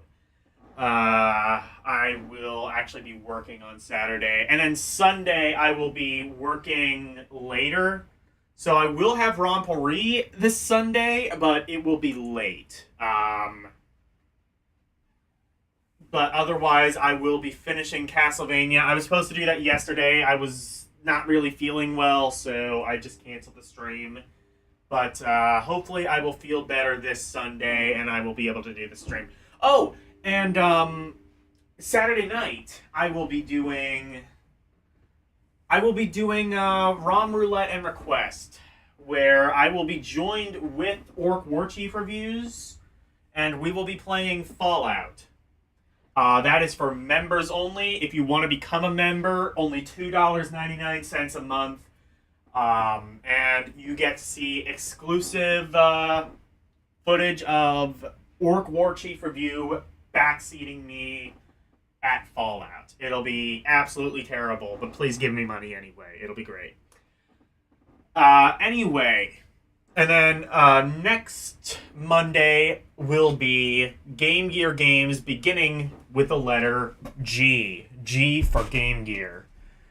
Anyway, thank you guys so very much for watching. Always super appreciated.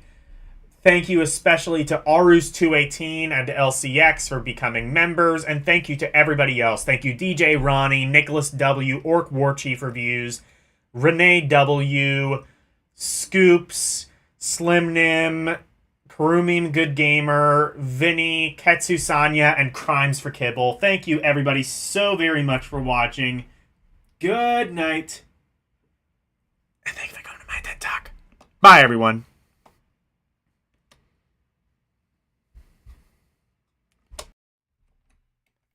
It's the outro, and here's the outro freak. Freddy Freak of into presentation, sweeping the nation, doing his thing. But wait, if you wanna see more of me, become a member. Watching movies on LDN Cinema, play some games on ROM Roulette and Request. To be part of the community, join the Discord, talking about games, music, ROM requests, and more. Join now. That's all of the plugs that I've made. Thank you all for watching. Now let's raid!